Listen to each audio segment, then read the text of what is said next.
Alexander Pope establishes Homer as the undisputed master of poetic invention, the foundational spark of all true creative genius. While later poets like Virgil may equal him in judgment, structure, or refined artifice, none can match Homer's raw power to originate. Industry, study, and careful craft can refine existing ideas, but invention alone provides the raw materials. Where rigid art is merely a prudent steward organizing natural wealth, invention is the source of that wealth itself. Critics often favor method and order simply because structured gardens are easier to map than vast, untamed landscapes, yet Homer's work remains a wild, endless paradise whose sheer abundance overwhelms the senses. This boundless creative force yields an unmatched, kinetic vitality in Homer's verse. His poetry is not a distant, cold retelling of events. It is a living, breathing experience that sweeps the reader directly into the action. When a battle rages or a council meets, the audience ceases to be passive observers and transforms into immediate witnesses and listeners, caught up in the uncontrollable fire and rapturous force of his imagination. Homer's artistic passion builds like an accelerating wheel, igniting through its own momentum until it sweeps across the narrative like a wildfire. While thousands of writers might master mechanics, elocution, or structure, only a select few possess this raw, primal poetic fire, a divine force capable of completely blinding a reader to a work's flaws and absurdities. Great poets throughout history carry this heat, but each in vastly different forms.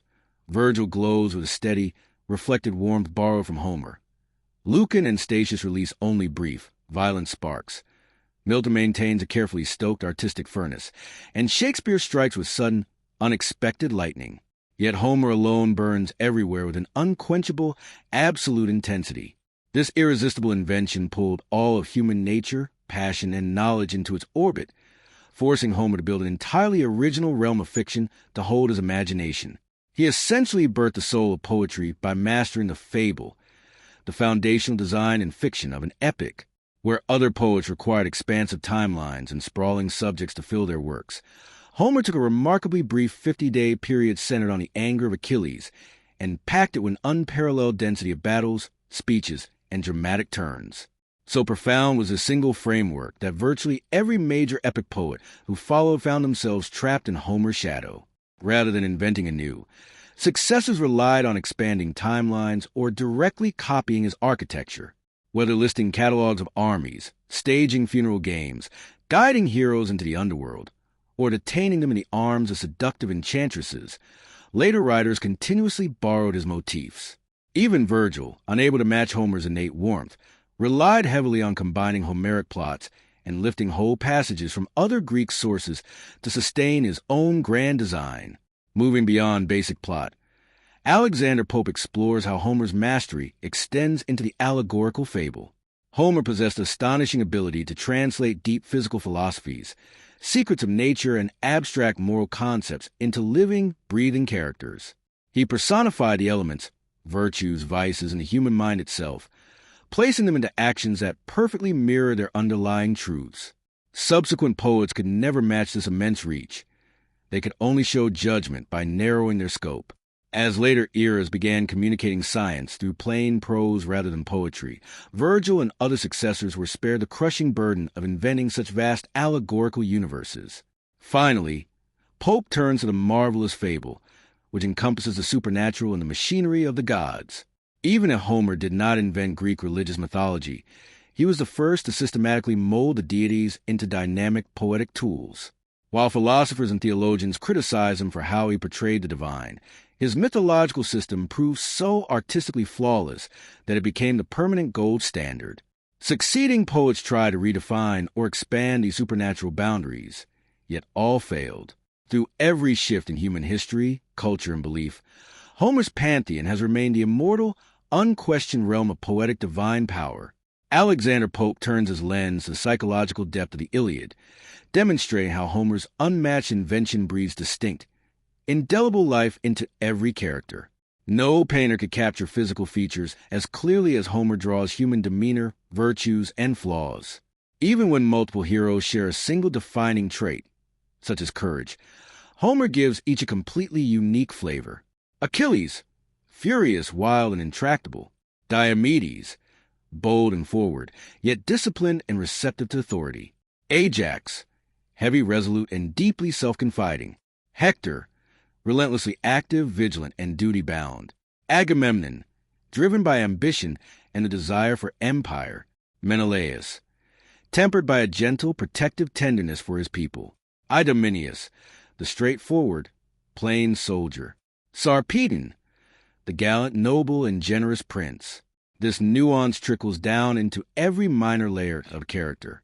Wisdom, too, is split with masterly precision. Ulysses possesses an adaptable, cunning, and strategic intelligence, relying on caution in battle. Nestor holds an open, natural, and age-old wisdom, leaning on a lifetime of experience. By contrast, later poets fall far short of this staggering variety. Virgil's characters remain muted and largely indistinguishable. The courage of Turnus is merely scaled up rather than distinct, and warriors like Nestius, Sergestus, and Cloanthus blend into interchangeable shades of the same hero. Statius suffers a similar fate, casting his figures in a uniform, savage impetuosity that makes them feel like violent brothers from the exact same mold. Homer alone possesses the infinite imaginative breadth to ensure no two souls in his epic ever feel alike. The Iliad of Homer. Welcome to the Iliad of Homer.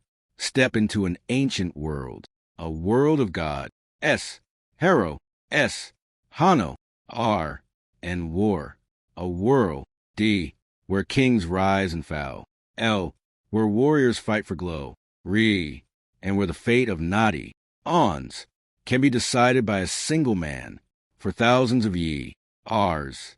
The name of Troy has lived on behind its W, Alls. Heroes will clash, armies will fall, and legends will be born.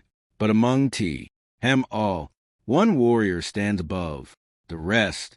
Achilles, a warrior feared by his enemies, respected by age, his allies, and driven by a rage that will change the course of the war. This is the story of Troy, and the final days of the greatest war of the ancient world. So sit back, put on you our headphones, and immerse yourself in one of the greatest epics ever told. If you enjoy his audiobook, don't forget to like the video, subscribe to the channel, and turn on notifications for more classic audiobooks. Now, battle begins. The Iliad of Homer.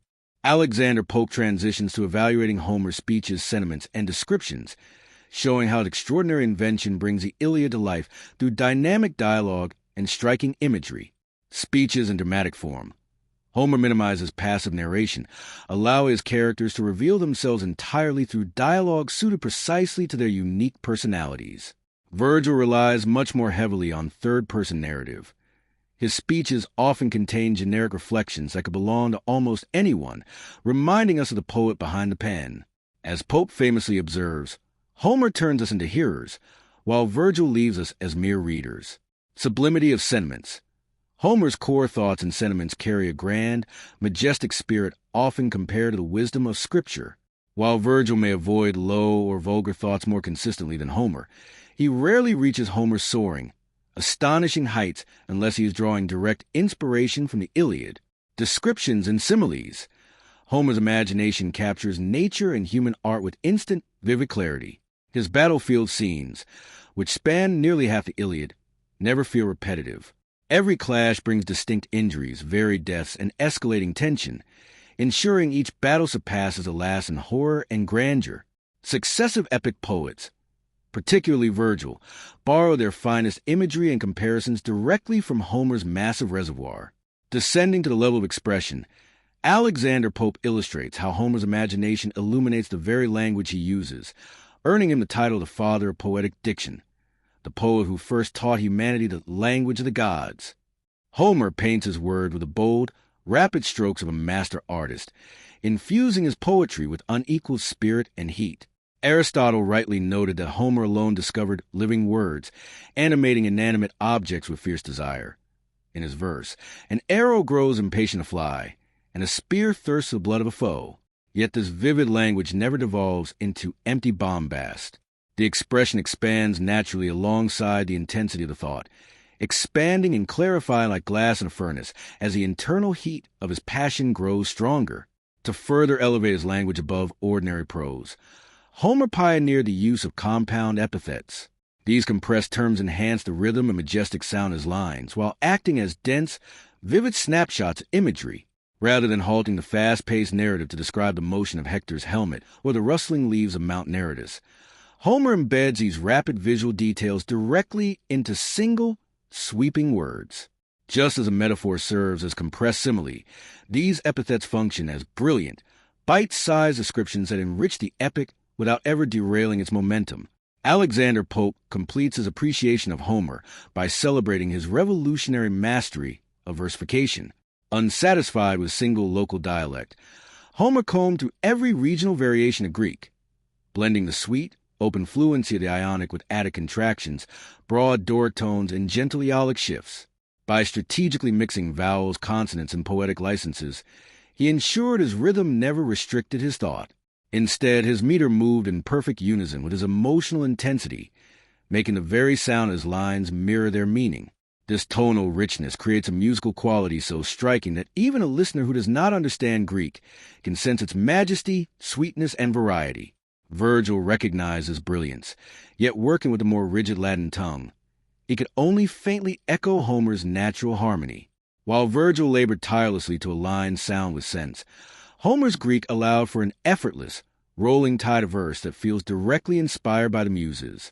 Driven by an innate power and ease, Homer's rhythm moves like a deep, unstoppable river, stirring the reader's spirit with the triumphant clarity of a trumpet call, while carrying them seamlessly along its rapid current. Alexander Pope concludes his grand synthesis by reaffirming that, from every conceivable angle, invention remains a supreme, defining hallmark of Homer's genius. It fuels the scope of his plots, the vitality of his characters, the passion of his speeches, the warmth of his sentiments, the vividness of his descriptions, the daring of his language, and the rapid flow of his meter. Pope cautions against unfair rivalries, noting that comparing great masters by pitting individual passages against one another is absurd. Instead, writers must be judged by their distinct, primary brilliance. Homer, the sovereign genius driven by unbounded invention, Homer acts with generous profusion and commanding impetuosity. Like the Nile in full flood, his ideas overflow all banks. In battle, he is Achilles, boundless, fiery, and thriving amidst the chaos. Among the gods, he is Jupiter unleashing lightning across the heavens. Virgil, the master artist guided by refined judgment, Virgil leads with calm majesty and measured elegance. His poetry flows like a stately river within stable banks. In battle, he is Aeneas, tranquil, organized, and quietly triumphant. Among the gods, he is Jupiter in his benevolent wisdom, planning empires and establishing order. Ultimately, Pope notes that every monumental virtue borders on a fault. Just as careful judgment can occasionally cool into detachment, a boundless invention can spill into redundancy or wildness. Thus, any minor flaws attributed to Homer stem not from a lack of skill, but from the glorious, overflowing excess of his creative power. Alexander Pope directly confronts the primary criticisms leveled against Homer, framing them not as true flaws, but as either the natural byproducts of an overflowing creative genius or the realistic reflection of an ancient world. Extravagant marvels and overabundant similes. Just as physical giants might break standard proportions while performing extraordinary feats, grand poetic souls naturally push past rigid probability to achieve wonder. Homer's speaking horses, much like Virgil's bleeding myrtle trees, stand as bold, miraculous strokes of imagination. The same relentless creative drive explains his dense, detailed similes. Instead of restricting comparison to a single point, Homer's mind paints an entire surrounding landscape, layering vivid details and piling multiple images together without ever obscuring the core subject. Flaws of the ancient era, objections regarding crude depictions of the gods or the harsh behaviors of his heroes reflect the reality of Homer's historical age rather than a defect in his talent. Pope rejects both extreme viewpoints. He dismisses Madame Dacier's romanticized view that ancient brutal times were superior simply because they differ from modern ones, acknowledging that early history was rife with cruelty, plunder, and harsh conflict. Yet, He also chides overly sensitive modern critics who are offended when epic heroes engage in humble domestic chores. A window into antiquity, observing legendary leaders without guards, princes tending livestock, and princesses drawing spring water offers a refreshing glimpse into early human simplicity before the rise of modern luxury.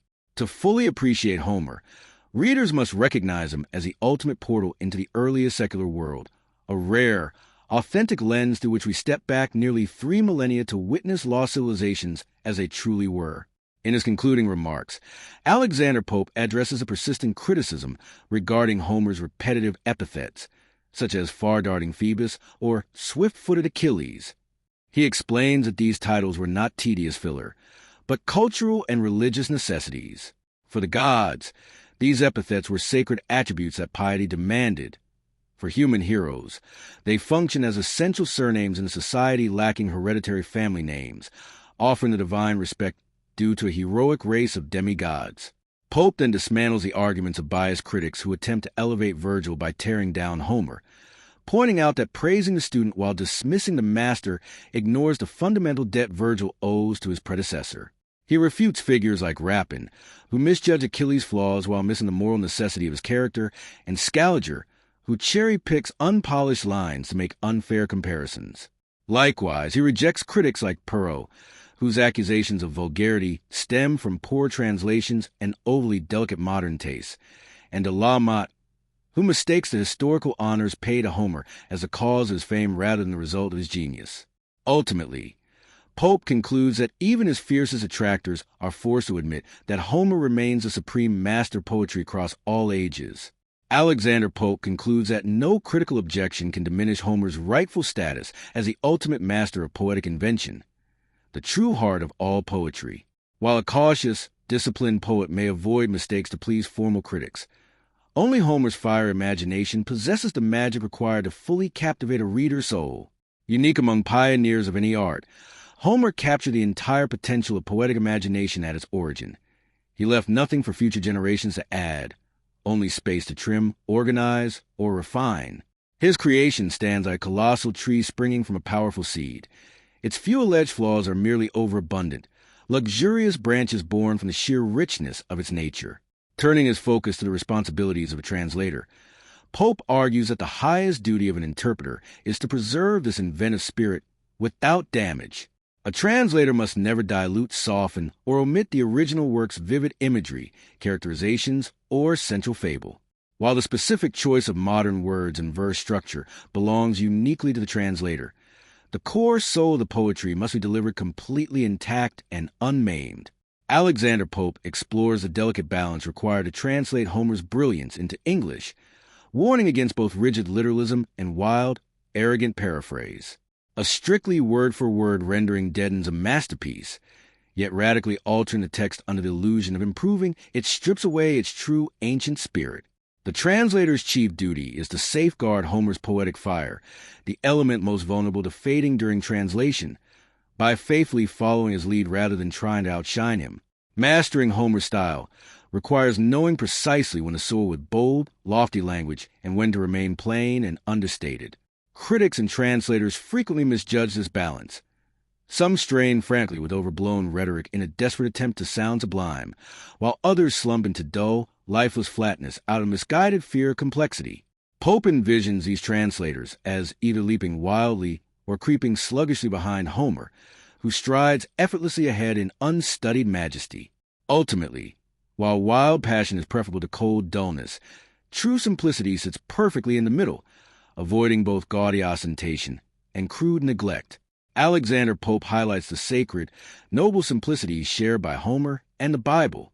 Just as the divine spirit spoke through clear, accessible language of its era, Homer wrote in a manner close to those ancient sacred texts. A translator should adopt biblical phrases that carry natural dignity in English, while taking care to avoid terms strictly reserved for divine mystery. Furthermore, Homer's brief moral maxims and proverbial sayings carry an oracular weight that must be expressed plainly. Attempting to modernize them with clever paraphrasing destroys their quiet gravity. To preserve this antique atmosphere, Pope suggests subtly incorporating older words and Greek phrasing in the style of Milton. However, He strongly cautions against using modern military or political terms, such as platoon or campaign, which break the historical illusion. Finally, regarding Homer's signature compound epithets, Pope advises a balanced approach. Translators should adopt smooth, established English compounds like cloud-compelling Jove when they flow naturally, but rely on strong single words whenever a compound would sound awkward or strain the purity of the language. Alexander Pope provides practical guidance on adapting Homer's complex epithets and frequent repetitions for modern English readers. When translating compound epithets that sound awkward if rendered literally, Pope recommends using descriptive phrasing. For example, translating the mountain epithet Inocephalos as leaf-shaking feels trivial, whereas a lofty mountain shakes as waving woods preserves its true majesty. For flexible epithets like Apollo's title Hecatobelos, far-shooting, he advises adapting the meaning based on context, using its literal sense when Apollo acts as a personal deity with a bow, and its allegorical sense sunbeams when describing natural solar effects. While constant repetition worked for ancient ears, modern translators should vary these epithets thoughtfully, using them where they fit best demonstrate both taste and judgment. Regarding Homer's structural repetitions, whether entire speeches, single sentences, or half-lines, Pope balances fidelity with readability.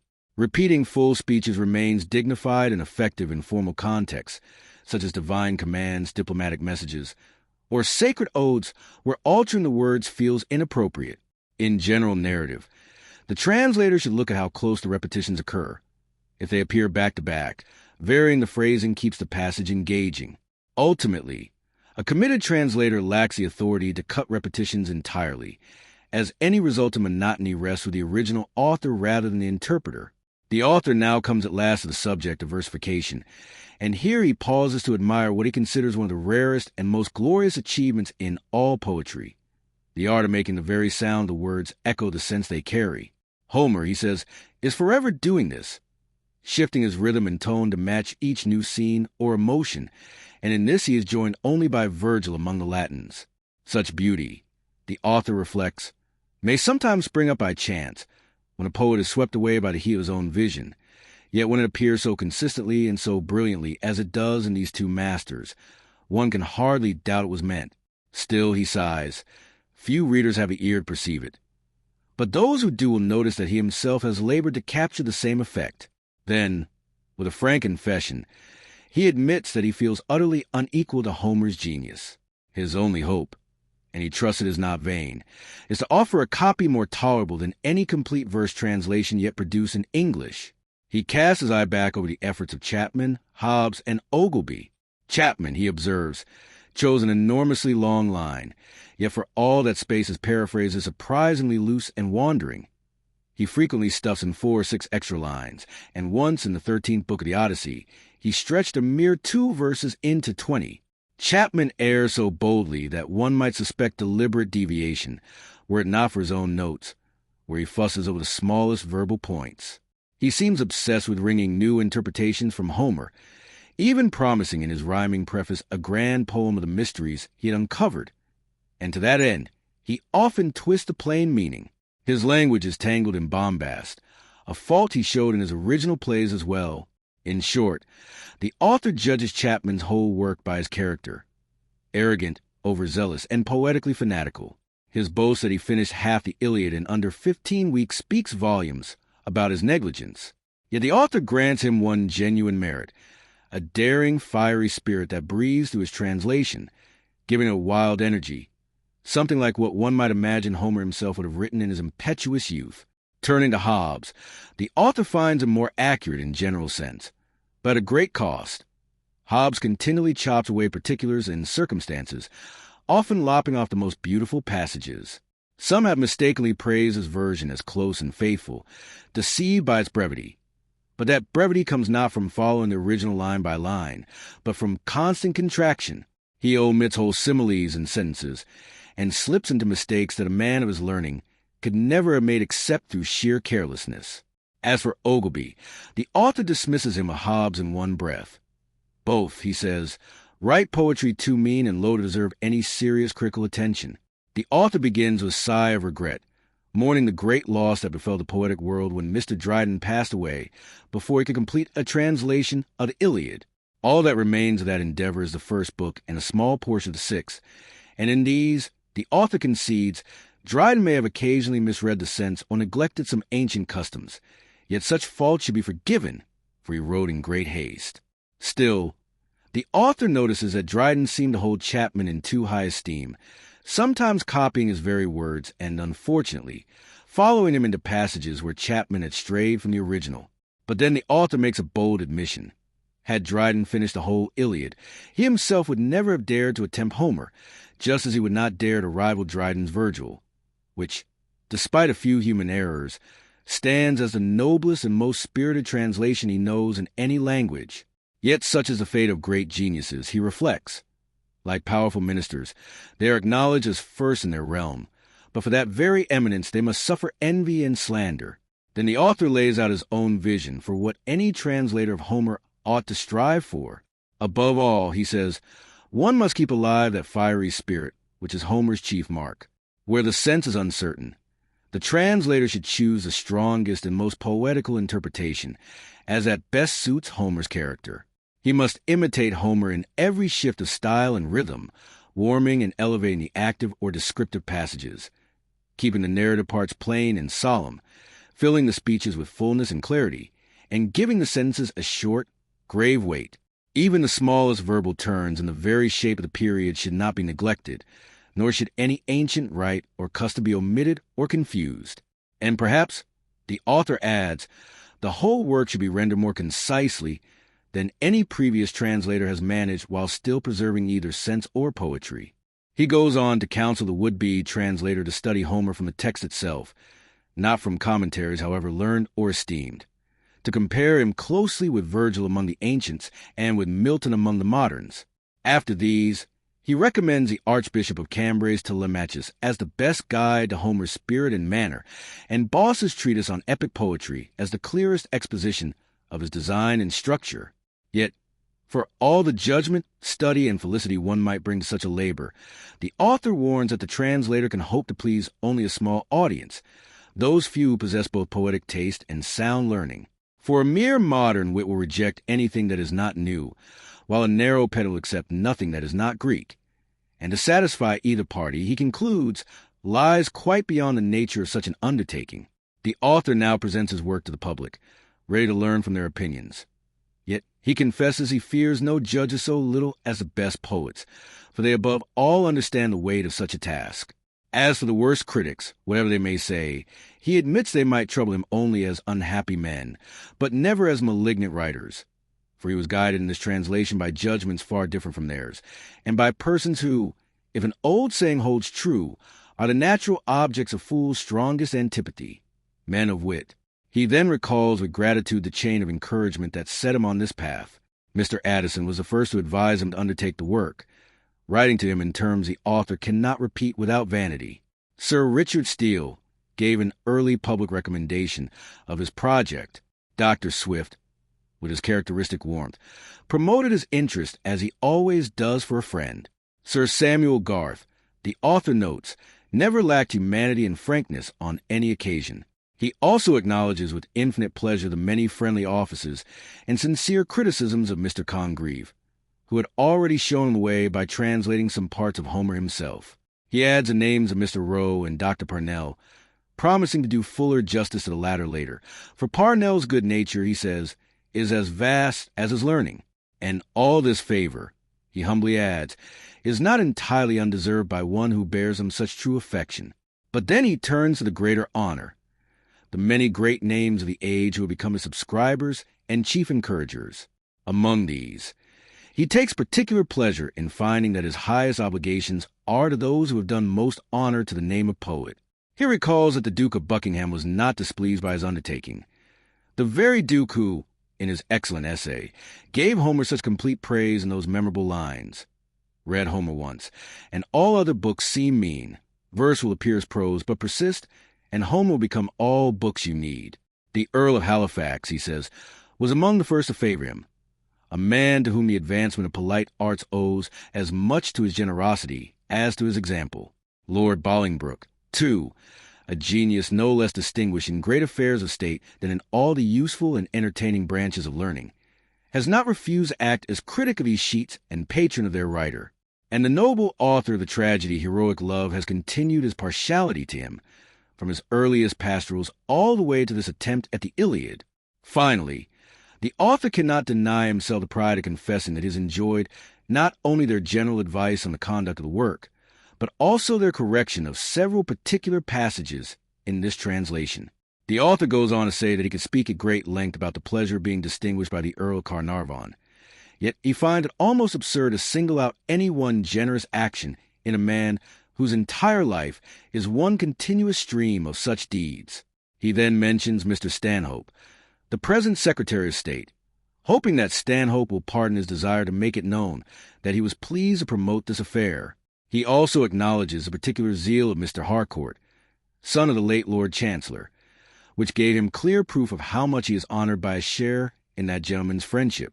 He attributes the same kindly motive to several other friends, to whom, he says, all formal acknowledgments are rendered unnecessary by the privileges of close and familiar correspondence, and he feels that he could best oblige men of their character by saying nothing at all. In short, the author declares that he has found more patrons than Homer ever lacked.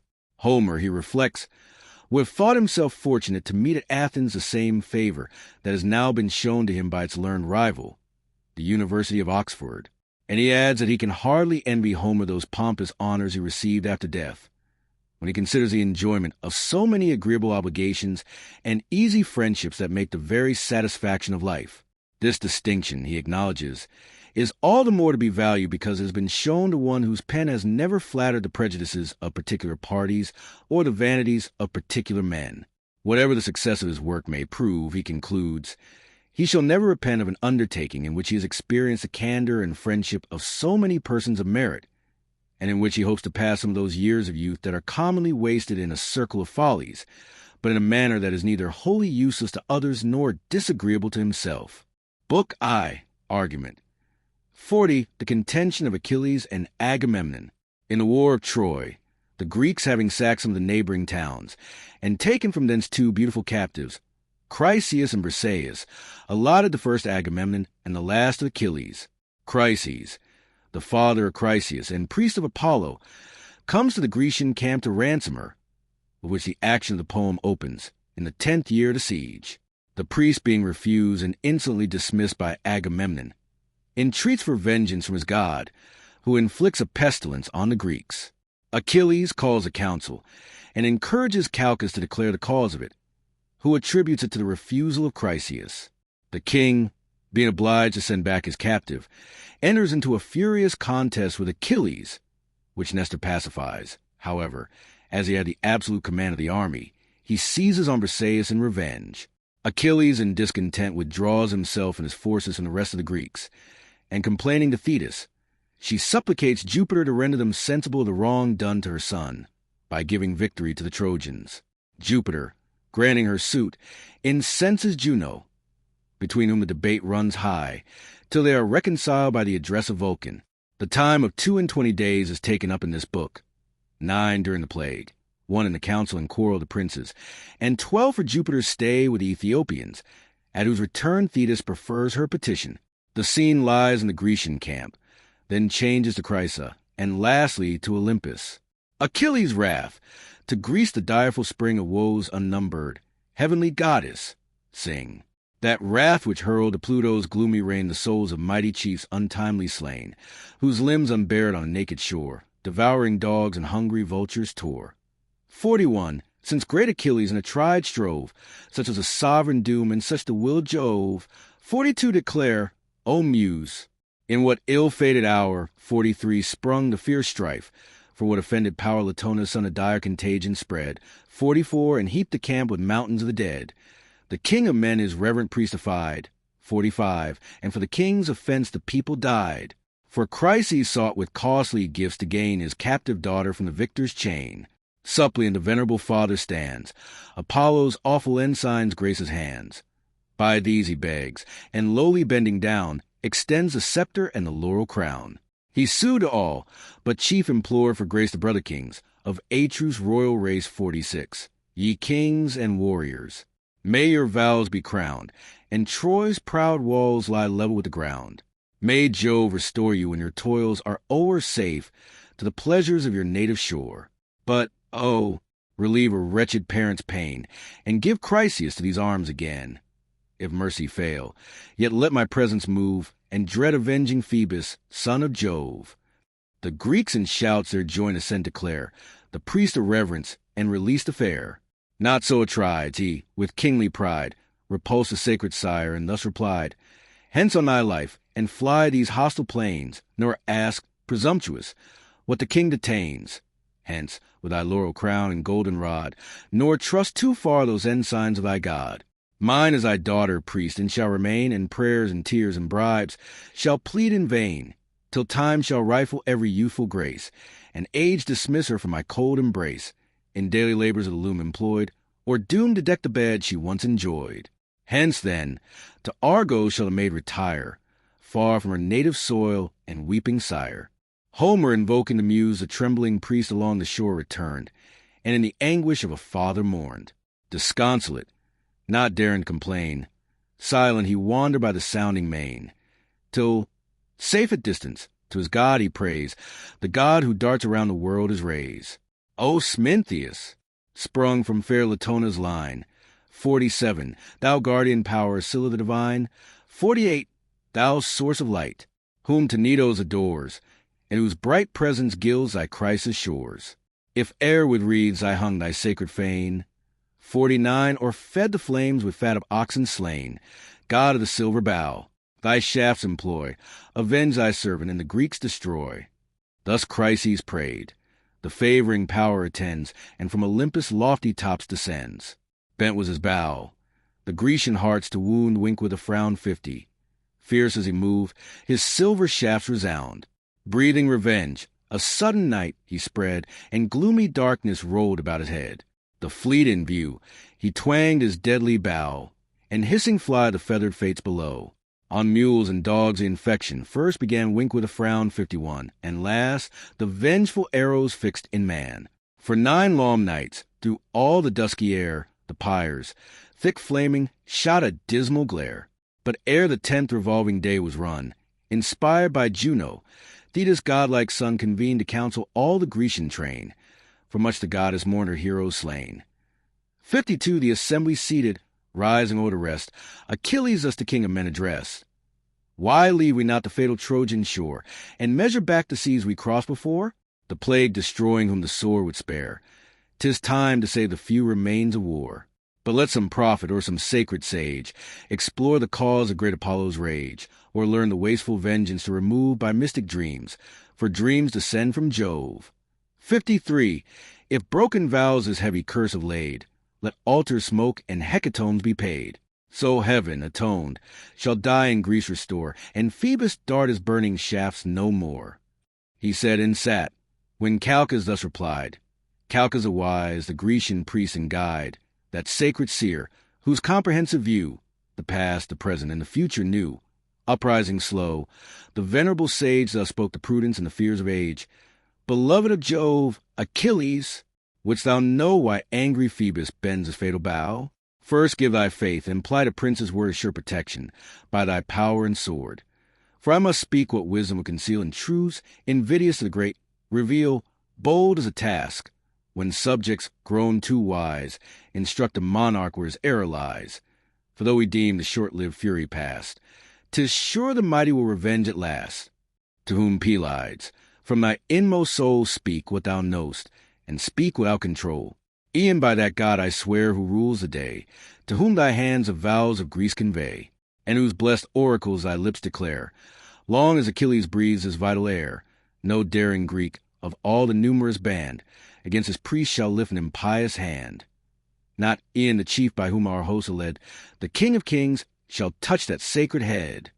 Encouraged thus, the blameless man replies, nor vows unpaid, nor slighted sacrifice, but he our chief, provoked the raging pest, Apollo's vengeance for his injured priest. Nor will the gods awaken fury cease, but plague shall spread and funeral fires increase, till the great king, without a ransom paid, to her own Chrysis send the black-eyed maid. 54 perhaps, with added sacrifice and prayer. The priest may pardon and the god may spare. The prophet spoke, when with a gloomy frown the monarch started from his shining throne. Black choler filled his breast that boiled with ire, and from his eyeballs flashed the living fire. Augur accursed, denouncing mischief still, prophet of plagues, forever boding ill. Still must that tongue some wounding message bring, and still thy priestly pride provoke thy king? For this are Phoebus' oracles explored, to teach the Greeks to murmur at their lord? For this with falsehood is my honor stained, is heaven offended and a priest profaned. Because my prize, my beauty is made, I hold, and heavenly charms prefer to proffered gold? A maid, unmatched in manners as in face, skilled in each art, and crowned with every grace. Not half so dear were Clytemnestra's charms, when first her blooming beauties bless my arms. Yet, if the gods demand her, let her sail. Our cares are only for the public weal. Let me be deemed the hateful cause of all, and suffer rather than my people fall. The prize, the beauteous prize, I will resign, so dearly valued and so justly mine. But since for common good I yield the fair, my private loss let grateful Greece repair. Nor unrewarded let your prince complain, that he alone has fought and bled in vain. Insatiate king, Achilles thus replies, fond of the power, but fonder the prize. Wouldst thou the Greeks their lawful praise should yield, the due reward of many a well-fought field? The spoils of cities razed and warriors slain we share with justice, as with toil we gain. But to resume whatever thy avarice craves, that trick of tyrants may be borne by slaves. Yet if our chief for plunder only fight, the spoils of Ilion shall thy loss requite. Weener, by Jove's decree, our conquering powers shall humble to the dust their lofty towers. Then thus the king, shall I my prize resign with tame content, and thou possess of thine? Great as thou art, and like a god in fight, think not to rob me of a soldier's right. At thy demand shall I restore the maid? First let the just equivalent be paid, such as a king might ask, and let it be a treasure worthy her and worthy me. Or grant me this, or with monarch's claim this hand shall see some other captive dame. The mighty Ajax shall his prize resign, wink with a frown 55. Ulysses' spoils, or even thy own, be mine. The man who suffers loudly may complain, and rage he may, but he shall rage in vain. But this when time requires. It now remains we launch a bark to plow the watery plains, and waft the sacrifice to Chrysa's shores, with chosen pilots and with laboring oars. Soon shall the fair the sable ship ascend, and some deputed prince the charge attend. This Creta's king or Ajax shall fill, or wise Ulysses he performed our will. Or, if our royal pleasure shall ordain, Achilles' self-conduct her o'er the main. Let fierce Achilles, dreadful in his rage, the god propitiate and the pest assuage. Mars at this, Pelides, frowning stern, replied, O tyrant, armed with insolence and pride, inglorious slave to interest, ever joined with fraud, unworthy of a royal mind. What generous Greek, obedient to thy word, shall form an ambush, or shall lift the sword? What cause have I to ward thy decree? The distant Trojans never injured me. To Phthia's realms no hostile troops they led. Safe in her valleys my warlike coursers fed. Far hence removed, the horse-resounding main, and walls of rocks, secure my native reign, whose fruitful soil luxuriant harvest grace, rich in her fruits and in her martial race. Hither we sailed, a voluntary throng, to avenge a private, not a public wrong. What else to Troy the assembled nations draws, but thine ungrateful and thy brother's cause? Is this to pay our blood and toils deserve, disgraced and injured by the man we serve? And darest thou threat to snatch my prize away, due to the deeds of many a dreadful day? A prize is small, O tyrant, matched with thine, as thy own actions if compared to mine. Thine in each conquest is the wealthy prey, though mine the sweat and danger the day. Some trivial present to my ships I bear, or barren praises pay the wounds of war. But no, proud monarch, I'm thy slave no more. My fleet shall waft me to Thessalia's shore. Left by Achilles on Trojan plain, what spoils, what conquests shall Atrides gain? To this the king, fly, mighty warrior, fly! Thy aid we need not, and thy threats defy. There want not chiefs in such a cause to fight, and Jove himself shall guard a monarch's right. Of all the kings, the gods distinguish care. To power superior none such hatred bear. Strife and debate thy restless soul employ, and wars and horrors are thy savage joy. If thou hast strength, 'twas heaven that strength bestowed. For know, vain man, thy valor is from God. Haste, launch thy vessels, fly with speed away. Rule thy own realms with arbitrary sway. I heed thee not, but prize at equal rate thy short-lived friendship and thy groundless hate. Go, threat thy earth-born myrmidons. But here 56, 'tis mine to threaten, prince, and thine to fear. No, if the god the beauteous dame demand, my bark shall waft her to her native land. But then prepare, imperious prince, prepare, fierce as thou art, to yield thy captive fair. Even in thy tent I'll seize the blooming prize, thy love Briseis with the radiant eyes. Hence shalt thou prove my might, and curse the hour thou stoodst a rival of imperial power. And hence, to all our hosts it shall be known, that kings are subject to the gods alone. Achilles heard, with grief and rage oppressed, his heart swelled high, and labored in his breast. Distracting thoughts by turns his bosom ruled, now fired by wrath, and now by reason cooled, that prompts his hand to draw the deadly sword, force through the Greeks, and pierce their haughty lord. This whispers soft his vengeance to control, and calm the rising tempest of his soul. Just as in anguish of suspense he stayed, while half unsheathed appeared the glittering blade.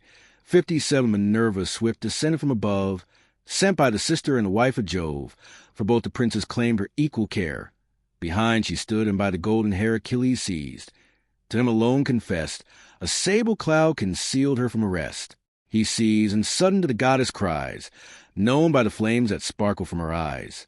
Minerva, repressing the fury of Achilles, descends Minerva in her guardian care, a heavenly witness of the wrongs I bear from a true son. Then let those eyes that view the daring crime behold the vengeance too. Forbear, the progeny of Jove replies. To calm my fury I forsake the skies. Let great Achilles, to the gods resigned, to reason yield the empire o'er his mind. By awful Juno this command is given. The king and you are both the care of heaven. The force of keen reproaches let him feel, but sheath, obedient, thy revenging steel.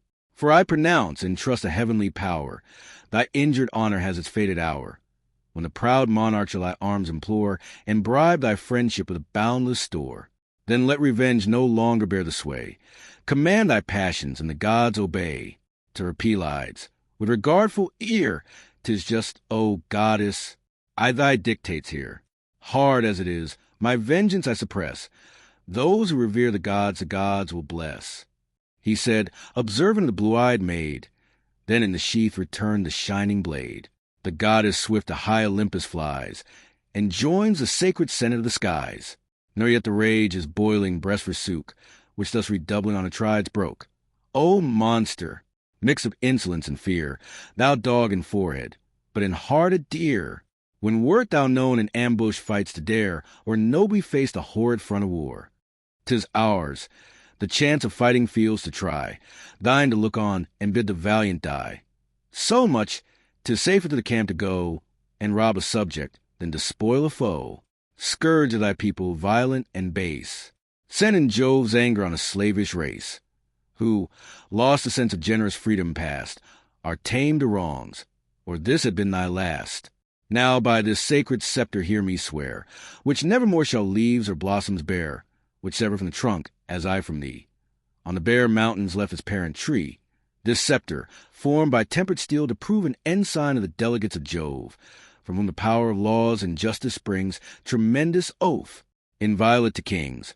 By this I swear, when bleeding Greece again shall call Achilles, she shall call in vain. When, flushed with slaughter, Hector comes to spread the purpled shore with mountains of the dead, then shalt thou mourn the affront thy madness gave, force to deplore when impotent to save, then rage and bitterness of soul to know this act has made the bravest Greek thy foe. He spoke, and furious hurled against the ground his scepter star with golden studs around. Then sternly silent sat. With like disdain the raging king returned his frowns again. To calm their passion with the words of age, slow from his seat arose the Pylian sage, experienced Nestor, in persuasion skilled, words sweet as honey, from his lips distilled frowny face 58. 2 generations now had passed away, wise by his rules and happy by his sway. 2 ages o'er his native realm he reigned, and now the example of the third remained. all viewed with other venerable man, who thus with mild benevolence began. What shame, what woe is this to Greece? What joy to Troy's proud monarch, and the friends of Troy, that adverse gods commit to stern debate the best, the bravest of the Grecian state. Young as ye are, this youthful heat restrain, nor think your Nestor's years and wisdom vain. A godlike race of heroes once I knew, such as no more these aged eyes shall view. Lives their chief to match Pirithous' fame, dry as the bold, Orsinius' deathless name. Theseus, endued with more than mortal might, or Polyphemus, like the gods in fight, with these of old, the toils of battle bred. In early youth my hardy days I led, fired with a thirst which virtuous envy breeds, and smit with love of honorable deeds. Strongest of men, they pierced the mountain boar, ranged the wild deserts red with monsters' gore, and from their hills the shaggy centaurs tore. Yet these with soft persuasive arts I swayed. When Nestor spoke, they listened and obeyed. If in my youth even these esteem me wise, do you young warriors hear my age advise? Atrides, seize not on the beauty a slave, that prize the Greeks by common suffrage gave. Nor thou, Achilles, treat our prince with pride. Let kings be just and sovereign power preside. Thee, the first honors of the war adorn, like God in strength, and a god is born. Him awful majesty exalts above the powers of earth, and sceptred sons of Jove. Let both unite with well-consenting mind, so shall authority with strength be joined. Leave me, O king, to calm Achilles' rage. Rule thou thyself as more advanced in age. Forbid it, gods. Achilles should be lost, the pride of Greece and bulwark of our host. This said, he ceased. The king of men replies, Thy years are awful, and thy words are wise. But that imperious, that unconquered soul, no laws can limit, no respect control. Before his pride must his superiors fall. His word the law, and he the lord of all? Him must our hosts, our chiefs, ourself obey? What king can bear a rival in this way? Grant that the gods his matchless force have given, as foul reproach a privilege from heaven. Here on the monarch speech Achilles broke, and furious, thus in interrupting spoke. Tyrant, I well deserve thy galling chain, to live thy slave, and still to serve in vain. Shall I submit to each unjust decree? Command thy vassals, but command not me.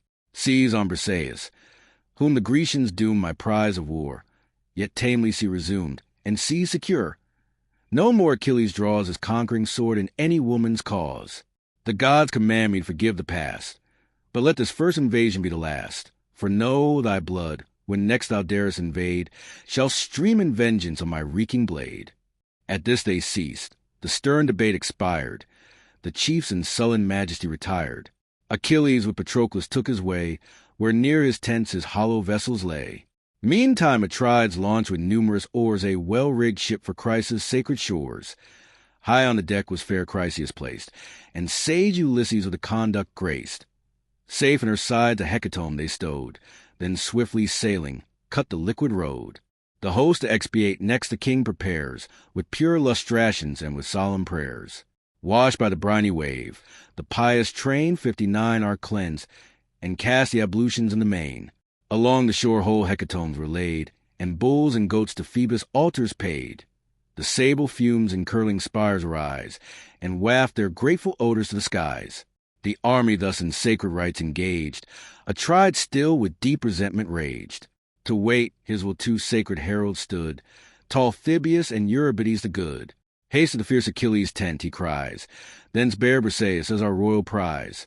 Submit he must, or if they will not part, ourself in arms shall tear her from his heart. The unwilling heralds act their lord's commands. Pensive they walk along the barren sands. Arrived, the hero in his tent they find, with gloomy aspect on his arm reclined.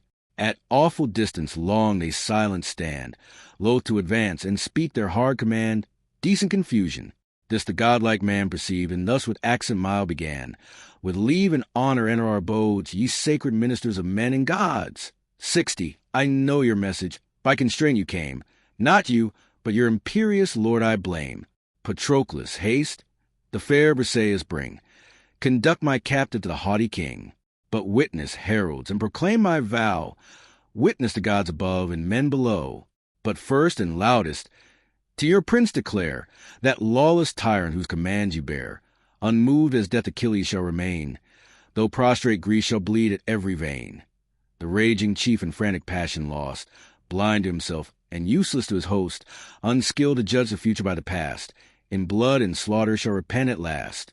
The departure of Briseis from the tent of Achilles' Patroclus now the unwilling beauty brought. She in soft sorrows and in pensive thought passed silent, as the heralds held her hand, and oft looked back, slow moving o'er the strand. Not so as lost the fierce Achilles bore, but sad, retiring to the sounding shore, o'er the wild margin of the deep he hung, that kindred deep from whence his mother sprung, frowny face 61. There bathed in tears of anger and disdain, thus loud lamented to the stormy main, O parent goddess, since in early bloom thy son must fall, by too severe a doom, sure to so short a race of glory born, great Jove in justice should this span adorn.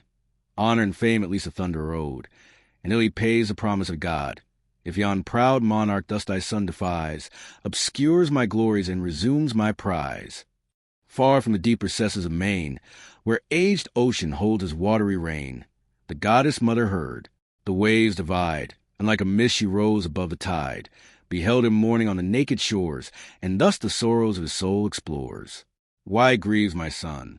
Thy anguish let me share, reveal the cause, and trust a parent's care. He deeply sighing said, To tell my woe is but to mention what too well you know. From Thebe, sacred to Apollo's name, 62, Aeacian's realm, our conquering army came, with treasure loaded and triumphant spoils, whose just a vision crowned the soldier's toils. But bright Chryseis, heavenly prize, was led, by vote selected, to the general's bed. The priest of Phoebus sought by gifts to gain his beauteous daughter from the victor's chain. The fleet he reached, and, lowly bending down, held forth the scepter and the laurel crown, entreating all, but chief implore for grace the brother kings of Atreus' royal race. The generous Greeks their joint consent declare, the priest a reverence, and release the fair. Not so Atrides.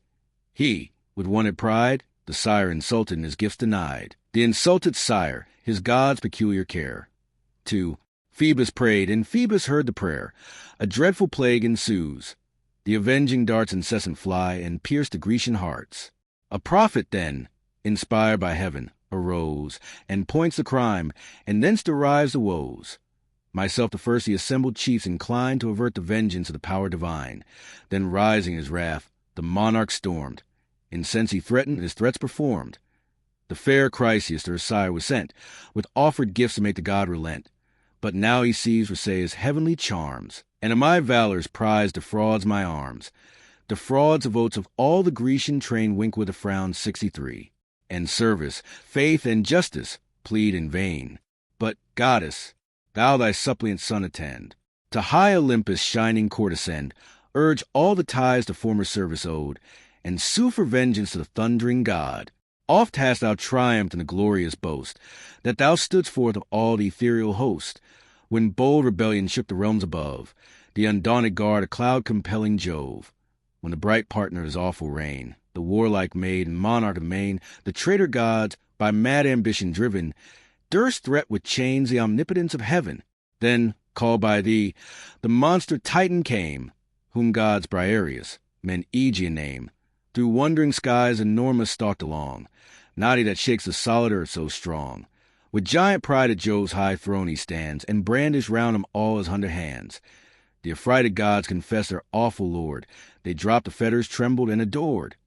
60 for this goddess, this to his remembrance call, embrace his knees, at his tribunal fall, conjure him far to drive the Grecian train, to hurl them headlong to their fleet and main, to heap the shores with copious death, and bring the Greeks to know the curse of such a king. Let Agamemnon lift his haughty head o'er all his wide dominion of the dead, and mourn in blood that ere he durst disgrace the boldest warrior of the Grecian race. Thetis calling Briareus to the assistance of Jupiter, unhappy son. Fair Thetis thus replies, while tears celestial trickle from her eyes, Why have I borne thee with mother's throes, to fates averse and nurse for future woes? 65. So short a space the light of heaven to view, so short a space, and filled with sorrow too. O might a parent's careful wish prevail, far, far from Ilion should thy vessel sail, and now, from camps remote, the danger shun which now, alas, too nearly threats my son. Yet what I can. To move thy suit, I'll go to great Olympus crowned with fleecy snow. Meantime, secure within thy ships, from far behold the field, not mingle in the war. The sire of gods and all the ethereal train, on the warm limits of the farthest main, now mix with mortals, nor disdain to grace the feast of Ethiopia's blameless race. 66, 12 days of powers indulge the genial rite, returning with the 12th revolving light. Then will I mount the brazen dome, and move the high tribunal of immortal Jove. The goddess spoke. The rolling waves unclose. Then down the steep she plunged from whence she rose, and left him sorrowing on the lonely coast. In wild resentment for fair he lost. In Chrysa's port now sage Ulysses rode. Beneath the deck the destined victim stowed. The sails they furled, they lashed the mast aside, and dropped their anchors, and the pinnace tied. Next on the shore their hecatomb they land. Chryseis last descending on the strand. Her, thus returned from the furrowed main, Ulysses led to Phoebus' sacred fane, where at a solemn altar, as the maid he gave to Chryses. Thus the hero said, Hail, reverend priest! To Phoebus' awful dome a suppliant I from great Atrides come.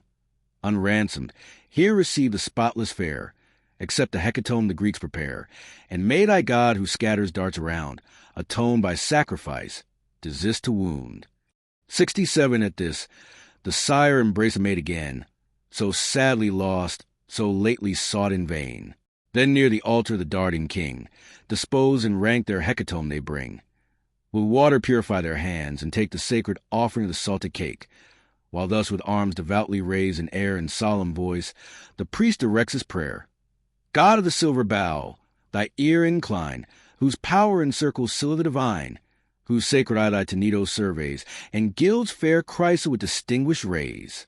If, fire to vengeance at thy priest's request, thy direful darts inflict the raging pest, once more attend, avert the wasteful woe, and smile propitious, and unbend thy bow. So Chryses prayed, Apollo heard his prayer, and now the Greeks their hecatomb prepare, between their horns the salted barley threw, and, with their heads a heaven, the victim slew frowny face 68. The limbs they sever from the enclosing hide, the thighs, selected to the gods, divide.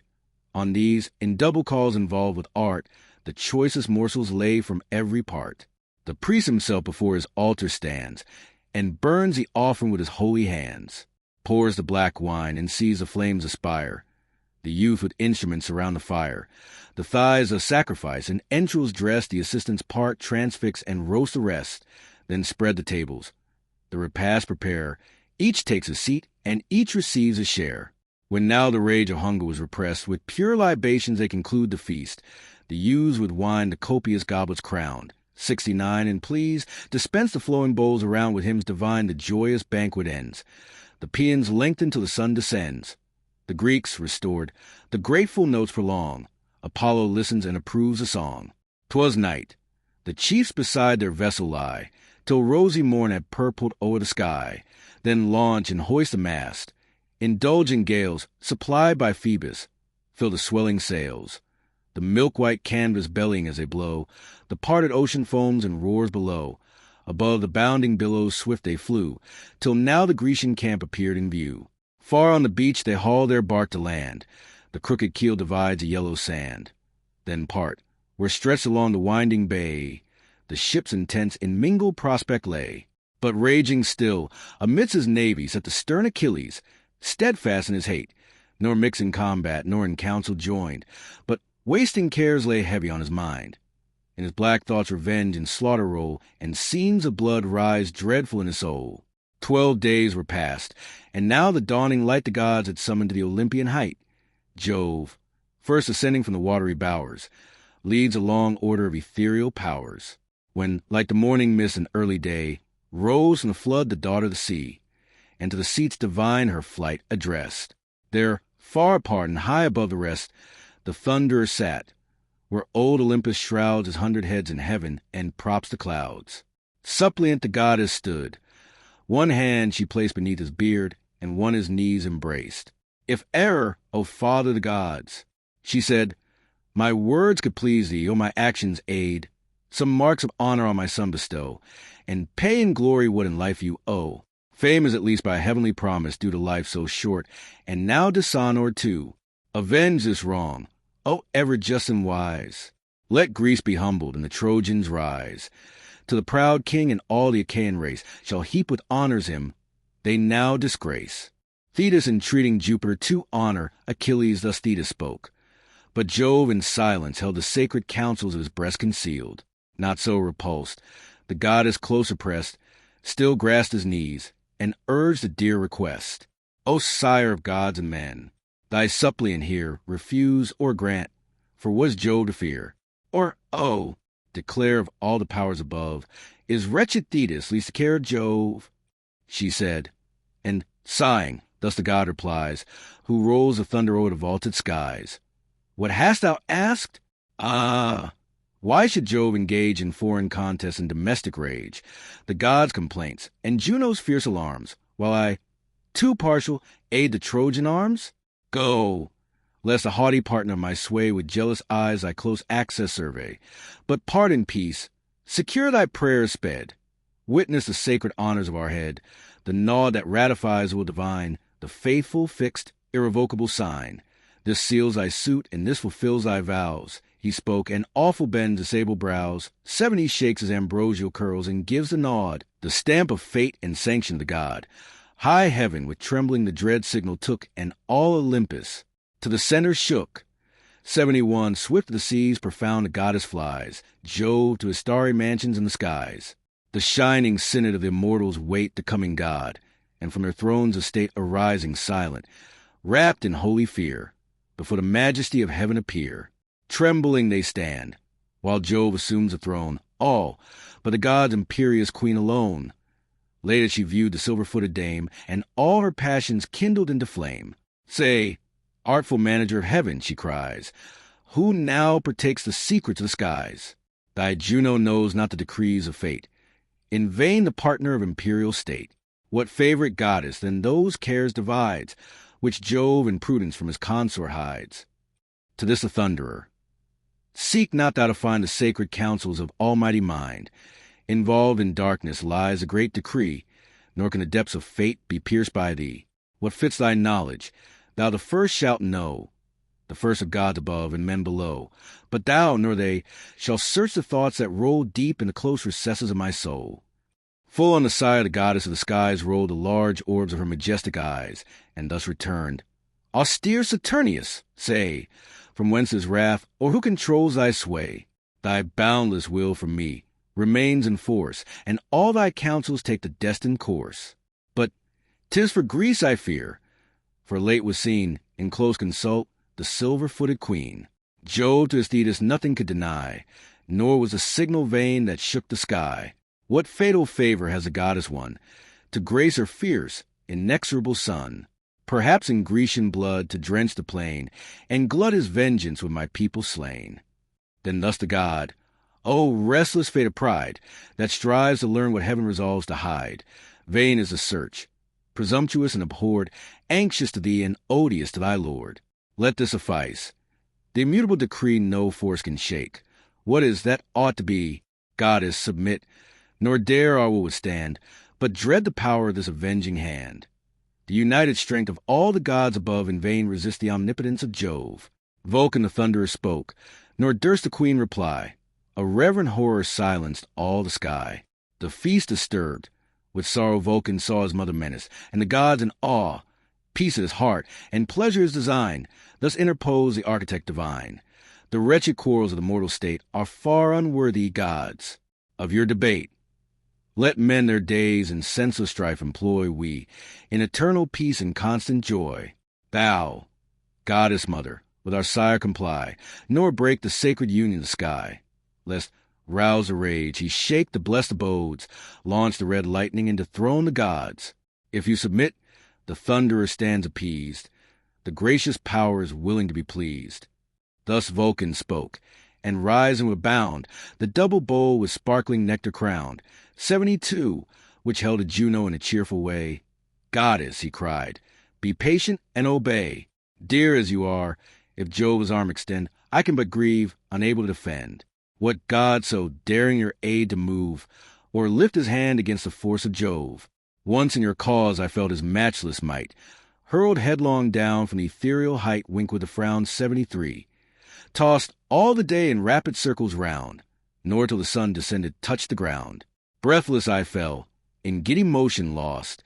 The Scythians raised me on the Lemnian coast, wink with a frown 74, he said, and to her hands a goblet heaved, which, with a smile, the white-armed queen received then, to the rest he filled. And in his turn, each to his lips applied the nectared urn. Vulcan with awkward grace his office plies, and unextinguished laughter shakes the skies. Thus the blessed gods a genial day prolong, in feast ambrosial and celestial song. 75 Apollo tuned the lyre. The muses round with voice alternate aid the silver sound. Meantime the radiant sun to mortal sight, descending swift, rolled down the rapid light. Then to their starry domes the gods depart, the shining monuments of Vulcan's art. Jove on his couch reclined his awful head, and Juno slumbered on the golden bed.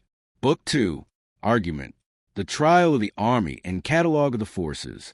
Jupiter, in pursuance of the request of Thetis, sends a deceitful vision to Agamemnon, persuading him to lead the army to battle, in order to make the Greeks sensible of their want of Achilles, the general, who is deluded with the hopes of taking Troy without his assistance, but fears the army was discouraged by his absence, and the late plague, as well as by the length of time, contrives to make trial of their disposition by a stratagem. He first communicates his design to the princes in council, that he would propose a return to the soldiers, and that they should put a stop to them if the proposal was embraced. Then he assembles the whole host, and upon moving for a return to Greece, they unanimously agree to it, and run to prepare the ships. They are detained by the management of Ulysses, who chastises the insolence of Thersites. The assembly is recalled, several speeches made on the occasion, and at length the advice of Nestor followed, which was to make a general muster of the troops, and to divide them into their several nations, before they proceeded to battle. This gives occasion to the poet to enumerate all the forces of the Greeks and Trojans, and in a large catalogue. The time employed in this book consists not entirely of one day. The scene lies in the Grecian camp and upon the seashore. Toward the end it removes to Troy. Now pleasing sleep had sealed each mortal eye. Stretched in the tents the Grecian leaders lie. The immortals slumbered on their thrones above, all but the ever-wakeful eyes of Jove. 76, to honor Thetis' son, he bends his care, and plunge the Greeks in all the woes of war. Then bids an empty phantom rise to sight, and thus commands the vision of the night. Fly hence, deluding dream, and light as air. 77, to Agamemnon's ample tent repair. Bid him in arms draw forth the embattled train, lead all his Grecians to the dusty plain. Declare, e'en now, 'tis given him to destroy the lofty towers of wide-extended Troy. For now no more the gods with fate contend. At Juno's suit the heavenly factions end. Destruction hangs o'er yon devoted wall, and nodding Ilion waits the impending fall. Swift as the word the vain illusion fled descends, and hovers o'er Atride's head, clothed in the figure of the Pylian sage, renowned for wisdom and revered for age. Around his temple spreads his golden wing, and thus the flattering dream deceives a king. Jupiter sending the evil dream to Agamemnon, canst thou, with all monarchs' cares oppressed, O a true son, canst thou indulge thy rest? 78. Ill fits a chief who mighty nations guides, directs in council, and in war presides, to whom its safety a whole people owes, to waste long nights in indolent repose. 79. Monarch, awake. 'Tis Jove's command I bear. Thou in thy glory claim his heavenly care. In just array draw forth the embattled train. Lead all thy Grecians to the dusty plain. E'en now, O king, 'tis given thee to destroy the lofty towers of wide-extended Troy. For now no more the god with fate contend. At Juno's suit the heavenly factions end. Destruction hangs o'er yon devoted wall, and nodding Ilion waits the impending fall. Awake, but waking this advice approve, and trust a vision that descends from Jove. The phantom said, then vanished from his sight, resolves to err and mixes with the night. 1,000 schemes the monarch's mind employ. Elate in thought he sacks untaken Troy. Vain as he was, and to the future blind, nor saw what Jove and secret fate designed, what mighty toils either hosts remain, what scenes of grief and numbers of the slain. Eager he rises, and in fancy hears the voice celestial murmuring in his ears. First on his limbs a slender vest he drew, around him next a regal mantle threw. The embroidered sandals on his feet were tied. The starry falchion glittered at his side. And last his arm the massy scepter loads, unstained, immortal, and the gift of gods. Now rosy morn ascends a court of Jove, lifts up her light, and opens day above. The king dispatched his herald with commands to range the camp and summon all the bands. The gathering host the monarch's word obey, while to the fleet of Trides bends his way. In his black ship the Pylian prince he found. Their calls the senate the peers around. The assembly placed, the king of men expressed the counsels laboring in his artful breast. Friends and confederates, with attentive ear receive my words, and credit what you hear. Late as I slumbered in the shades of night, a dream divine appeared before my sight, whose visionary form like Nestor came, the same in habit and in mien the same. 80. The heavenly phantom hovered o'er my head, and, dost thou sleep, O Atreus' son? He said, ill fits a chief who mighty nations guides, directs in council and in war presides, to whom its safety a whole people owes, to waste long nights in indolent repose. Monarch, awake! 'Tis Jove's command I bear, thou in thy glory claim his heavenly care. In just array draw forth the embattled train, and lead the Grecians to the dusty plain. E'en now, O king, 'tis given thee to destroy the lofty towers of wide-extended Troy. For now no more the gods with fate contend. At Juno's suit the heavenly factions end. Destruction hangs o'er yon devoted wall, and nodding Ilion waits the impending fall. This hear observant, and the gods obey. The vision spoke, and passed an air away.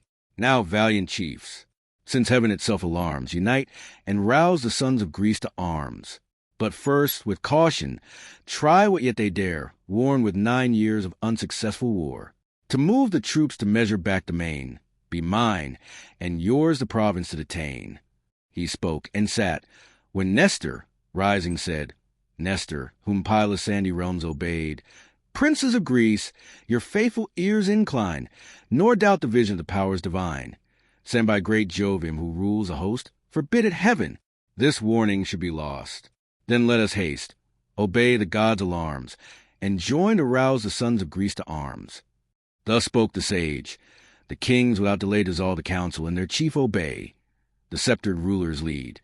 The following host, poured forth by thousands, darkens all the coast. As from some rocky cleft the shepherd sees clustering in heaps on heaps the driving bees, rolling and blackening, swarms succeeding swarms, with deeper murmurs and more hoarse alarms. Dusky they spread, a close embodied crowd, and o'er the vale descends a living cloud. So, from the tents and ships, a lengthened train spreads all the beach and wide o'ershads the plain. Along the region runs a deafening sound. Beneath their footsteps groans the trembling ground. Fame flies before the messenger of Jove, and shining soars, and claps her wings above. 9 sacred heralds now, proclaiming loud, 82, the monarch's will suspend the listening crowd. Soon as the throngs in order range appear, and fainter murmurs died upon the ear, the King of Kings his awful figure raised. High in his hand the golden scepter blazed, the golden scepter of celestial flame, by Vulcan formed, from Jove to Hermes came. To Pelops he the immortal gift resigned, the immortal gift great Pelops left behind, in Atreus' hand, which not with Atreus ends, to rich Thyestes next surprise descends. And now the mark of Agamemnon's reign, subjects all Argos and controls the main. On this bright scepter now the king reclined, and artful thus pronounced the speech designed. Ye sons of Mars, partake your leader's care, heroes of Greece and brothers of the war. Of partial Jove with justice I complain, and heavenly oracles believed in vain a safe return was promised to our toils, renowned, triumphant, and enriched with spoils. Now shameful flight alone can save the host, our blood, our treasure, and our glory lost. So Jove decrees, resistless lord of all, at whose command whole empires rise or fall. He shakes the feeble props of human trust, and towns and armies humbles to the dust. What shame to Greece a fruitful war to wage! Oh, lasting shame in every future age. Once great in arms, the common scorn we grow, repulsed and baffled by a feeble foe. So small their number, that if wars were ceased, and Greece triumphant held a general feast, all ranked by tens, whole decades when they dine must want a Trojan slave to pour the wine. But other forces have our hopes o'erthrown, and Troy prevails by armies not her own. Now 9 long years of mighty Jove are run, since first the labors of this war begun. Our cordage torn, decayed our vessels lie, and scarce ensure the wretched power to fly. Haste, then, for ever leave the Trojan wall. Our weeping wives, our tender children call. Love, duty, safety, summon us away. 'Tis nature's voice, and nature we obey. Our shattered barks may yet transport us o'er, safe and inglorious, to our native shore. Fly, Grecians, fly, your sails and oars employ, and dream no more of heaven-defended Troy. His deep design unknown, the hosts approve a tried speech. The mighty numbers move, so roll the billows to the Icarian shore. From east and south when winds begin to roar, burst their dark mansions in the clouds, and sweep the whitening surface of the ruffled deep. And as on corn when western gusts descend, 85, before the blast of lofty harvest bend, thus o'er the field the moving host appears, with nodding plumes and groves of waving spears. The gathering murmur spreads, their trampling feet beat the loose sands, and thicken to the fleet. With long resounding cries they urge the train to fit the ships, and launch into the main. They toil, they sweat, thick clouds of dust arise, the doubling clamors echo to the skies. E'en then the Greeks had left the hostile plain, and fate decreed the fall of Troy in vain. But Jove's imperial queen their flight surveyed, and sighing thus bespoke the blue-eyed maid. Shall then the Grecians fly? O dire disgrace! And leave unpunished this perfidious race? Shall Troy, shall Priam, and the adulterous spouse, in peace enjoy the fruits of broken vows? And bravest chiefs, in Helen's quarrel slain, lie unrevenged on yon detested plain? No! Let my Greeks, unmoved by vain alarms, once more effulgent shine in brazen arms. Haste, goddess, haste, the flying host attain, nor let one sail be hoisted on the main. Pallas obeys, and from Olympus' height, swift to the ships precipitates her flight. Ulysses first in public cares she found, for prudent counsel like the gods renowned. Oppressed with generous grief the hero stood, nor drew his sable vessels to flood. And is it thus, divine Laertes' son, thus fly the Greeks, the martial maid begun, thus to their country bear their own disgrace, and fame eternal leave to Priam's race? Shall beauteous Helen still remain unfreed, still unrevenged, 1,000 heroes bleed? Haste, generous Ithacus, prevent the shame, recall your armies and your chiefs reclaim, your own resistless eloquence employ, and to the immortals trust the fall of Troy. The voice divine confessed a warlike maid, Ulysses heard, nor uninspired obeyed. Then meeting first Atrides, from his hand receive imperial scepter command. Thus graced, attention and respect to gain, he runs. He flies through all the Grecian train. Each prince a name, or chief in arms approve. He fired with praise, or with persuasion moved. Warriors like you, with strength and wisdom blessed, by brave example should confirm the rest. The monarchs will not yet reveal to peers. He tries our courage, but resents our fears. The unwary Greeks his fury may provoke. Not thus the king in secret council spoke. Jove loves our chief. From Jove his honor springs. Beware, for dreadful is the wrath of kings. But if a clamorous vile plebeian rose, him would reproof he checked or tamed with blows. Be still, thou slave, and thy betters yield, unknown alike in council and in field. Ye gods, what dastards would our host command? Swept to the war, the lumber of a land. Be silent, wretch, and think not here aloud that worst of tyrants, an usurping crowd. To one sole monarch Jove commits the sway. His are the laws, and him let all obey. With words like these the troops Ulysses ruled, the loudest silenced and the fiercest cooled. Back to the assembly roll the thronging train, desert the ships, and pour upon the plain. Murmuring they move, as when old ocean roars, and heaves huge surges to the trembling shores. The groaning banks are burst with bellowing sound. The rocks remurmur and the deeps rebound. At length the tumult sinks, the noises cease, and a still silence lulls the camp to peace. Thersites only clamored in the throng, loquacious, loud, and turbulent of tongue, awed by no shame, by no respect controlled, in scandal busy, in reproaches bold. With witty malice studious to defame, scorn all his joy and laughter all his aim. But chief he glory with licentious style to lash the great, and monarchs to revile. His figure such as might his soul proclaim. One eye was blinking, and one leg was lame. His mountain shoulders half his breast o'erspread, thin hairs bestrewed his long, misshapen head. Spleen to mankind his envious heart possessed, and much he hated all, but most the best.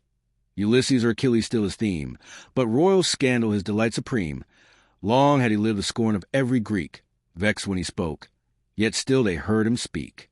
Sharp was his voice, which in the shrillest tone, thus with injurious taunts attacked the throne. Amidst the glories of so bright a reign, what moves the great Atrides to complain? 'Tis thine whatever the warrior's breast inflames, the golden spoil, and thine the lovely dames. With all the wealth our wars and blood bestow, thy tents are crowded and thy chests o'erflow.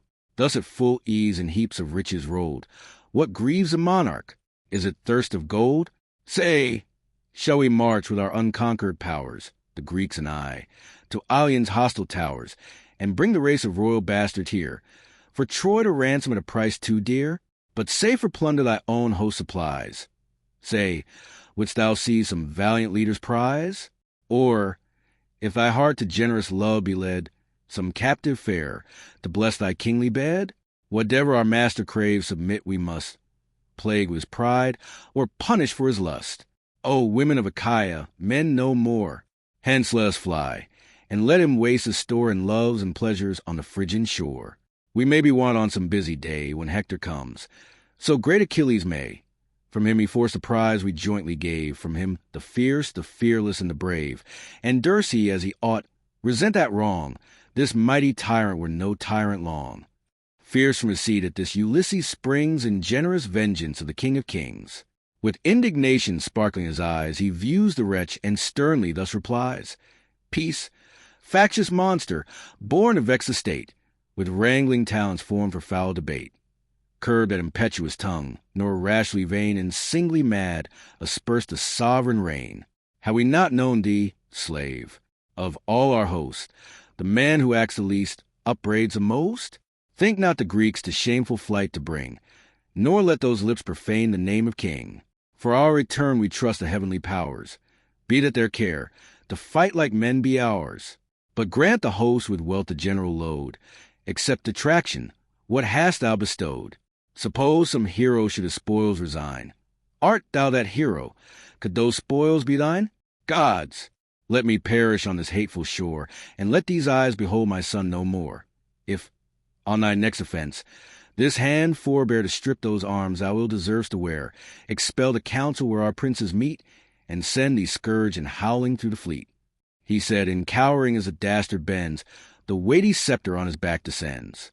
On the round bunch the bloody tumors rise, the tears spring starting from his haggard eyes. Trembling he sat, and shrunk in abject fears, from his vile visage wiped the scalding tears, while to his neighbor each expressed his thought. Ye gods! What wonders has Ulysses wrought? What fruits his conduct and his courage yield?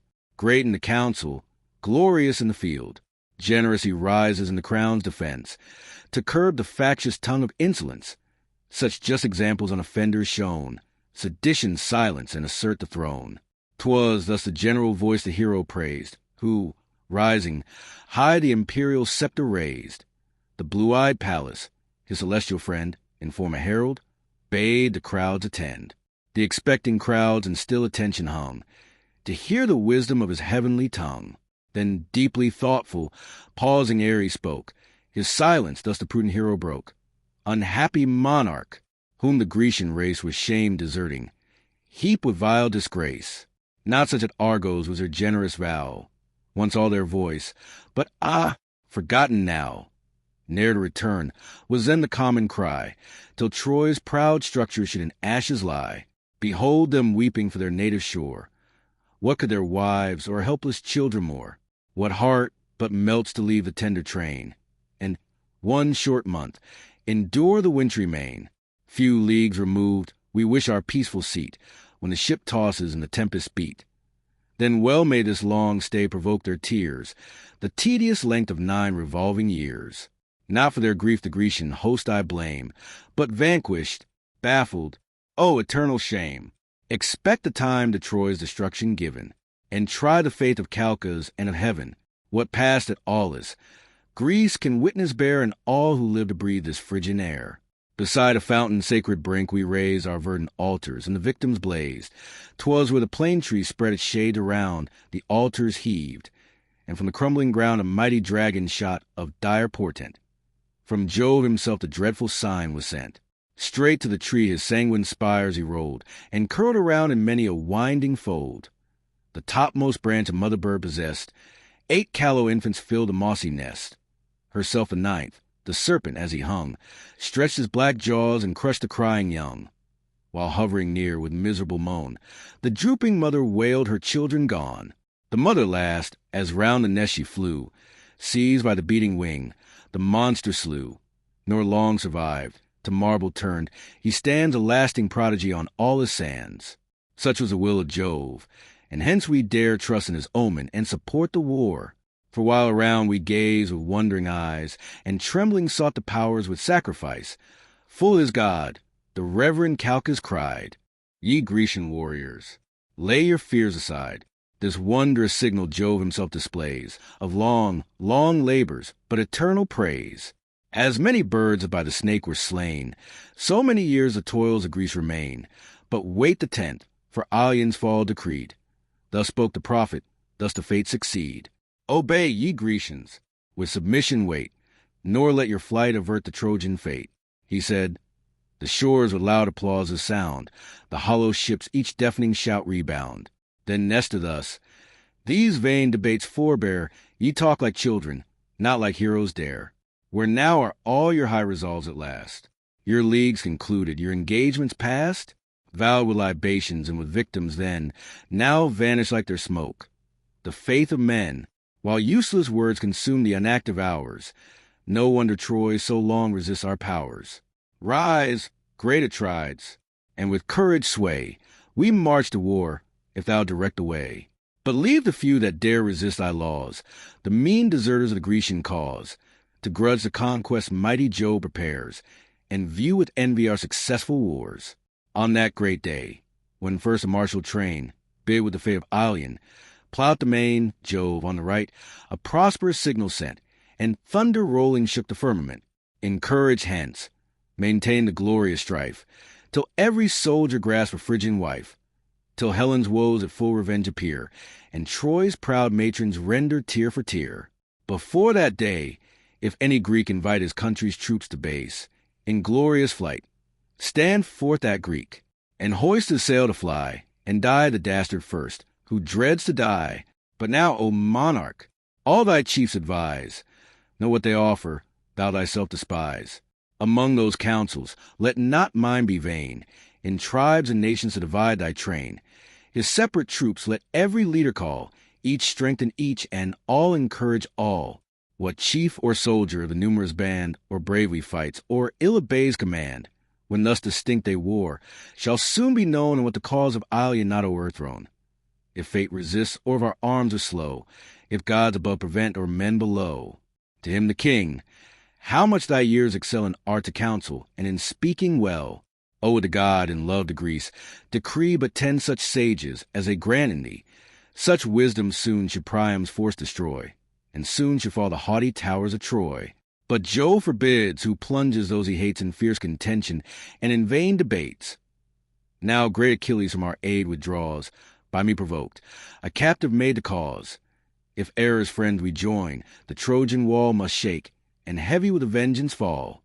But now, ye warriors, take a short repast, and well refreshed, to bloody conflict haste.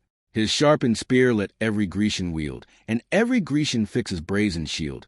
Let all excite the fiery steeds of war, and all for combat fit the rattling car. This day, this dreadful day, let each contend, no rest, no respite, till the shades ascend, till darkness or till death shall cover all. Let the war bleed, and let the mighty fall, till bathed in sweat be every manly breast.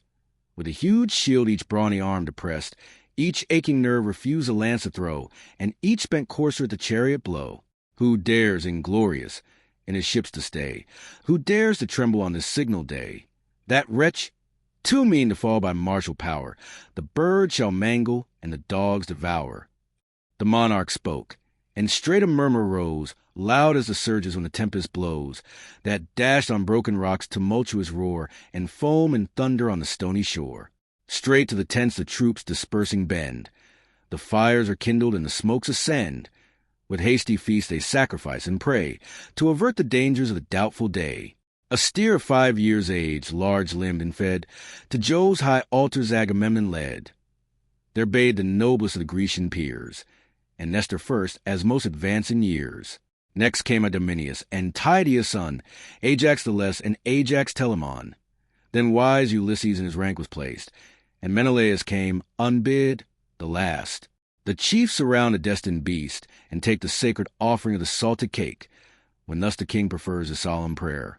O thou, whose thunder rends a clouded air, who in the heaven of heavens hast fixed thy throne, supreme of gods, unbounded and alone, hear, and before the burning sun descends, before the night her gloomy veil extends, low in the dust be laid yon hostile spires, be Priam's palace sunk in Grecian fires.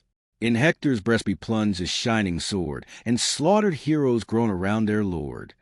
Thus prayed the chief. His unavailing prayer great Jove refused, and tossed in empty air. The god of verse, while yet the fumes arose, prepared new toils and doubled woes on woes. Their prayers performed the chiefs the right pursue, the barley sprinkled, and the victim slew. The limbs they sever from the enclosing hide, the thighs, selected to the gods, divide. On these, in double calls involved with art, the choicest morsels lie from every part. From the cleft of the crackling flames aspire, while the fat victims feed the sacred fire. The thighs thus sacrifice, and entrails dress the assistants part, transfix, and roast the rest. Then spread the tables, the repast prepare, each takes a seat, and each receives a share. Soon as the rage of hunger was suppressed, the generous Nestor thus the prince addressed. Now bid thy heralds sound aloud alarms, and call the squadron sheathed in brazen arms. Now seize the occasion. Now the troops survey, and lead to war when heaven directs the way. He said, the monarch issued his commands. Straight the loud heralds called the gathering bands. The chiefs enclose their king. The host divide, in tribes and nations ranked on either side. High in the midst the blue-eyed virgin flies. From rank to rank she darts her ardent eyes. The dreadful Aegis, Jove's immortal shield, blazed on her arm and lightened all the field. Round the vast o'er 100 serpents rolled, formed a bright fringe, and seemed a burning gold. With this each Grecian's manly breast she warms, swells their bold hearts, and strings their nervous arms. No more they sigh, inglorious, to return, but breathe revenge, and for the combat burn. As on some mountain through the lofty grove, the crackling flames ascend and blaze above. The fires expanding, as the winds arise, shoot their long beams and kindle half the skies. So from the polished arms and brazen shields, a gleamy splendor flashed along the fields. Not less their number than the embodied cranes, or milk-white swans in Asia's watery plains, that, o'er the windings of Castor springs, stretch their long necks and clap their rustling wings, now tower aloft and course in airy rounds, now light with noise the field resounds. Thus numerous and confused, extending wide, the legions crowds commander's flowery side. With rushing troops the plains are covered o'er, and thundering footsteps shake the sounding shore. Along the river's level meads they stand.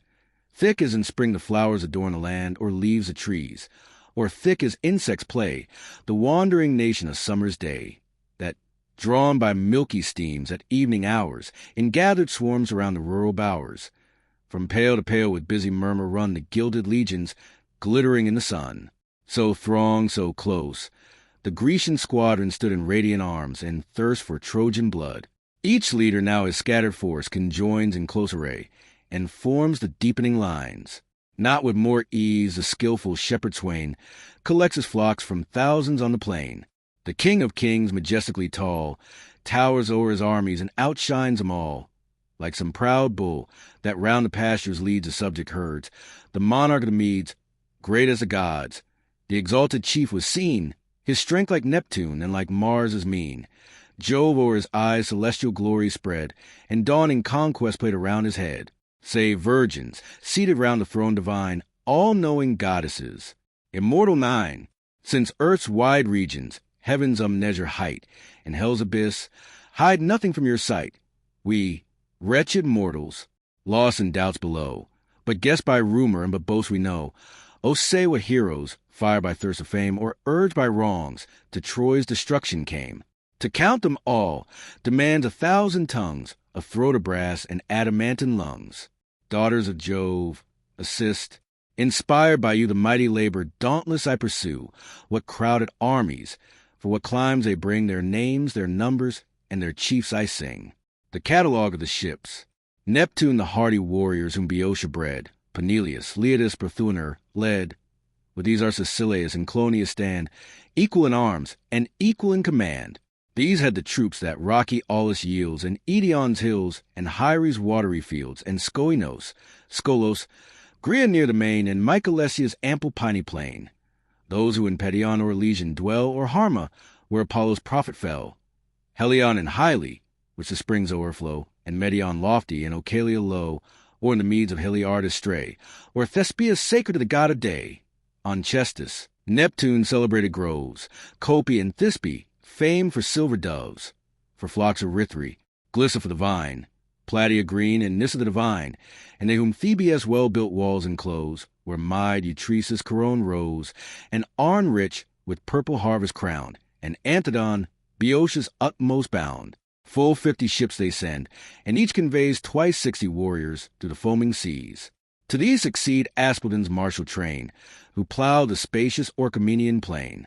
2 valiant brothers rule the undaunted throng, Iomen and Ascalaphus the strong, sons of Astyoche, the heavenly fair, whose virgin charm subdued the god of war. In Actor's court she retired to rest, the strength of Mars the blushing maid compressed. Their troops in 30 sable vessels sweep, with equal oars, the horse-resounding deep. The Phocians next in 40 barks repair, Epistrophus and Schedius head the war, from those rich regions where Cephisus leads a silver current of flowery meads. From Panopea, Christ of the divine, where Anamoria's stately turrets shine, where Pytho, Daulis, Cyparissa stood, and fair Lyle views the rising flood. These range in order on the floating tide, close on the left, the bold Boeotian side. Fierce Ajax led the Locrian squadrons on, Ajax the less, Oileus' valiant son, skilled to direct the flying Dardarite, swift in pursuit and active in the fight. Him as their chief, the chosen troops attend, which Bessa, Thronus, and rich Sino send, Opus, Calieris, and Scarphes bands, and those who dwell where pleasing Augeas stands, and where Boagrius floats the lowly lands, or in fair Tarphe's sylvan seats reside. In 40 vessels cut the yielding tide. Eubea next her martial sons prepares, and sends a brave Abantes to the wars. Breathing revenge, in arms they take their way from Chalcis' walls and strong Eretria, the Styrian field for generous vines renowned, the fair Choristos in the Styrian ground, where Dios from her towers o'erlooks the plain, and high Cerinthus views the neighboring main. Down their broad shoulders falls a length of hair. Their hands dismiss not the long lance in air, but with protended spears and fighting fields pierce the tough corslets and the brazen shields. Twice 20 ships transport the warlike bands, which bold Elphenor, fierce in arms, commands. Full 50 more from Athens stem the main, led by Menelaus through the liquid plain. Athens the fair, where great Erechtheus swayed, that owed his nurture to the blue-eyed maid, but from the teeming furrow took his birth, the mighty offspring of the foodful earth. Him Pallas placed amidst her wealthy fane, adored with sacrifice and oxen slain. Whereas the years revolve, her altars blaze, and all the tribes resound the goddess' praise. No chief like thee, Menesthius, Greece could yield, to martial armies in the dusty field, the extended wings of battle to display, or close the embodied host in firm array. Nestor alone, improved by length of days, for martial conduct bore an equal praise. With these appear the Salaminian bands, whom the gigantic Telamon commands. In 12 black ships to Troy they steer their course, and with the great Athenians join their force. Next move toward the generous Argive train, from high Troezene and Maceda's plain, and fair Aeginus circled by the main, whom strong Terinthes' lofty walls surround, and Epidaur with viney harvest crowned, and where fair Asinine and Hermoine show their cliff above and ample bay below. These by the brave Euryalus were led, great Sthenelus and greater Diomed, but chief Tydides bore the sovereign sway. In 80 barks they plough the watery way. The proud Mycene arms are martial powers, Cleone, Corinth, with imperial towers fair Illyria, Ornia's fruitful plain, and Aegean and Adrastus' ancient reign, and those who dwell along the sandy shore, and where Pullyne yields her fleecy store, where Helicè and Hyperesia lie, and Gonoesus' spires salute the sky. Great Agamemnon rules a numerous band, 100 vessels in long order stand, and crowded nations wait his dread command. High on the deck the king of men appears, and his refulgent arms in triumph wears. Proud his host, unrivaled his reign, in silent pomp he moves along the main. His brother follows, and a vengeance warms the hardy Spartans, exercise in arms. Fares and bridges valiant troops, and those whom Lacedaemon's lofty hills enclose, or Messes towers for silver doves renowned, Amyclae, Las, Augea's happy ground, and those whom Etelos' low walls contain, and Helos on the margin of the main. These, o'er the bending ocean, Helen's cause, in 60 ships with Menelaus draws. Eager and loud from man to man he flies, revenge and fury flaming in his eyes, while vainly fond, in fancy oft he hears the fair one's grief, and sees her falling tears. In 90 sail, from Pylos' sandy coast, Nestor the sage conduct his chosen host. From Amphigenia's ever-fruitful land, where Epei high and little Telion stand, where beauteous Arene her structures shows, and Thrion's walls Alpheus streams enclose, and Dorion, famed for the merest disgrace, superior once of all the tuneful race, till, vain of mortals' empty praise, he strove to match the seed of cloud-compelling Jove. Too daring bard, whose unsuccessful pride the immortal muses in their art defied. The avenging muses of the light of day deprive his eyes, and snatch his voice away. No more his heavenly voice was heard to sing, his hand no more waked the silver string. Where under high Cyllene, crowned with wood, the shaded tomb of old Epita stood. From ripe, straity, Tegea's bordering towns, the Phaeacian fields and Orchomenian downs, where fat herds in plenteous pasture rove, and Stymphalus with her surrounding grove. Parasia, on her snowy cliffs reclined, and Hyannis shook by wintry wind, and fair Mantinea's ever-pleasing sight. In 60 sail the Arcadian bands unite, bold agape nor glorious at their head, and see a son, the mighty squadron led. Their ships, supplied by Agamemnon's care, through roaring seas the wondering warriors bear. The first to battle on the appointed plain, but new to all the dangers of the main. Those where fair Elis and Buprasium join, whom Hermon here and Mercenus confined and bounded there, where o'er the valleys rose the Olenian rock, and where Elysium flows. Beneath 4 chiefs, a numerous army, came, the strength and glory of the Epean name. In separate squadrons these their train divide. Each leads 10 vessels to the yielding tide. One was Amphimachus, and Thalpius one, Eurydice, and that Titus' son Winky-Face. Dior sprung from Amarynceus' line, and great Polyxenus, of force divine. But those who view fair Elis o'er the seas from the blessed islands of the Echinides, in 40 vessels under Meges move, begot by Phyleus, the beloved of Jove. To strong Dulichium from his sire he fled, and thence to Troy his hardy warriors led. Ulysses followed to the watery road, a chief, in wisdom equal to a god, where those whom Cephalenia's line enclose, or till their fields along the coast opposed, or where fair Ithaca o'erlooks the floods, where high Neritos shakes his waving woods, where Aegilipa's rugged sides are seen, Crocilia rocky and Zacynthus green. These in 12 galleys with vermilion prores, beneath his conduct sought the Phrygian shores. Thoas came next, Andremon's valiant son, from Pleuron's walls and chalky Calydon and rough Pylene and the Olenian steep in Chalcis, beaten by the rolling deep.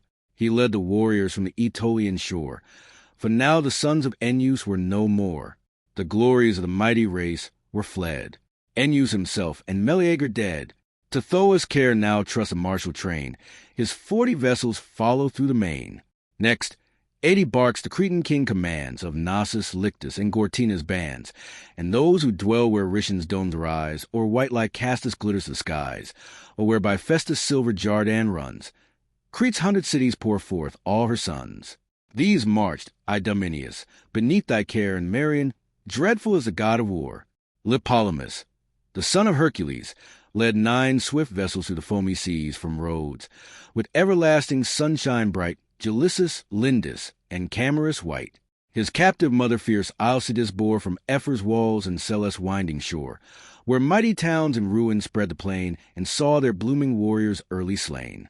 The hero, when in manly years he grew, Alcides' uncle, old Lysimnius slew. For this, constrained to quit his native place, and shun the vengeance of the Herculean race, a fleet he built, and with a numerous train of willing exiles wandered o'er the main, where many seas and many sufferings passed. On happy roads the chief arrived at last. There in 3 tribes divides his native band, and rules them peaceful in a foreign land. Increased and prospered in their new abodes by mighty Jove, the sire of men and gods. With joy they saw the growing empire rise, and showers of wealth descending from the skies. 3 ships with Nereus sought the Trojan shore, Nereus, whom a gale to Charopus bore Nereus, in faultless shape and blooming grace, the loveliest youth of all the Grecian race. Pelides only matched his early charms, but few his troops and small his strength in arms. Next 30 galleys cleave the liquid plain of those Calydnia sea-girt isles contain.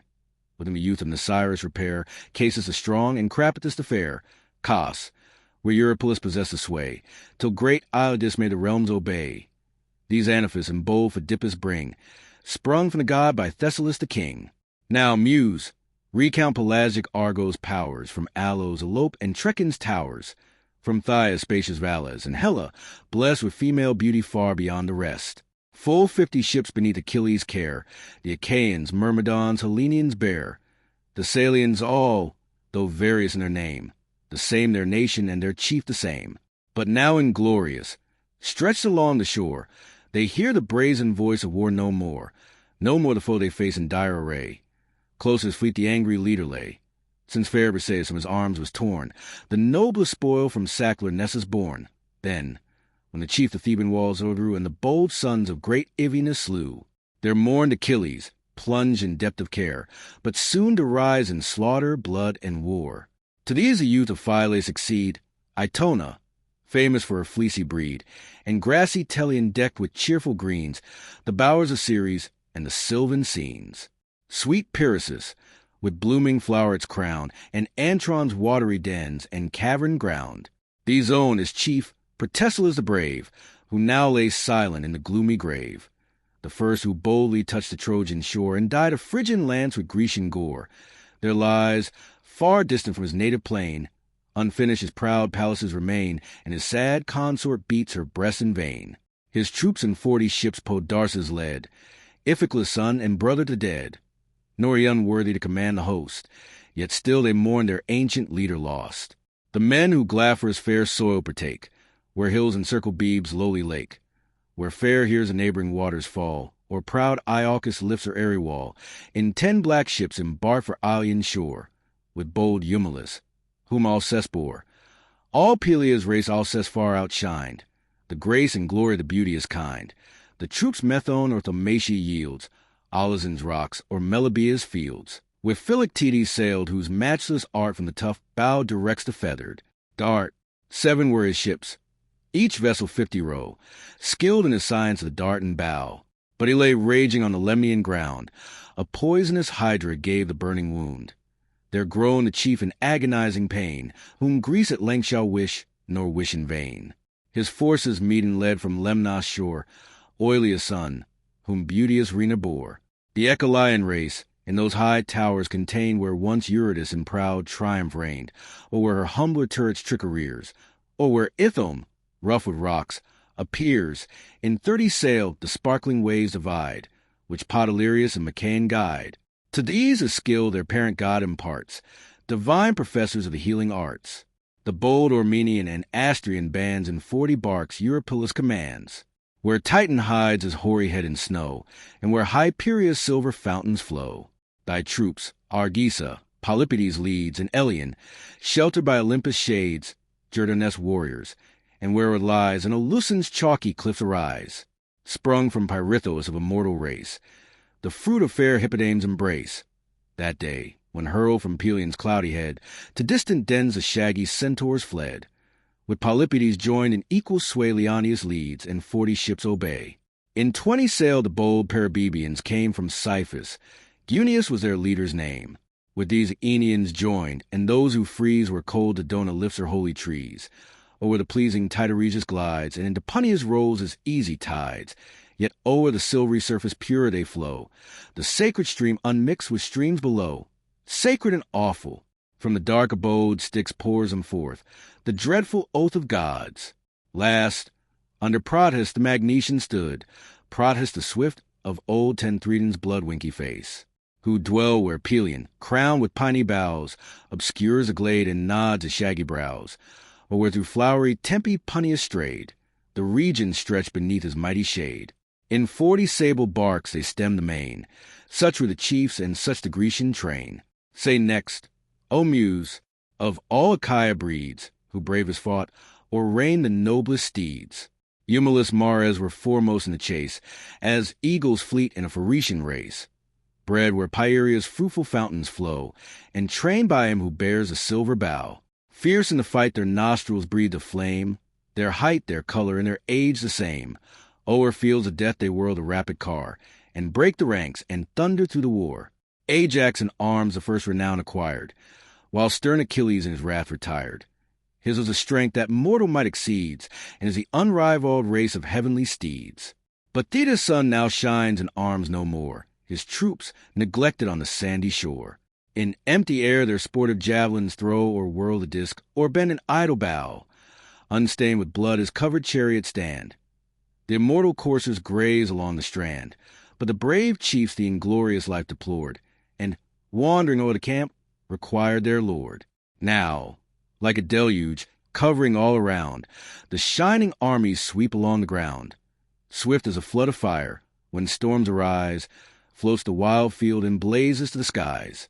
Earth groaned beneath them, as when angry Jove hurls down the forky lightning from above, on Orion when he the thunder throws, and fires Typhoeus with redoubled blows, where Typhon, pressed beneath the burning load, still feels the fury of the avenging god. But various Iris, Jove's commands to bear, speeds on the wings of winds through liquid air. In Priam's porch the Trojan chiefs she found, the old consulting and the youths around. Polite shape, the monarch's son, she chose, who from Aesith's tomb observed the foes, high on the mound, from whence in prospect lay the fields, the tents, the navy, and the bay. In this dissembled form, she hastes to bring the unwelcome message to the Phrygian king. Cease to consult, the time for action calls. War, horrid war, approaches to your walls. Assembled armies oft have I beheld, but ne'er till now such numbers charge a field. Thick as autumnal leaves or driving sand, the moving squadrons blacken all the strand. Thou, godlike Hector, all thy force employ, assemble all the united bands of Troy. In just array let every leader call the foreign troops. This day demands 'em all. The voice divine the mighty chief alarms. The council breaks, the warriors rush to arms.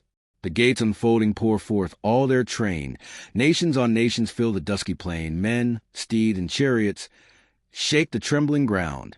The tumult thickens and the skies resound. Amidst the plain in sight of Ilion stands a rising mount, the work of human hands. This from Marin's tomb the immortals know, though called Batia in the world below winky face. Beneath their chiefs in martial order here, the auxiliary troops and Trojan hosts appear. The godlike Hector, high above the rest, shakes his huge spear and nods his plumy crest. In throngs around his native bands repair, and groves of lances glitter in the air. Divine Aeneas brings the Dardan race, and Chryse's son, by Venus' stolen embrace, born in the shades of Ida's secret grove, a mortal mixing with the queen of love winky face. Archilochus and Acamas divide the warrior's toils, and combat by side, who fare Zelia's wealthy valleys till fast by the foot of Ida's sacred hill, or drink Aesepus of thy sable flood, were led by Pandarus of royal blood, to whom his art Apollo deigned to show grace with the presence of his shafts and bow.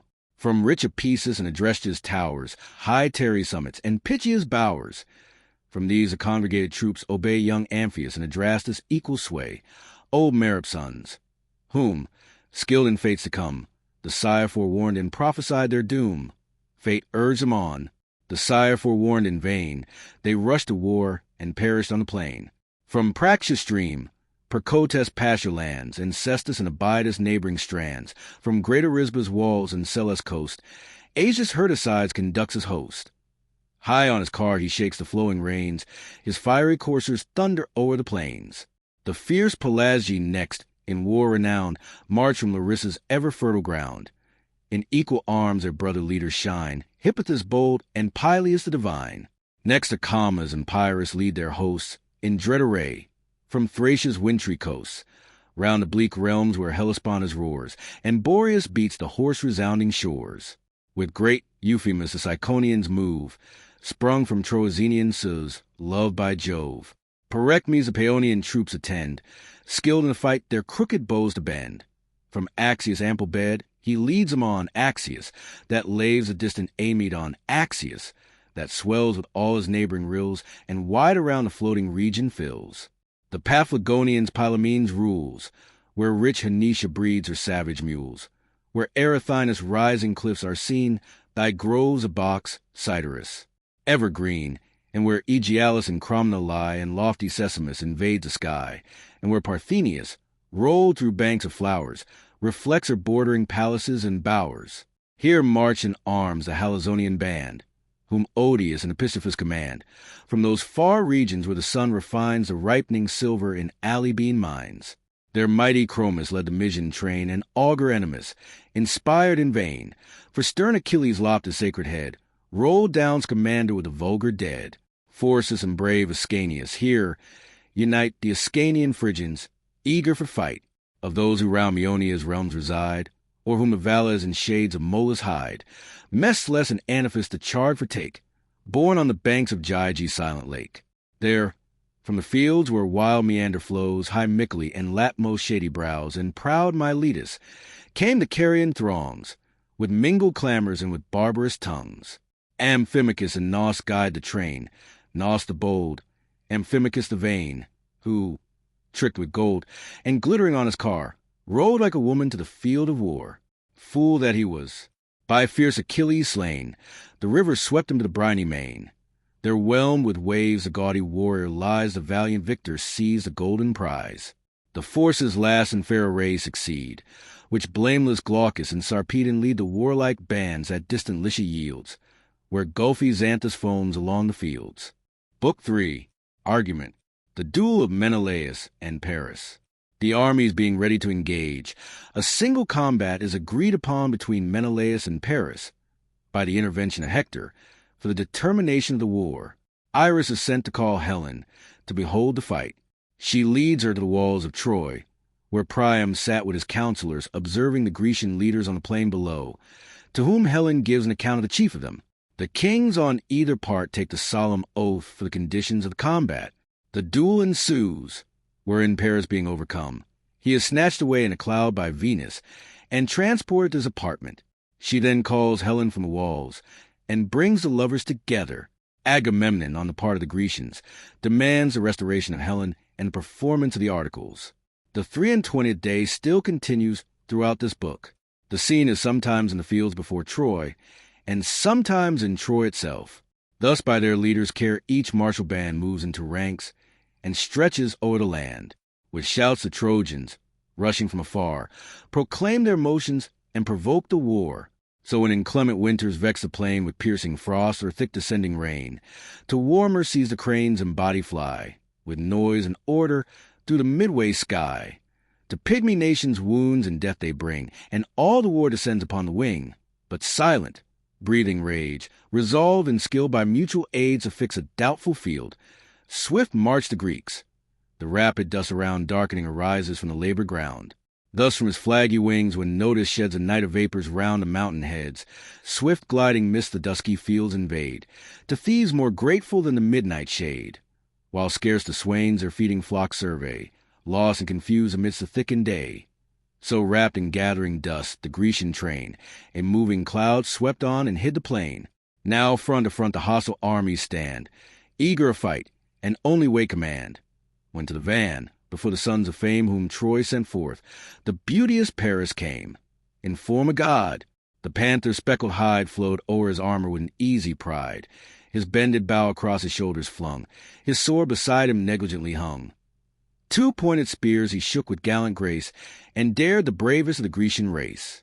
As thus, with glorious air and proud disdain, he boldly stalked, the foremost on the plain him Menelaus, loved of Mars, Espes, with heart elated and with joyful eyes.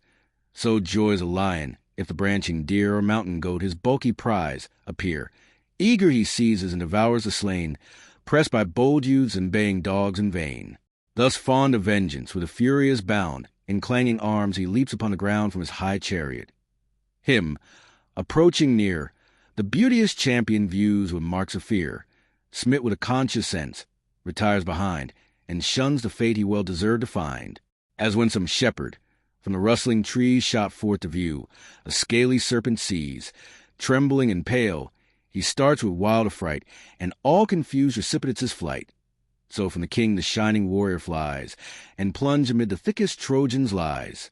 As godlike Hector sees the prince retreat, he thus upbraids him with generous heat. Unhappy Paris, but to women brave, so fairly formed, and only to deceive. Oh, hadst thou died when first thou saw'st the light, or died at least before thy nuptial rite, a better fate than vainly thus to boast, and fly, the scandal of thy Trojan host. Gods! How the scornful Greeks exult to see their fears of danger undeceived in thee. Thy figure promised with martial air, but oh, thy soul supplies a form so fair. In former days, in all thy gallant pride, when thy tall ships triumphant stemmed the tide, when Greece beheld thy painted canvas flow, and crowds stood wondering at the passing show, say, was it thus, with such a baffled mien, you met the approaches of the Spartan queen, thus from her realm conveyed the beauteous prize, and both her warlike lords outshine in Helen's eyes? This deed, thy foes' delight, thy own disgrace, thy father's grief, and ruin of thy race, this deed recalls thee to the proffered fight, or hast thou injured whom thou darest not right? Soon to thy cause the field would make thee know thou keep'st the consort of a braver foe. Thy graceful form instilling soft desire, thy curling tresses and thy silver lyre, beauty and youth. In vain to these you trust, when youth and beauty shall be laid in dust. Troy yet may wake, and one avenging blow crush the dire author of his country's woe. His silence here, with blushes, Paris breaks. 'Tis just, my brother, what your anger speaks. But who like thee can boast a soul sedate, so firmly proof to all the shocks of fate? Thy force, like steel, a tempered hardness shows, still edged to wound, and still untired with blows, like steel uplifted by some strenuous swain, with falling woods to strew the wasted plain. Thy gifts I praise, nor thou despise the charms of which a lover golden Venus arms. Soft moving speech, and pleasing outward show, no wish can gain them, but the gods bestow. Yet, wouldst thou have the proffered combat stand, the Greeks and Trojans seat on either hand, then let a midway space our host divide, and on that stage of war, the cause be tried. By Paris there the Spartan king be fought, for beauteous Helen and the wealth she brought. And who his rival can in arms subdue, his be the fair, and his the treasure too. Thus with a lasting league your toils may cease, and Troy possess her fertile fields in peace. Thus may the Greeks review their native shore, much famed for generous steeds, for beauty more. He said, the challenge Hector heard with joy, then with his spear restrained the youth of Troy, held by the midst athwart, and near the foe advanced with steps majestically slow, while round his dauntless head the Grecians pour their stones and arrows in a mingled shower. Then thus the monarch, great Atrides, cried, forbear, ye warriors, lay the darts aside. A parley Hector asks, a message bears. We know him by the various plume he wears. Awed by his high command the Greeks attend, the tumult silence, and the fight suspend. While from the center Hector rolls his eyes on either host, and thus to both applies. Hear, all ye Trojan, all ye Grecian bands, what Paris, author the war, demands.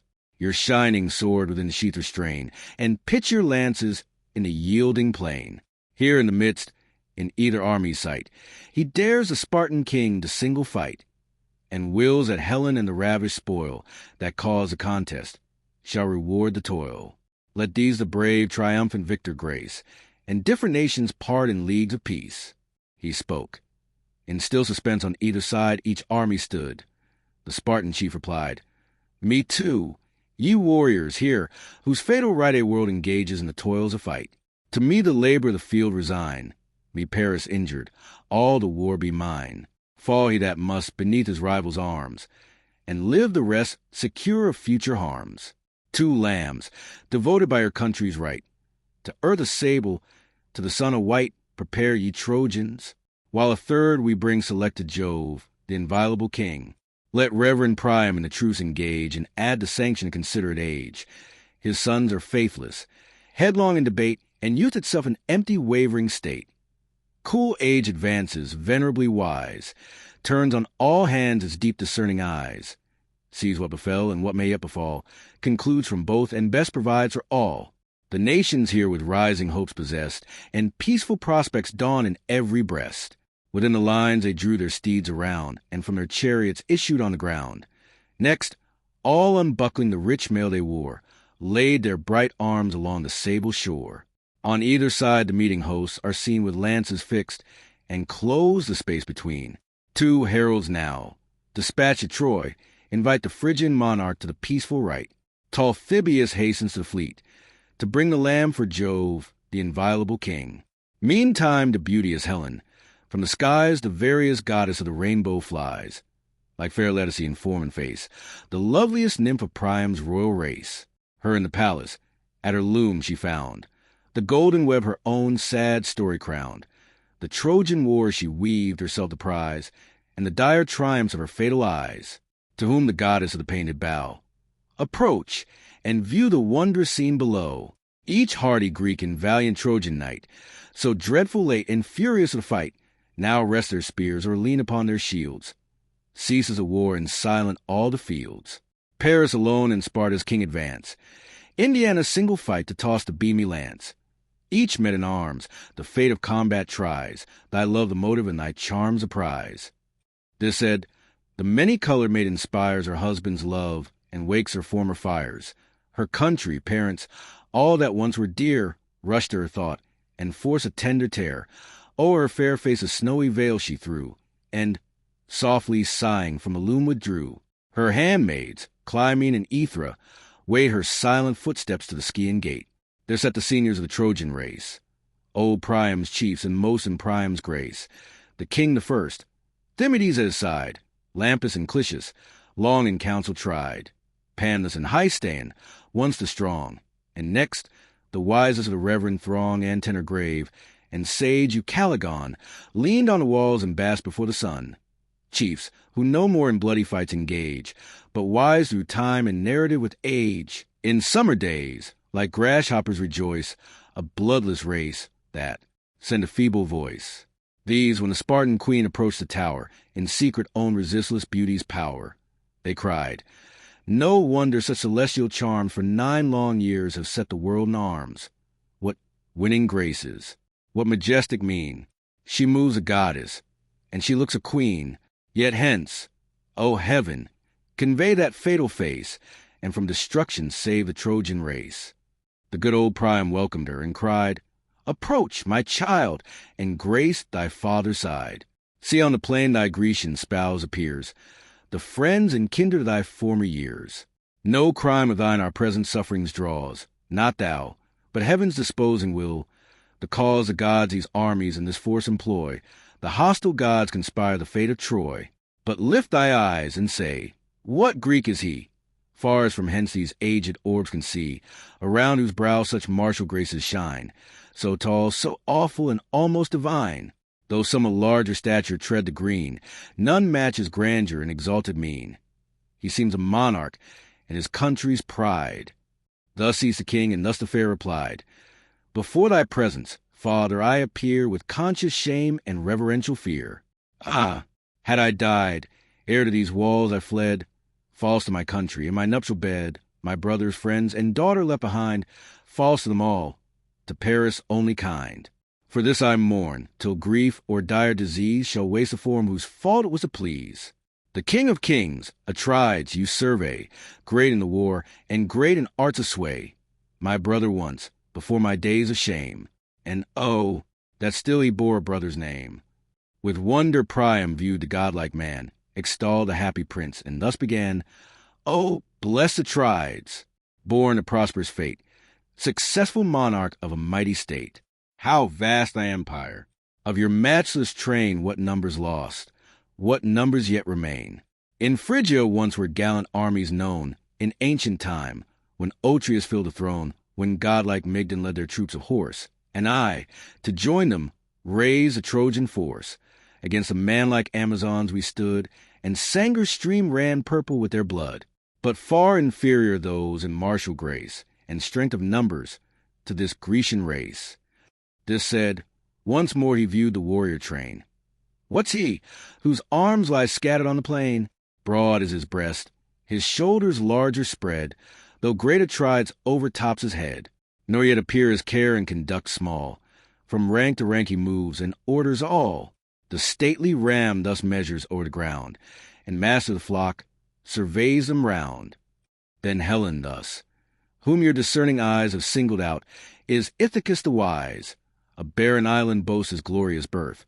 His fame for wisdom fills the spacious earth.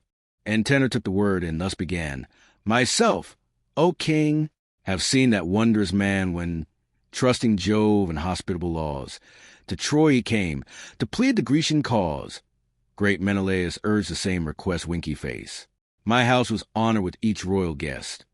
I knew their persons and admired their parts, both brave in arms and both approved in arts. Erect, the Spartan most engaged our view.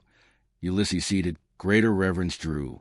When Atreus' son harangued the listening train, just was his sense and his expression plain, his words succinct, yet full without a fault. He spoke no more than just a thing he ought. But when Ulysses rose in thought profound, his modest eyes he fixed upon the ground. As one unskilled or dumb, he seemed to stand, nor raise his head, nor stretched his scepter hand. But when he speaks, what elocution flows! Soft as the fleeces of descending snows, the copious accents fall, with easy art. Melting they fall and sink into the heart. Wondering we hear, and fixed in deep surprise, our ears refute the censure of our eyes. The king then asked, as yet the camp he viewed, what chief is that, with giant strength endued, whose brawny shoulders, and whose swelling chest and lofty stature far exceed the rest? Ajax the Great, the beauteous queen replied, himself a host, the Grecian strength and pride. See, bold Idomeneus superior towers amid yon circle of his Cretan powers. Great as a god, I saw him once before, with Menelaus on the Spartan shore. The rest I know, and could in order name all valiant chiefs and men of mighty fame. Yet two are wanting of the numerous train, whom long my eyes have sought, but sought in vain. Castor and Pollux, first in martial force, one bold on foot, and one renowned for horse. My brothers these, the same our native shore, one house contained us, as one mother bore. Perhaps the chiefs, from warlike toils at ease, for distant Troy refuse to sail the seas. Perhaps their sword some nobler quarrel draws, ashamed to combat in their sister's cause.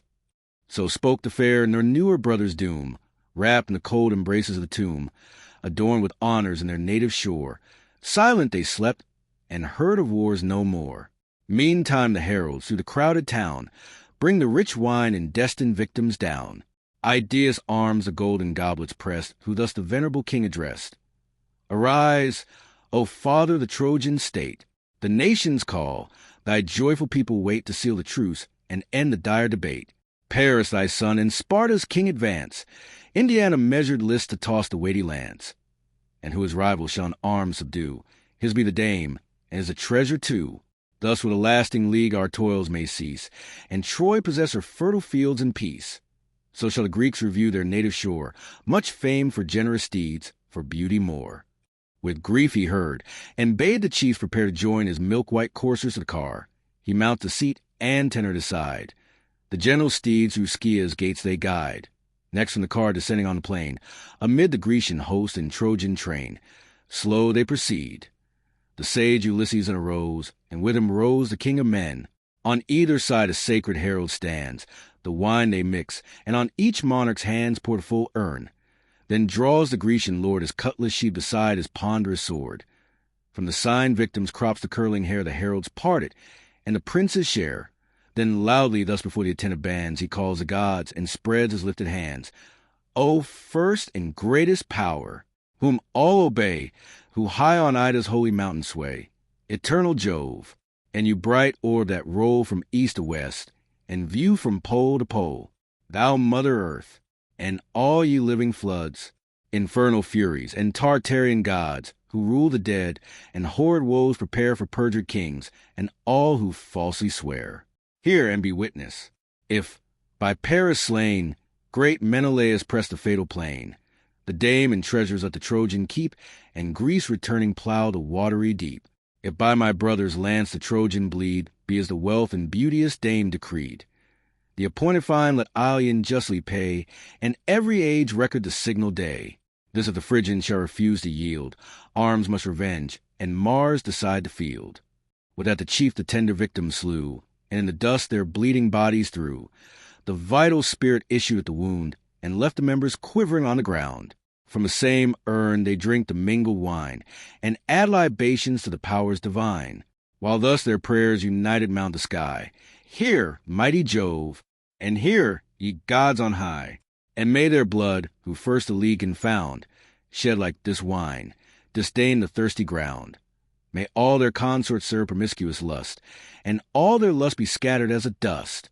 Thus either host their imprecations joined, which Jove refused, and mingle with the wind. The rites now finished, reverend Priam rose, and thus express a heart o'ercharged of woes. Ye Greeks and Trojans, let the chiefs engage, but spare the weakness of my feeble age. In yonder walls that object let me shun, nor view the danger of so dear a son. Whose arm shall conquer and what prince shall fall, heaven only knows, for heaven disposes all.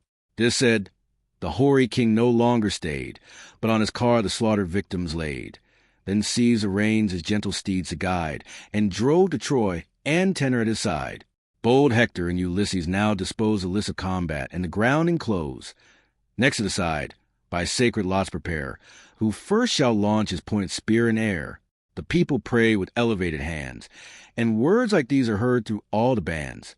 Immortal Jove, high heaven's superior lord, on lofty Ida's holy mount adored. Who are involved us in this dire debate? O give that author the ward of fate and shades eternal. Let division cease, and joyful nations join in leagues of peace. With eyes averted Hector hastes to turn the lot to fight, and shakes the brazen urn. Then Paris, thine leap forth, by fatal chance ordained the first to whirl the weighty lance. Both armies set the combat to survey. Beside each chief his azure armor lay, and round the list the generous coursers neigh. The beauteous warrior now arrays for fight, in gilded arms magnificently bright. The purple cuishes clasp his thighs around, with flowers adorned, with silver buckles bound. Lycaon's corset his fair body dressed, braced in and fitted to his softer breast. A radiant baldric, o'er his shoulder tied, sustained the sword that glittered at his side. His youthful face a polished helm o'erspread. The waving horsehair nodded on his head. His figured shield, a shining orb, he takes, and in his hand a pointed javelin shakes. With equal speed and fired by equal charms, the Spartan hero sheathes his limbs and arms. Now round the list the admiring armies stand, with javelins fixed, the Greek and Trojan band. Amidst a dreadful veil, the chiefs advance, all pale with rage, and shake the threatening lance. The Trojan first his shining javelin threw. Full on Atrides' ringing shield it flew, nor pierced the brazen orb, but with a bound leaped from the buckler, blunted on the ground. Atrides in his massy lance prepares an act to throw, but first prefers his prayers. Give me, great Jove, to punish lawless lust, and lay the Trojan gasping in the dust. Destroy the aggressor, aid my righteous cause, avenge the breach of hospitable laws. Let this example future times reclaim, and guard from wrong fair friendship's holy name. He said, and poised in air the javelin sent. Through Paris' shield the forceful weapon went, his corset pierces, and his garment rends, and glancing downward, near his flank descends. The wary Trojan, bending from blow, eludes a death and disappoints his foe, but fierce Atrides waved his sword, and strook full on his casque. The crescent helmet shook. The brittle steel, unfaithful to his hand, broke short. The fragments glittered on the sand. The raging warrior to the spacious skies raised his upbraiding voice and angry eyes. Then is it vain in Jove himself to trust? And is it thus the gods assist the just? When crimes provoke us, heaven success denies. The dart falls harmless, and the falchion flies. Furious, he said, and towards the Grecian crew, seized by the crest, the unhappy warrior drew. Struggling he followed, while the embroidered thong that tied his helmet dragged the chief along. Then had his ruin crowned Atrides' joy, but Venus trembled for the prince of Troy. Unseen she came, and burst the golden band, and left an empty helmet in his hand. The cask, enraged, amidst the Greeks he threw. The Greeks with smiles a polished trophy view. Then, as once more he lifts the deadly dart, in thirst of vengeance, at his rival's heart, the queen of love her favored champion shrouds, for gods can all things, in a veil of clouds. Raised from the field the panting youth she led, and gently laid him on the bridal bed. With pleasing sweets his fainting sense renews, and all the dome perfumes with heavenly dews. Meantime the brightest of the female kind, the matchless Helen, o'er the walls reclined. To her, beset with Trojan beauties, came, in borrowed form, the laughter-loving dame. She seemed an ancient maid, well skilled to cull the snowy fleece, and wind the twisted wool. The goddess softly shook her silken vest, that shed perfumes, and whispering thus addressed, Venus, disguised, inviting Helen to the chamber of Paris, haste, happy nymph. For thee thy Paris calls, safe from the fight, in yonder lofty walls. Fair as a god, with odors round him spread, he lies, and waits thee on the well-known bed. Not like a warrior parted from the foe, but some gay dancer in the public show. She spoke, and Helen's secret soul was moved. She scorned the champion, but the man she loved. Fair Venus' neck, her eyes that sparkled fire, and breast revealed the queen of soft desire. Struck with her presence, straight the lively red forsook her cheek, and trembling, thus she said, Then is it still thy pleasure to deceive, and woman's frailty always to believe? Say, to new nations must I cross the main, or carry wars to some soft Asian plain? For whom must Helen break her second vow?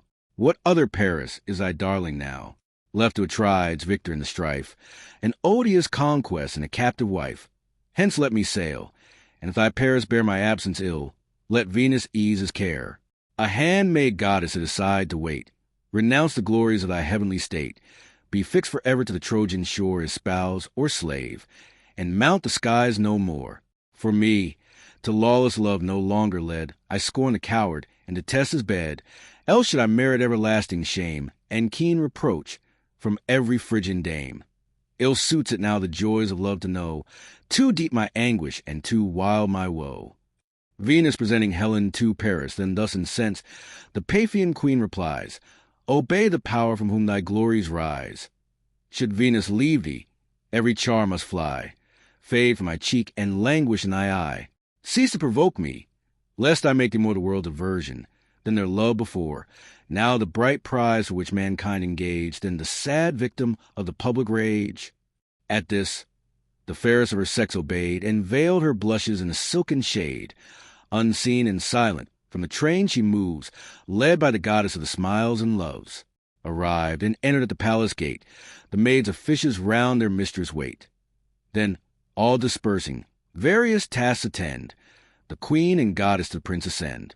Full in her Paris sight, the queen of love had placed a beauteous progeny of Jove. Whereas he viewed her charms, she turned away her glowing eyes, and thus began to say, Is this the chief, who, lost a sense of shame, late fled the field, and yet survives his fame? Oh, hadst thou died beneath the righteous sword of that brave man whom once I called my lord. The boaster Paris oft desired the day with Sparta's king to meet in single fray. Go now, once more thy rival's rage excite, provoke Atrides, and renew the fight. Yet Helen bids thee stay, lest thou unskilled shouldst fall in easy conquest on the field. The prince replies, Ah, cease, divinely fair, nor add reproaches to the wounds I bear. This day the foe prevailed by Pallas' power. We yet may vanquish in a happier hour. There want not gods to favor us above, but let the business of our life be love. These softer moments let delights employ, and kind embraces snatch the hasty joy. Not thus I love thee, when from Sparta's shore my forced, my willing heavenly prize I bore, when first entranced in Cranae's isle I lay, mixed with thy soul, and all dissolved away. Thus having spoke, the enamored Phrygian boy rushed to the bed, impatient for the joy. Him Helen followed slow with bashful charms, and clasped the blooming hero in her arms. While these to love's delicious rapture yield, the stern Atrides rages round the field. So some fell lion whom the woods obey, roars through the desert, and demands his prey.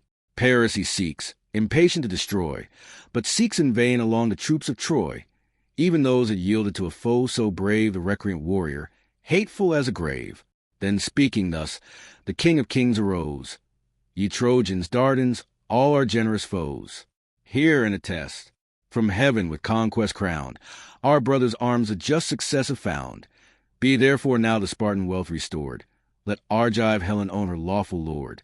The appointed fine let Ilion justly pay, and age to age record this signal day. He ceased. His army's loud applauses rise, and the long shout runs echoing through the skies. Book 4. Argument. The breach of the truce and the first battle. The gods deliberate in council concerning the Trojan War. They agree upon the continuation of it, and Jupiter sends down Minerva to break the truce. She persuades Pandarus to aim an arrow at Menelaus, who is wounded but cured by Machaon. In the meantime, some of the Trojan troops attack the Greeks. Agamemnon is distinguished in all the parts of a good general. He reviews the troops and exhorts the leaders, some by praises and others by reproof. Nestor is particularly celebrated for his military discipline. The battle joins, and great numbers are slain on both sides. The same day continues through this as through the last book, as it does also through the 2 following, and almost the end of the 7th book. The scene is wholly in the field before Troy. And now Olympus' shining gates unfold. The gods, with Jove, assume their thrones of gold. Immortal Hebe, fresh with bloom divine, the golden goblet crowns with purple wine. While full bowls flow round, the powers employ their careful eyes on long-contended Troy. When Jove, disposed, attempts Atinia's spleen, thus wake the fury of his partial queen. 2 powers divine the son of Atreus aid, imperial Juno, and the martial maid, but high in heaven they sit, and gaze from far, the tame spectators of his deeds of war. Not thus fair Venus helps her favored knight. The queen of pleasures shares the toils of fight, each danger wards, and constant in her care, save in the moment of the last despair. Her act has rescued Paris' forfeit life, though great Atrides gained the glorious strife. Then say, ye powers, what signal issue waits to crown this deed and finish all the fates? Shall heaven by peace the bleeding kingdom spare, or rouse the furies and awake the war? Yet, would the gods for human good provide, Atrides soon might gain his beauteous bride. Still Priam's walls in peaceful honors grow, and through his gates the crowding nations flow. Thus while he spoke, the queen of heaven in rage and queen of war in close consult engaged. Apart they sit, their deep designs employ, and meditate the future woes of Troy. Those secret angers swell Minerva's breast, the prudent goddess yet her wrath suppressed. But Juno, impotent of passion, broke her sullen silence, and with fury spoke, the counsel of the gods shall then, O tyrant of the ethereal reign, my schemes, my labors, and my hopes be vain? Have I, for this, shook Ilion with alarms, assembled nations, set 2 worlds in arms? To spread the war, I flew from shore to shore. The immortal coursers scarce the labor bore. At length ripe vengeance o'er their heads impends, but Jove himself the faithless race defends. Loath as thou art to punish lawless lust, not all the gods are partial and unjust. The sire whose thunder shakes the cloudy skies sighs from his inmost soul and thus replies, O lasting rancor, O insatiate hate to Phrygia's monarch and the Phrygian state! What high offense has fired the wife of Jove? Can wretched mortals harm the powers above? That Troy, and Troy's whole race thou wouldst confound, and yon fair structures level with the ground. Haste, leave the skies, fulfill thy stern desire, burst all her gates, and wrap her walls in fire. Let Priam bleed, if yet you thirst for more, bleed all his sons, and Ilion float with gore. To boundless vengeance the wide realm be given, till vast destruction glut the queen of heaven. So let it be, and Jove his peace enjoy when heaven no longer hears the name of Troy. But should this arm prepare to wreak our hate on thy loved realms, whose guilt demands their fate, presume not thou the lifted bolt to stay. Remember Troy, and give the vengeance way. For know, of all the numerous towns that rise beneath the rolling sun and starry skies, which gods have raised, or earth-born men enjoy, none stands so dear to Jove as sacred Troy. No mortals merit more distinguished grace than godlike Priam, or than Priam's race. Still to our name their hecatombs expire, and altars blaze with unextinguished fire. At this the goddess rolled her radiant eyes, then on the thunder fixed them and replies, 3 towns are Juno's on the Grecian plains, more dear than all the extended earth contains, Mycenae, Argos, and the Spartan wall these thou mayst raise, nor I forbid their fall.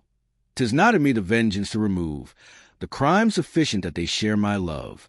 Of power superior, why should I complain? Resent I may, but must resent in vain. Yet some distinction Juno might require. Sprung with thyself from one celestial sire, a goddess born, to share the realms above, and style the consort of the thundering Jove. Nor thou a wife and sister's right deny, let both consent, and both by terms comply. So shall the gods our joint decrees obey, and heaven shall act as we direct the way. See ready Pallas waits thy high commands to raise in arms the Greek and Phrygian bands. Their sudden friendship by our arts may cease, and the proud Trojans first infringe the peace. The sire of men and monarch of the sky the advice approved, and bade Minerva fly, dissolve the league, and all her arts employ to make the breach the faithless act of Troy. Fire with the charge, she headlong urged her flight, and shot like lightning from Olympus' height. As the red comet, from Saturnia sent to fright the nations with a dire portent, a fatal sign to armies on the plain, or trembling sailors on a wintry main. With sweeping glories glides along in air, and shakes the sparkles from its blazing hair. Between both armies thus, in open sight shot the bright goddess in a trail of light. With eyes erect the gazing hosts admire the power descending, and the heavens on fire. The gods, they cried, the gods as signal sent, and fate now labors with some vast event. Jove seals a league, or bloodier scenes prepares. Jove, the great arbiter of peace and wars. They said, while Pallas through the Trojan throng, in shape immortal, passed disguised along. Like bold Laodocus, her course she bent, who from Antenor traces high descent. Amidst the ranks Lycaon's son she found, the warlike Pandarus, for strength renowned, whose squadrons, led from black Aesepus' flood with flaming shields in martial circle stood. To him the goddess, Phrygian, canst thou hear a well-timed counsel with a willing ear? What praise were thine, couldst thou direct thy dart amidst his triumph to the Spartan's heart? What gifts from Troy, from Paris wouldst thou gain, thy country's foe, the Grecian glory slain? Then seize the occasion, dare the mighty deed, aim at his breast, and may that aim succeed. But first, to speed the shaft, address thy vow to Lycian Phoebus with the silver bow, and swear the firstlings of thy flock to pay, on Zelia's altars, to the god of day. He heard, and madly at the motion pleased, his polished bow with hasty rashness seized. 'Twas formed of horn and smoot with artful toil, a mountain goat resigned to shining spoil, who pierced long since beneath his arrows bled. The stately quarry on the cliffs lay dead, and 16 palms his brow's large honor spread. The workmen joined and shaped the bended horns, and beaten gold each taper point adorns. This, by the Greeks unseen, the warrior bends, screened by the shields of his surrounding friends. There meditates the mark, and couching low, fits the sharp arrow to the well-strung bow. One from 100 feathered deaths he chose, fated to wound in cause of future woes. Then offers vows with hecatombs to crown Apollo's altars in his native town. Now with full force the yielding horn he bends, drawn to an arch, and joins the doubling ends. Close his breast he strains a nerve below, till the barbed points approach the circling bow. The impatient weapon whizzes on the wing, sounds a tough horn, and twangs a quivering string.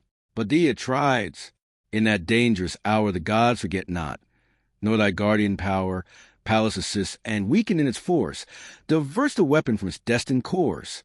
So from her babe, when slumber seals his eye, the watchful mother wafts the envenomed fly, just where his belt with golden buckles joined, where linen folds the double corset lined. She turned the shaft, which, hissing from above, passed the broad belt, and through the corselet drove. The folds it pierced, the plaited linen tore, and raised the skin and drew the purple gore. As when some stately trappings are decreed to grace a monarch on his bounding steed, a nymph in Corea or Meonia bred, stains the pure ivory with a lively red. With equal luster various colors vie, the shining whiteness and a Tyrian dye. So great Atrides, showed thy sacred blood, as down thy snowy thigh distilled the streaming flood. With horror seized, the king of men descried the shaft infixed and saw the gushing tide. Nor less the Spartan feared, before he found the shining barb appear above the wound. Then with a sigh that heaved his manly breast, the royal brother thus his grief expressed, and grasped his hand, while all the Greeks around with answering sighs returned the plaintive sound. Oh, dear as life, did I for this agree the solemn truce, a fatal truce to thee, Wert thou exposed to all the hostile train, to fight for Greece and conquer, to be slain. The race of Trojans in thy ruin join, and faith is scorned by all the perjured line. Not thus our vows, confirmed with wine and gore, those hands we plighted and those oaths we swore, shall all be vain. When heaven's revenge is slow, Jove but prepares to strike the fiercer blow. The day shall come, that great avenging day, when Troy's proud glories in the dust shall lay, when Priam's powers and Priam himself shall fall, and one prodigious ruin swallow all. I see the god already, from the pole bear his red arm and bid the thunder roll. I see the Eternal all his fury shed, and shake his aegis o'er their guilty head. Such mighty woes on perjured princes wait, but thou, alas, deservest a happier fate. Still must I mourn the period of thy days, and only mourn without my share of praise. Deprived of thee, the heartless Greeks no more shall dream of conquest on a hostile shore. Troy sees, Helen, and our glory lost, thy bones shall moulder on a foreign coast. While some proud Trojan thus insulting cries, and spurns the dust where Menelaus lies. Such are the trophies Greece from Iliad brings, and such the conquest of her king of kings. Lo, his proud vessels scattered o'er the main, and unrevenged his mighty brother slain. Oh, ere that dire disgrace shall blast my fame, o'erwhelm me, earth, and hide a monarch's shame. He said, a leader's and a brother's fears possess a soul, which thus the Spartan cheers. Let not thy word the warmth of Greece abate. The feeble dart is guiltless of my fate. Stiff with the rich embroidered work around, my varied belt repelled the flying wound. To whom the king, my brother, my friend, thus, always thus, may heaven thy life defend. Now seek some skillful hand, whose powerful art may stanch the effusion, and extract the dart. Herald be swift, and bid Machaon bring his speedy succor to the Spartan king. Pierce with a winged shaft the deed of Troy, the Grecian sorrow and the Dardan's joy. With hasty zeal the swift tall Phibius flies. Through the thick files he darts his searching eyes, and finds Machaon, where sublime he stand in arms encircled with his native bands. Then thus, Machaon, to the king repair, his wounded brother claims thy timely care. Pierced by some Lycian or Dardanian bough, a grief to us, a triumph to foe. The heavy tidings grieve the godlike man. Swift to his succor through the ranks he ran. The dauntless king yet standing firm he found, and all the chiefs in deep concern around. Where to the steely point the reed was joined, the shaft he drew, but left the head behind. Straight the broad belt with gay embroidery graced, he loosed, the corset from his breast unbraced. Then sucked the blood and sovereign balm infused, which Chiron gave and Aesculapius used. While round the prince the Greeks employ their care, the Trojans rush tumultuous to the war. Once more they glitter in refulgent arms. Once more the fields are filled with dire alarms. Nor had you seen the king of men appear confused, inactive, or surprised with fear, but fond of glory, with severe delight, his beating bosom claimed the rising fight. No longer with his warlike steeds he stayed, or pressed the car with polished brass inlaid, but left Eurymedon the reins to guide. The fiery courser snorted at his side. On foot through all the martial ranks he moves, and these encourages, and those reproves. Brave men, he cries, to such who boldly dare urge their swift steeds to face the coming war. Your ancient vow on the foes approve. Jove is with Greece, and let us trust in Jove. 'Tis not for us, but guilty Troy, to dread, whose crimes sit heavy on her perjured head. Her sons and matrons Greece shall lead in chains, and her dead warriors strew the mournful plains. Thus with new ardor he the brave inspires, or thus the fearful with reproaches fires.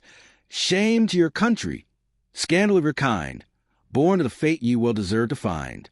Why stand ye gazing round the dreadful plain, prepared for flight, but doomed to fly in vain? Confused and panting thus, the hunted deer falls as he flies, a victim to his fear. Still must ye wait the foes, and still retire, till yon tall vessels blaze with Trojan fire? Or trust ye, Jove of valiant foes shall chase, to save a trembling, heartless, dastard race?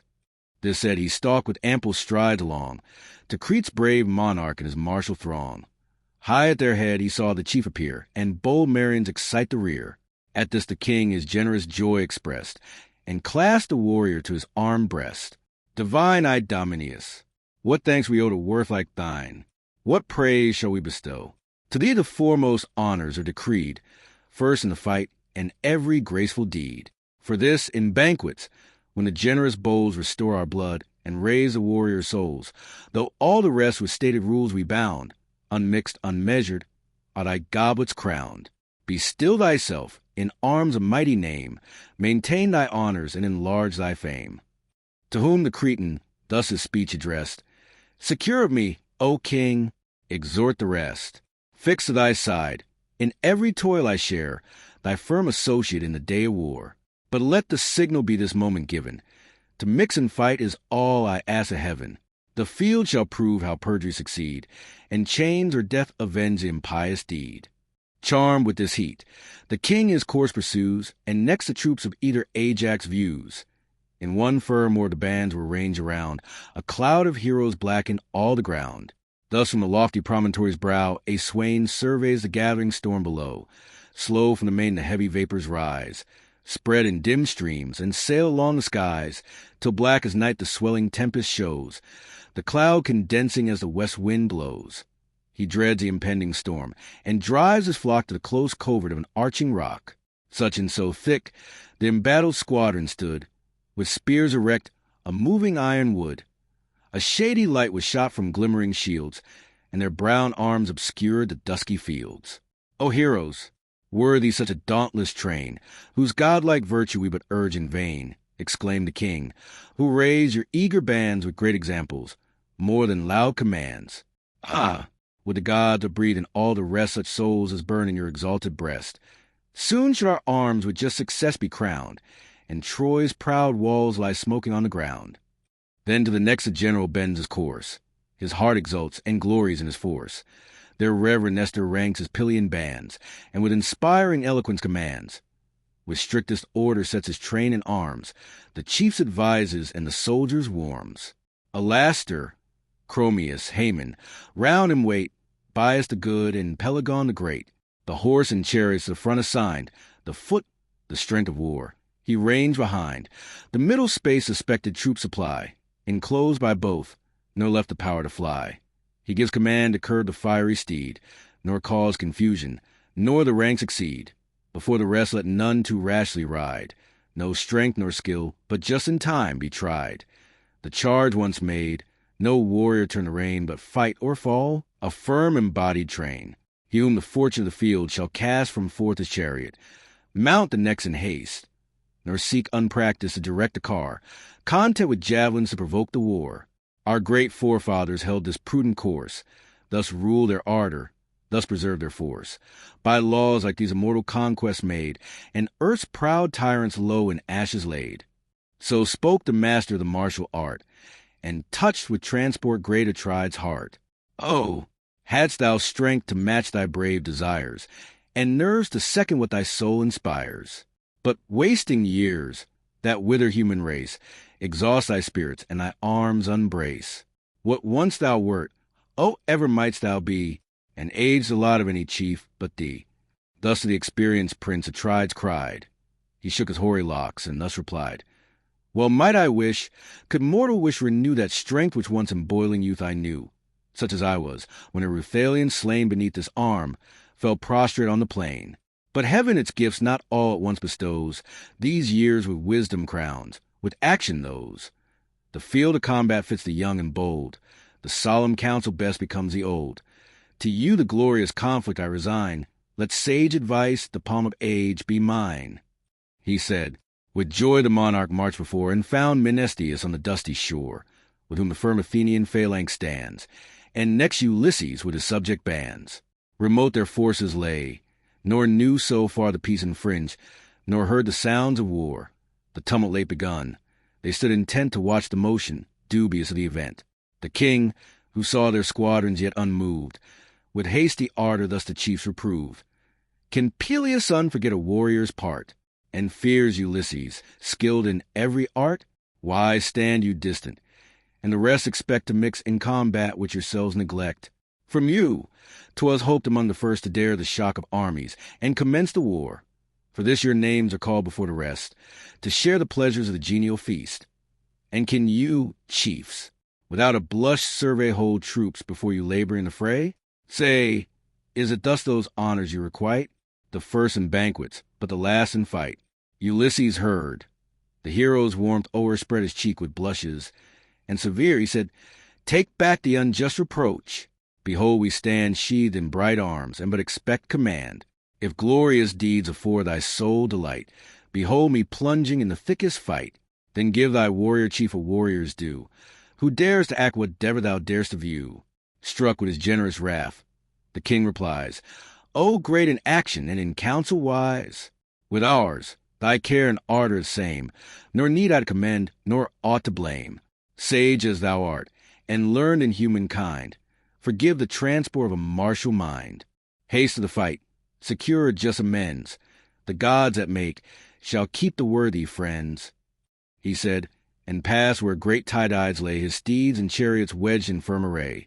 The warlike Sthenelus attends aside, to whom with stern reproach the monarch cried, "O son of Tydeus, he whose strength could tame the bounding steed, in arms a mighty name, canst thou, remote, the mingling host descry, with hands unactive and a careless eye? Not thus thy sire the fierce encounter feared. Still first in front the matchless prince appeared. What glorious toils, what wonders they recite, who viewed him laboring through the ranks of fight. I saw him once, when gathering martial powers, a peaceful guest, he sought Mycenaeus' towers. Armies he asked, and armies have been given, not we denied, but Jove forbade from heaven, while dreadful comets glaring from afar forewarned the horrors of the Theban war. Next, sent by Greece from where Asopus flows, a fearless envoy, he approached the foes.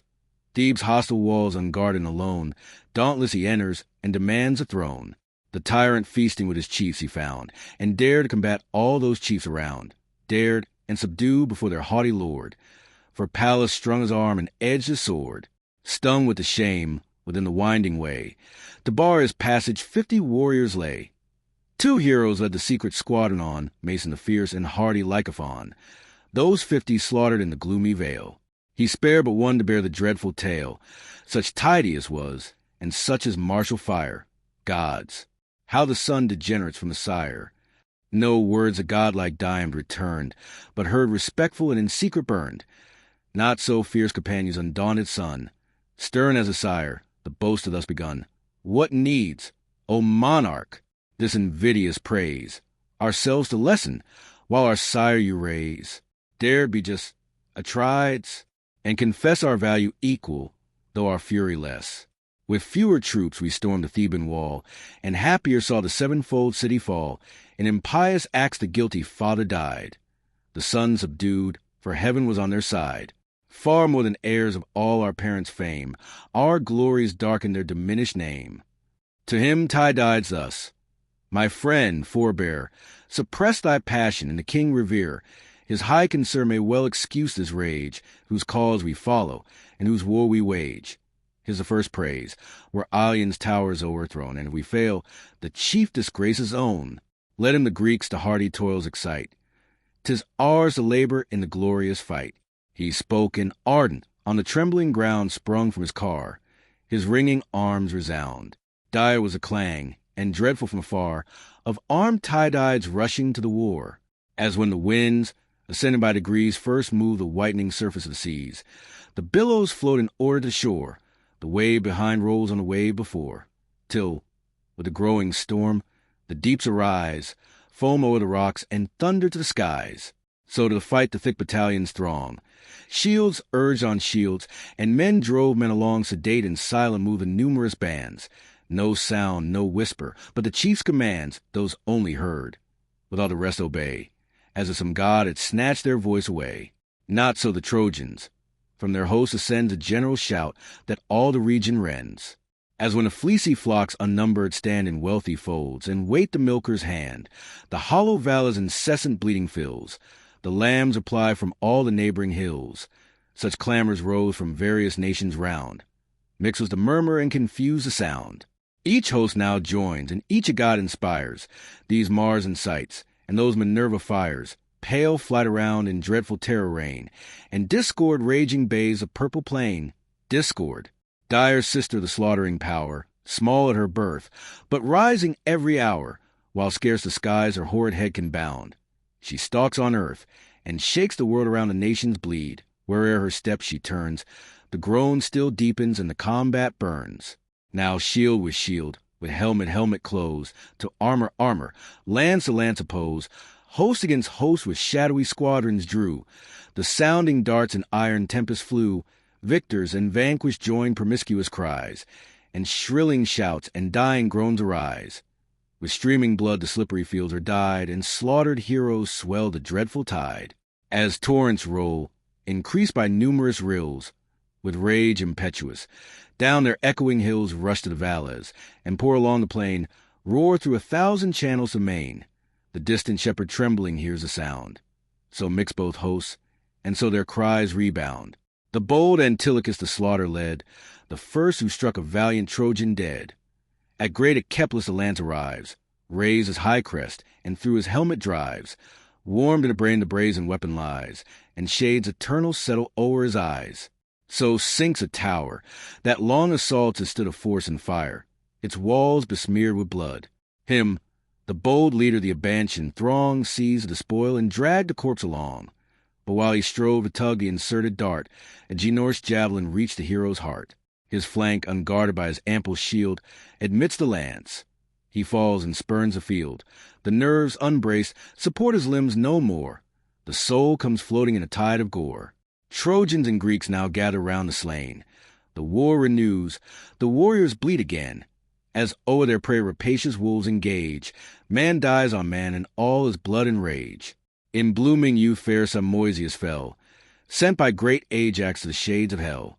Fair Simoisius, whom his mother bore mid the flocks on silver Simois' shore. The nymph descending from the hills of Ide, to seek her parents on his flowery side, brought forth the babe, their common care and joy, and thence from Simois named the lovely boy. Short was his date. By dreadful Ajax slain he falls, and renders all their cares in vain. So falls a poplar, that in watery ground raised high the head, with stately branches crowned, fell by some artist with his shining steel, to shape the circle of the bending wheel. Cut down it lies, tall, smooth, and largely spread, with all its beauteous honors on it head there, left a subject to the wind and rain, and scorched by suns, it withers on a plain thus pierced by Ajax. Simoisius lies stretched on the shore, and thus neglected dies. At Ajax, Anaphis his javelin threw. The pointed lance with erring fury flew, and Lucus, loved by wise Ulysses, slew. He drops the corpse of Simoisius slain, and sinks a breathless carcass on the plain. This saw Ulysses, and with grief and rage, strove with foremost of the foes engaged. Armed with a spear, he meditates the wound, in act to throw, but cautious looked around, struck at his sight the Trojans backward drew, and trembling heard the javelin as it flew. A chief stood nigh, who from Abydos came, old Priam's son. Democune was his name. The weapon entered close above his ear. Cold through his temples glides a whizzing spear, with piercing shrieks the youth resigns his breath. His eyeballs darken with the shades of death. Ponderous he falls. His clanging arms resound, his broad buckler rings against the ground. Seized with fright the boldest foes appear. E'en godlike Hector seems himself to fear. Slow he gave way. The rest tumultuous fled. The Greeks with shouts press on and spoil the dead. But Phoebus now from Ilion's towering height shines forth revealed and animates the fight. Trojans, be bold and force with force oppose. Your foaming steeds urge headlong on the foes. Nor their bodies rocks, nor rib with steel. Your weapons enter, and your strokes they feel. Have ye forgot what seemed your dread before? The fierce Achilles fights no more.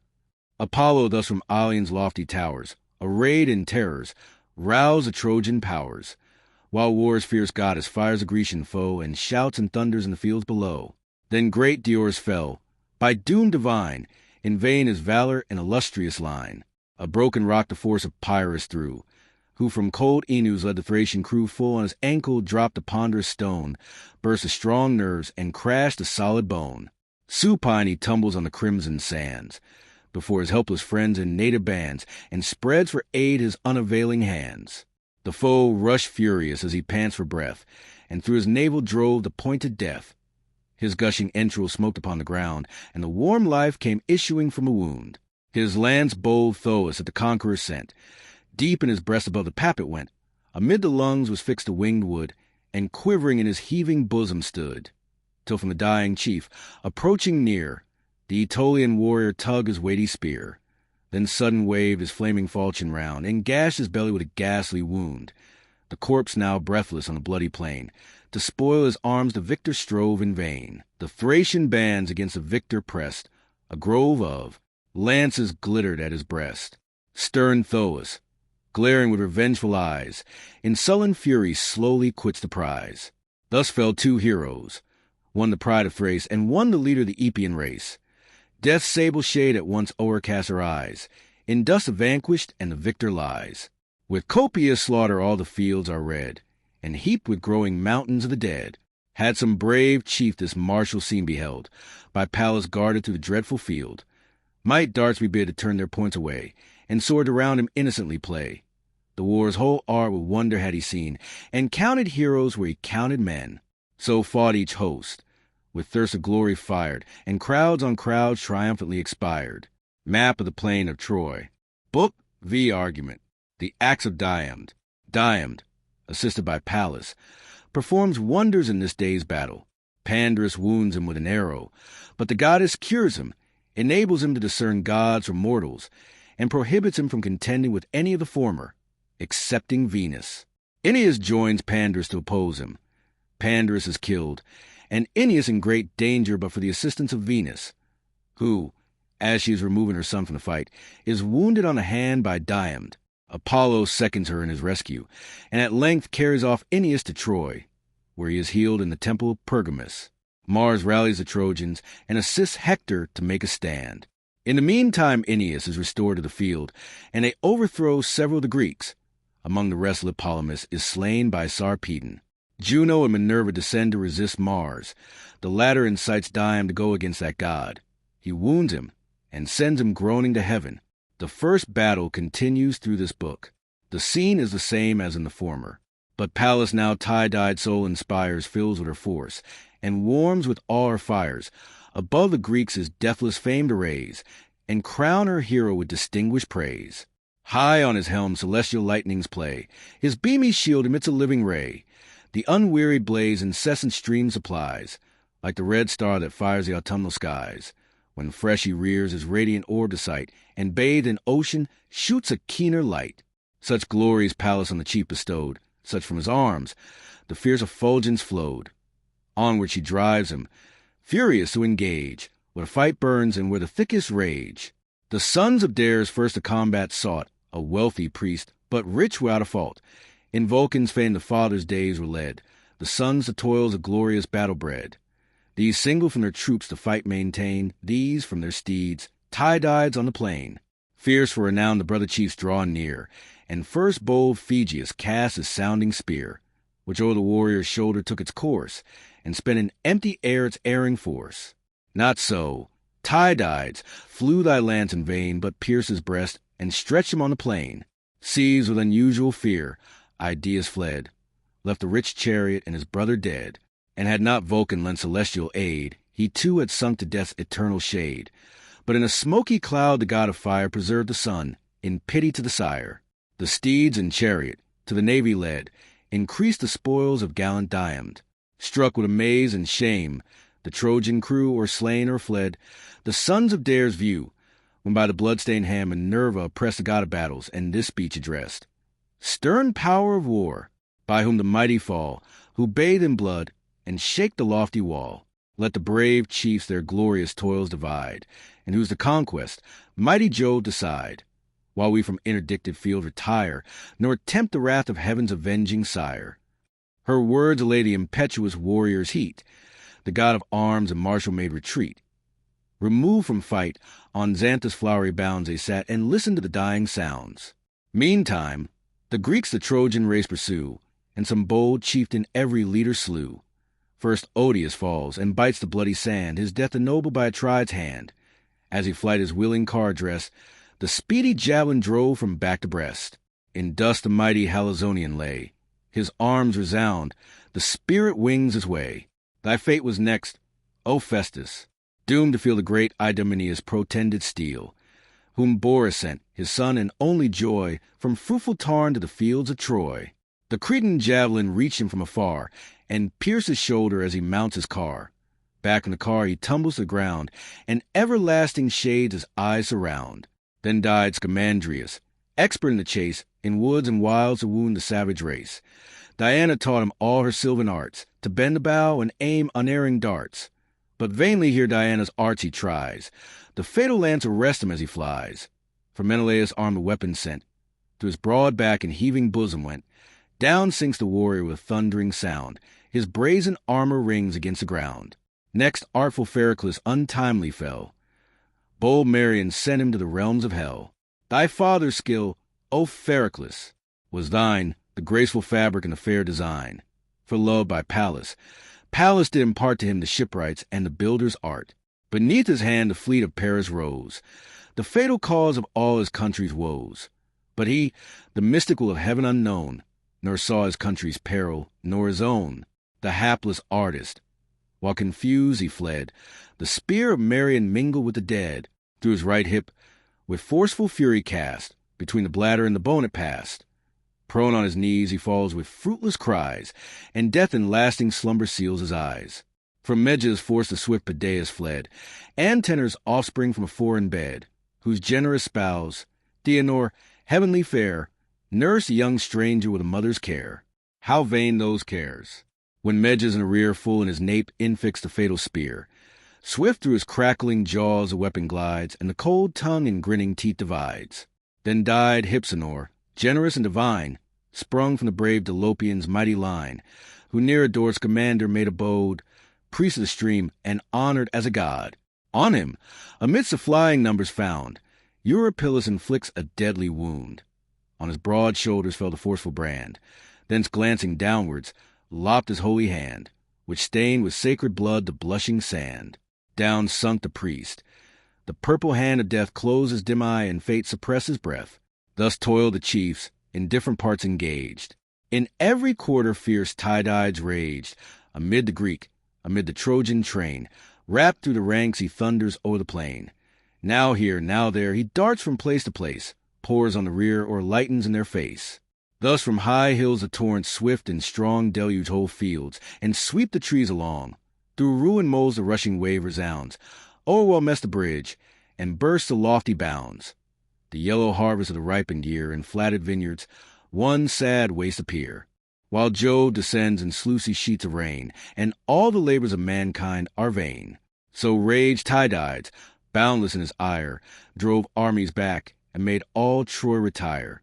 With grief the leader of the Lycian band saw the wide waste of his destructive hand. His bended bow against the chief he drew. Swift to mark the thirsty arrow flew, whose forky point the hollow breastplate tore. Deep in his shoulder pierced, and drank the gore. The rushing stream his brazen armor dyed, while the proud archer thus exulting cried, Hither, ye Trojans, hither drive your steeds. Lo, by our hand the bravest Grecian bleeds. Not long the deathful dart he can sustain, or Phoebus urged me to these fields in vain. So spoke he boastful, but the winged dart stopped short of life, and mocked the shooter's art. The wounded chief, behind his car retired, the helping hand of Sthenelus required. Swift from his seat he leaped upon the ground, and tugged the weapon from the gushing wound. When thus the king his guardian power addressed, the purple current wandering o'er his vest. O progeny of Jove, unconquered maid, if e'er my godlike sire deserved thy aid, if e'er I felt thee in the fighting field, now, goddess, now, thy sacred succor yield. O give my lance to reach the Trojan knight, whose arrow wounds a chief thou guards in fight. And lay the boaster groveling on the shore, that vaunts these eyes shall view the light no more. Thus prayed Tydides, and Minerva heard, his nerves confirmed, his languid spirits cheered. He feels each limb with wonted vigor light. His beating bosom claimed the promised fight.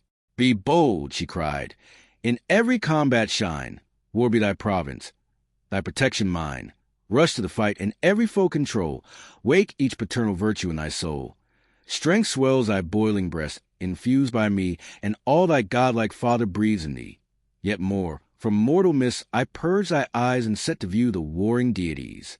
These see thou shun, through all the embattled plain, nor rashly strive where human force is vain.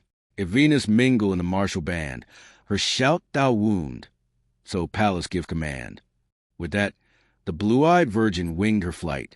The hero rushed impetuous to the fight. With tenfold ardor now invade the plain, wild with delay and more enraged by pain.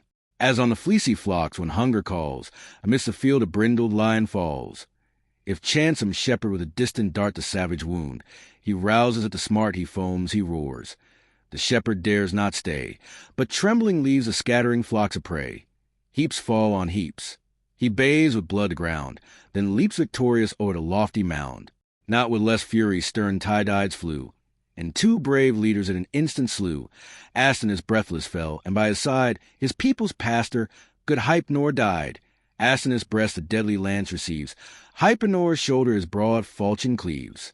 Those slain he left, and sprung with noble rage Abas and Pelatus to engage, sons of Eurydamas, who, wise and old, could fate foresee and mystic dreams unfold. The youths returned not from the doubtful plain, and the sad father tried his arts in vain. No mystic dream could make their fates appear, though now determined by Tydide's spear. Young Xanthus next in Thun felt his rage, the joy and hope of Phaenop's feeble age. Vast was his wealth, and these the only heirs of all his labors in a life of cares. Cold death o'ertakes them in their blooming years, and leaves the father unavailing tears. To strangers now descends his heapy store, the race forgotten and the name no more. 2 sons of Priam in one chariot ride, glittering in arms and combat side by side. As when the lordly lion seeks his food where grazing heifers range the lonely wood. He leaps amidst them with a furious bound, bends their strong necks, and tears them to the ground. So from their seats the brother chiefs are torn, their steeds and chariots and navy borne. With deep concern divine Aeneas viewed the foe prevailing, and his friend pursued. Through the thick storm of singing spears he flies, exploring Pandarus with careful eyes. At length he found Lycaon's mighty son, to whom the chief of Venus' race begun. Where Pandarus, are all thy honors now, thy winged arrows and unerring bow, thy matchless skill, thy yet unrivaled fame, and boasted glory of the Lycian name? Oh, pierce that mortal, if we mortal call that wondrous force by which whole armies fall, or god incensed, who quits the distant skies to punish Troy for slighted sacrifice, which, oh, avert from our unhappy state. For what so dreadful as celestial hate? Who were he be, propitiate Jove with prayer, if man destroy, if God entreat to spare. To him the Lycian, whom your eyes behold, if right I judge, is Diom the bold. Such coursers whirl o'er the dusty field, so towers his helmet, and so flames his shield. If 'tis a god, he wears that chief's disguise, or that chief, some guardian of the skies, involved in clouds, protects him the fray, and turns unseen the frustrate dart away. I winged an arrow, which not idly fell. The stroke had fixed him to the gates of hell, and but some god, some angry god withstands, his fate was due to these unerring hands. Skilled in the bow, on foot I sought the war, nor joined swift horses to the rapid car. 10 polished chariots I possessed at home, and still they grace Lycaon's princely dome. There veiled in spacious coverlets they stand, and twice 10 coursers wait their lord's command. The good old warrior bade me trust these, when first with Troy I sailed the sacred seas. In fields aloft, the whirling car to guide, and through the ranks of death triumphant ride. But vain with youth and yet to thrift inclined, I heard his counsels with unheedful mind, and thought the steeds, your large supplies unknown, might fail a forage in straitened town. So took my bow and pointed darts in hand, and left the chariots in my native land. Too late, O friend, my rashness I deplore. These shafts, once fatal, carry death no more. Tydeus and Atreus sons their points have found, and undissembled gore pursued the wound. In vain they bleed. This unavailing bow serves, not to slaughter, but provoke the foe. In evil hour these bended horns I strung, and seized a quiver where it idly hung. Curse be the fate that sent me to the field without a warrior's arms, the spear and shield. If e'er with life I quit the Trojan plain, if e'er I see my spouse and sire again, this bow, unfaithful to my glorious aims, broke by my hand, shall feed the blazing flames. To whom the leader of the Dardan race, be calm, nor Phoebus' honored gift disgrace. The distant dart be praised, though here we need the rushing chariot and the bounding steed. Against yon hero let us bend our course, and hand to hand encounter force with force. Now mount my seat, and from the chariot's height observe my father's steeds, renowned in fight. practice alike to turn, to stop, to chase, to dare the shock, or urge the rapid race. Secure with ease, through fighting field we go, or safe to Troy, if Jove assist the foe. Haste, seize the whip, and snatch the guiding rein. The warrior's fury let this arm sustain. Or, if to combat thy bold heart incline, take thou the spear, the chariot's care be mine. O Prince, Lycaon's valiant son replied, as thine the steeds, be thine the task to guide. The horses, practice of their lord's command, shall bear the rein and answer to thy hand. But if unhappy, we desert the fight, thy voice alone can animate their flight. Else shall our fates be numbered with the dead, and these the victor's prize, in triumph led. Thine be the guidance, then. With spear and shield myself will charge this terror the field. And now both heroes mount the glittering car. The bounding coursers rush amidst the war. Their fierce approach bold Sthenelus espied, who thus alarmed to great Tydides cried, O friend, 2 chiefs of force immense I see. Dreadful they come, and bend their rage on thee. Lo, the brave heir of old Lycaon's line, and great Aeneas, sprung from race divine. Enough is given of fame. Ascend thy car, and save a life, the bulwark of our war. At this the hero cast a gloomy look, fixed on the chief with scorn, and thus he spoke. Me dost thou bid to shun the coming fight? Me wouldst thou move to base in glorious flight? No, 'tis not honest in my soul to fear, nor was Tydides born to tremble here. I hate the cumbrous chariot's slow advance, and the long distance of the flying lance. But while my nerves are strong, my force entire, thus front the foe and emulate my sire. Nor shall yon steeds, that fierce to fight convey those threatening heroes, bear them both away. One chief at least beneath this arm shall die. So Pallas tells me, and forbids to fly. But if she dooms, and if no god withstand, that both shall fall by one victorious hand. Then heed my words. My horse is here detained. Fix the chariot by the straitened rein. Swift to Aeneas' empty seat proceed, and seize the coursers of ethereal breed. The race of those, which once the thundering god for ravished Ganymede on Tros bestowed, the best that e'er on earth's broad surface run, beneath the rising or the setting sun. Hence great Anchises stole a breed unknown by mortal Mars from fierce Laomedon. For this race his ample stalls contain, and 2 transport Aeneas o'er the plain. These, with a rich immortal prize our own, through the wide world should make our glory known. Thus while they spoke, the foe came furious on, and stern Lycaon's warlike race begun. Prince, thou art met, though late in vain assailed. The spear may enter where the arrow failed. He said, then shook the ponderous lance, and flung on his broad shield the sounding weapon rung, pierced the tough orb, and in his cuirass hung. He bleeds, the pride of Greece. The boaster cries, our triumph now, the mighty warrior lies.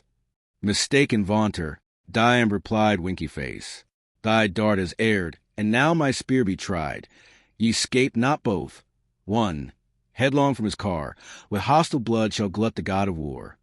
He spoke, and rising hurled his forceful dart, which, driven by Pallas, pierced a vital part.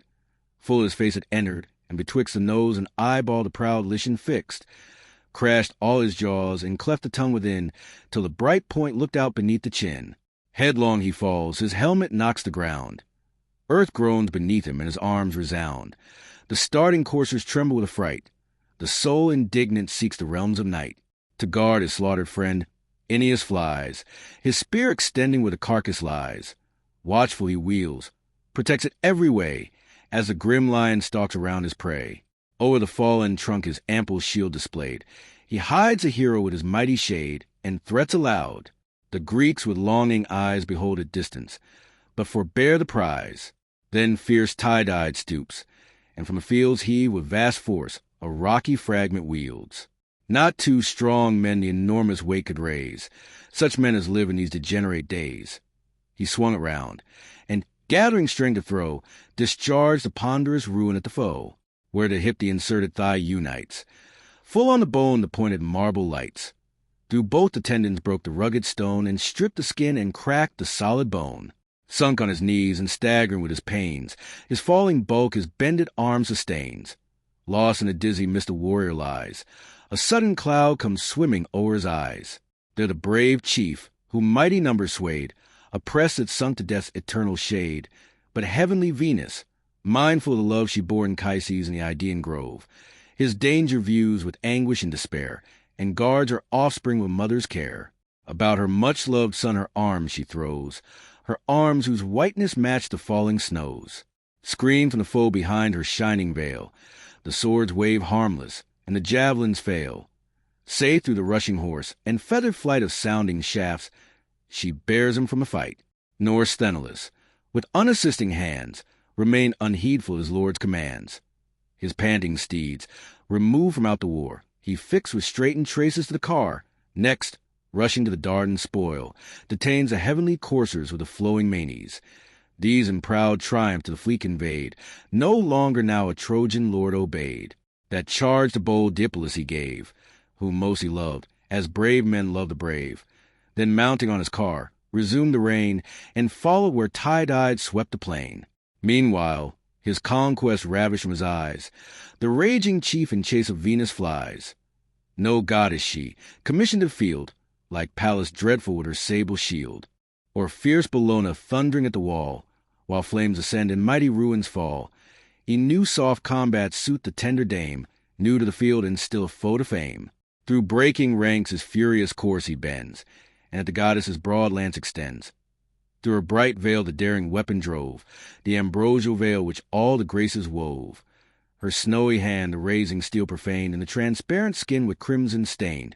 From the clear vein a stream immortal flowed, such stream as issues from a wounded god pure emanation, uncorrupted flood, unlike our gross, diseased terrestrial blood.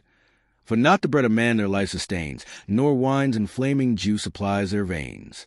With tender shrieks the goddess filled the place, and dropped her offspring from her weak embrace. Him Phoebus took. He cast a cloud around the fainting chief, and wards immortal wound. Then with a voice that shook the vaulted skies, the king insults the goddess as she flies. Ill with Jove's daughter bloody fights agree. The field of combat is no scene for thee. Go, let thy own soft sex employ thy care. Go, lull the coward, or delude the fair. Taught by this stroke renounce the war's alarms, and learn to tremble at the name of arms. Tie-dyed thus, the goddess, seized with dread, confused, distracted, from the conflict fled. To aid her, swift the winged Iris flew, wrapped in a mist above the warring crew. The queen of love with faded charms she found. Pale was her cheek, and livid looked the wound. To Mars, who sat remote, they bent their way. Far on the left, with clouds involved he lay. Beside him stood his lance, distained with gore, and rained with gold his foaming steeds before. Low at his knee, she begged with streaming eyes her brother's car, to mount the distant skies, and showed the wound by fierce tie-dyes given, a mortal man who dares encounter heaven. Stern Mars attentive hears the queen complain, and to her hand commits the golden rein. She mounts the seat, oppressed with silent woe, driven by the goddess of the painted bow. The lash resounds, the rapid chariot flies, and in a moment scales the lofty skies. They stopped the car, and there the courser stood, fed by fair Iris with ambrosial food. Before her mother, love's bright queen appears, o'erwhelmed with anguish and dissolved in tears. She raised her in her arms, beheld her bleed, and asked what god had wrought this guilty deed. Venus, wounded in the hand, conducted by Iris the old Mars, and she. This insult from no god I found, an impious mortal gave the daring wound. Behold the deed of haughty Diomed. 'Twas in the son's defense the mother bled. The war with Troy no more the Grecians wage, but with the gods, the immortal gods, engage. Dion then, thy wrongs with patience bear, and share those griefs inferior powers must share. Unnumbered woes mankind from us sustain, and men with woes afflict the gods again. The mighty Mars immortal fetters bound, in lodge and brazen dungeons underground. Full 13 moons imprisoned roared in vain. Odyssey and Pleiades held the chain. Perhaps it perished had not Hermes care restore the groaning god upper air. Great Juno's self has borne her weight of pain, the imperial partner of the heavenly reign. Amphitrion's son infixed the deadly dart, and filled with anguish her immortal heart. E'en hell's grim king Alcides' power confessed. The shaft found entrance his iron breast. To Jove's high palace for a cure he fled, pierced in his own dominions of the dead, where Paean, sprinkling heavenly balm around, assuaged the glowing pangs and closed the wound. Rash, impious man, to stain the blessed abodes, and drench his arrows in the blood of gods. Odyssey and Ephialtes holding Mars captive, but thou, though Pallas urge thy frantic deed, whose spear ill-fated makes a goddess bleed, know thou, whoe'er with heavenly power contends, short is his date, and soon his glory ends. From fields of death when late he shall retire, no infant on his knees shall call him sire. Strong as thou art, some god may yet be found, to stretch thee pale and gasping on the ground. Thy distant wife, Aegiale the fair, starting from sleep with distracted air, shall rouse thy slaves, and her lost lord deplore, the brave, the great, the glorious now no more. This said, she wiped from Venus' wounded palm the sacred ichor and infused the balm. Juno and Pallas with smiles surveyed, and thus to Jove began the blue-eyed maid, "Permit thy daughter, gracious Jove, to tell how this mischance the Cyprian queen befell, as late she tried with passion to inflame the tender bosom of a Grecian dame, allured the fair, with moving thoughts of joy, to quit her country for some youth of Troy, the clasping zone, with golden buckles bound, raise her soft hand with this lamented wound. The sire of gods immense superior smiled, and calling Venus, thus addressed his child, Not these, O daughter of thy proper cares, thee milder arts befit and softer wars. Sweet smiles are thine and kind endearing charms. To Mars and Pallas leave the deeds of arms. Thus they in heaven, while on the plain below the fierce Tydides charged his Dardan foe, flushed with celestial blood pursued his way, and fearless dared the threatening god of day. Already in his hopes he saw him killed, though screened behind Apollo's mighty shield. Thrice rushing furious, at the chief he strook, his blazing buckler thrice Apollo shook. He tried the fourth, when, breaking from the cloud, a more than mortal voice was heard aloud. O son of Tydeus, cease. Be wise and see how vast the difference of the gods and thee, distance immense, between the powers that shine above, eternal, deathless, and divine, and mortal man, a wretch of humble birth, a short-lived reptile in the dust of earth. So spoke the god who darts celestial fires. He dreads his fury, and some steps retires. Then Phoebus bore the chief of Venus' race to Troy's high fane, and to his holy place. Latona there and Phoebe healed the wound, with vigor armed him, and with glory crowned. This done, the patron of the silver bow of phantom raised, the same in shape and show with great Aeneas. Such the form he bore, and such in fight the radiant arms he wore. Around the spectre bloody wars are waged, and Greece and Troy with clashing shields engaged. Meantime on Ilion's tower Apollo stood, and calling Mars, thus urged the raging god, Stern power of arms, by whom the mighty fall, who bathe us in blood, and shake us in battle wall, rise in thy wrath. To hell's abhorred abodes dispatch yon Greek, and vindicate the gods. First rosy Venus felt his brutal rage. Me next he charge, and dares all heaven engage. The wretch would brave high heaven's immortal sire, his triple thunder and his bolts of fire. The god of battle issues on the plain, stirs all the ranks, and fires the Trojan train. In form like a Camas, the Thracian guide, in rage of Troy's retiring chiefs he cried, How long, ye sons of Priam, will ye fly, and unrevenged see Priam's people die? Still unresisted shall the foe destroy, and stretch the slaughter to the gates of Troy? Lo, brave Aeneas sinks beneath his wound, not godlike Hector more in arms renowned. Haste all, and take the generous warrior's part. He said, new courage swelled each hero's heart. Sarpedon first his ardent soul expressed, and turned to Hector, these bold words addressed.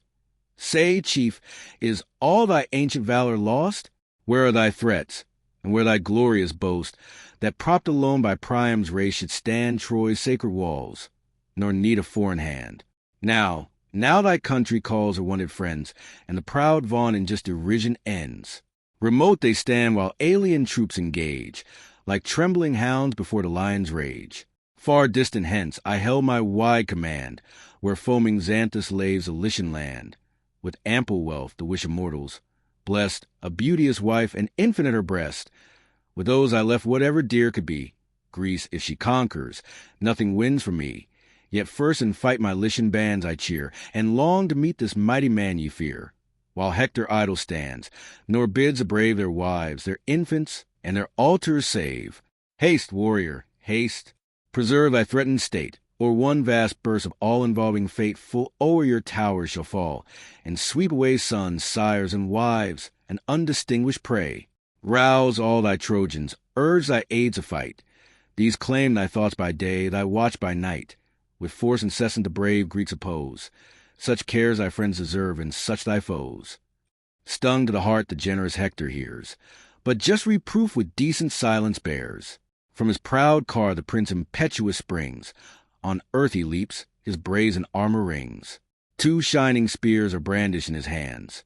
Thus armed, he animates his drooping bands, revives their ardor, turns their steps from flight, and wakes anew the dying flames of fight. They turn, they stand. The Greeks their fury dare, condense their powers, and wait the growing war. As when, on Ceres' sacred floor, the swain spreads a wide fan to clear the golden grain, and the light chaff, before the breeze is born, ascends in clouds from off the heapy corn. The gray dust, rising with collected winds, drives o'er the barn and whitens all the hinds. So white with dust a Grecian host appears, from trampling steeds and thundering charioteers. The dusky clouds from labored earth arise, and roll in smoking volumes to skies. Mars hovers o'er them with his sable shield, and adds new horrors to the darkened field.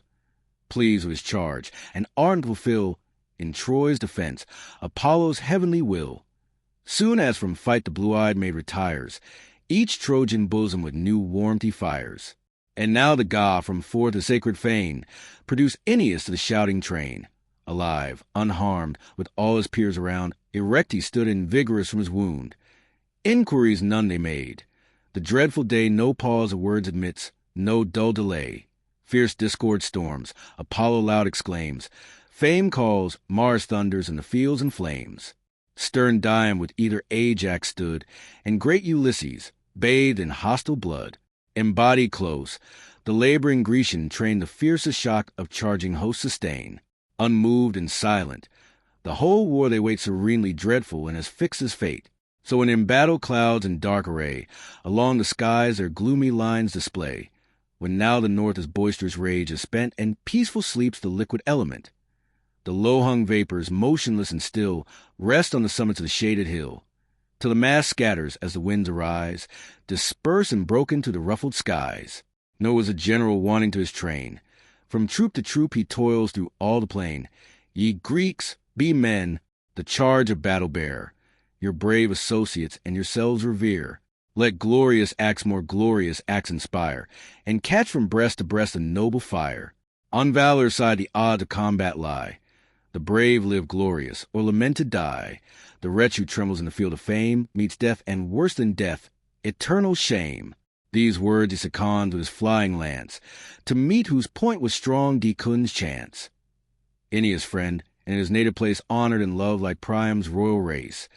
Long had he fought the foremost in the field, but now the monarch's lance trans-pierced his shield. His shield too weak the furious dart to stay, through his broad belt the weapon forced its way. The grisly wound dismissed his soul to hell. His arms around him rattled as he fell. Then fierce Aeneas, brandishing his blade, in dust Orsilochus and Cretan laid, whose sire Diocleus, wealthy, brave, and great, in well-built ferry held his lofty seat sprung from Alpheus' plenteous stream, that yields increase a harvest to the Pylian fields. He got Orsilochus, Diocleus, and these descended in the 3rd degree. 2 early expert in the martial toil, in sable ships they left their native soil, to avenge Atrides. Now, untimely slain, they fell with glory on the Phrygian plain. So 2 young mountain lions, nursed with blood in deep recesses of the gloomy wood, rush fearless to the plains, and uncontrolled depopulate the stalls and waste the fold, till pierced at distance from their native den, o'erpowered they fall beneath the force of men. Prostrate on earth their beauteous bodies lay, like mountain firs, as tall and straight as they. Great Menelaus views with pitying eyes, lifts his bright lance, and at the victor flies. Mars urged him on, yet ruthless in his hate, the god but urged him to provoke his fate. He thus advancing, Nestor's valiant son shakes for his danger and neglects his own. Struck with the thought, should Helen's lord be slain, and all his country's glorious labors vain?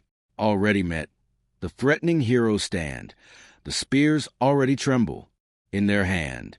In rushed Antilochus, his aid to bring, and fall or conquer by the Spartan king. These seen, The Dardan backward turned his course, brave as he was, and shunned unequal force. The breathless bodies to the Greeks they drew, then mix in combat, and their toils renew. First, Pylaemenes, great in battle, bled, who sheathed in brass the Paphlagonians led. Atrides marked him where sublime he stood. Fixed in his throat the javelin drank his blood. The faithful Mydon, as he turned from fight his flying coursers, sunk to endless night. A broken rock by Nestor's son was thrown. His bended arm received the falling stone. From his numbed hand the ivory-studded reins, dropped in the dust, are trailed along the plains. Meanwhile his temples feel a deadly wound. He groans in death, and ponderous sinks to ground. Deep drove his helmet in the sands, and there the head stood fixed, the quivering legs in air, till trampled flat beneath the coursers' feet. The youthful victor mounts his empty seat, and bears a prize in triumph to the fleet. Great Hector saw, and, raging at the view, pours on the Greeks. The Trojan troops pursue. He fires his host with animating cries, and brings along the furies of the skies Mars, stern destroyer, and Bellona dread, flame in the front and thunder at their head. This swells the tumult in the rage of fight, that shakes a spear that casts a dreadful light. Where Hector marched, the god of battles shined, now storm before him, and now rage behind. Tydides paused amidst his full career, then first the hero's manly breast knew fear, as when some simple swain his cot forsakes, and wide through fens an unknown journey takes. If chance a swelling brook his passage stay, and foam impervious cross the wanderer's way, confused he stops, a length of country past, eyes the rough waves, and tired, returns at last. Amazed no less the great Tydides stands. He stayed, and turning thus addresses bands. No wonder, Greeks, that all to Hector yield. Secure of favouring gods, he takes the field. His strokes they second and avert our spears. Behold where Mars' immortal arms appears. Retire then, warriors, but sedate and slow. Retire, but with your faces to the foe. Trust not too much your unavailing might. 'Tis not with Troy, but with the gods ye fight. Now near the Greeks the black battalions drew, and first two leaders valiant Hector slew. His force in Chilos and Nestes found, in every art glorious war renowned. In the same car the chiefs to combat ride, and fought united and united died. Struck at the sight, the mighty Ajax glows with thirst of vengeance, and assaults the foes. His massy spear with matchless fury sent. Through Amphia's belt and heaving belly went. Amphius a piece his happy soil possessed, with herds abounding and with treasure blessed.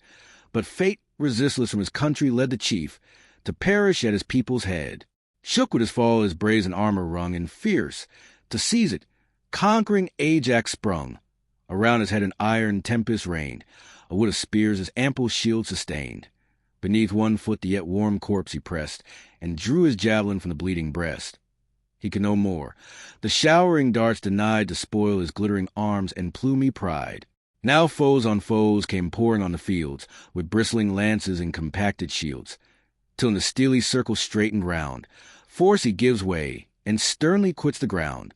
While thus they strive, Lipolymus the great, urged by the force of unresisted fate, burns with desire Sarpedon's strength to prove.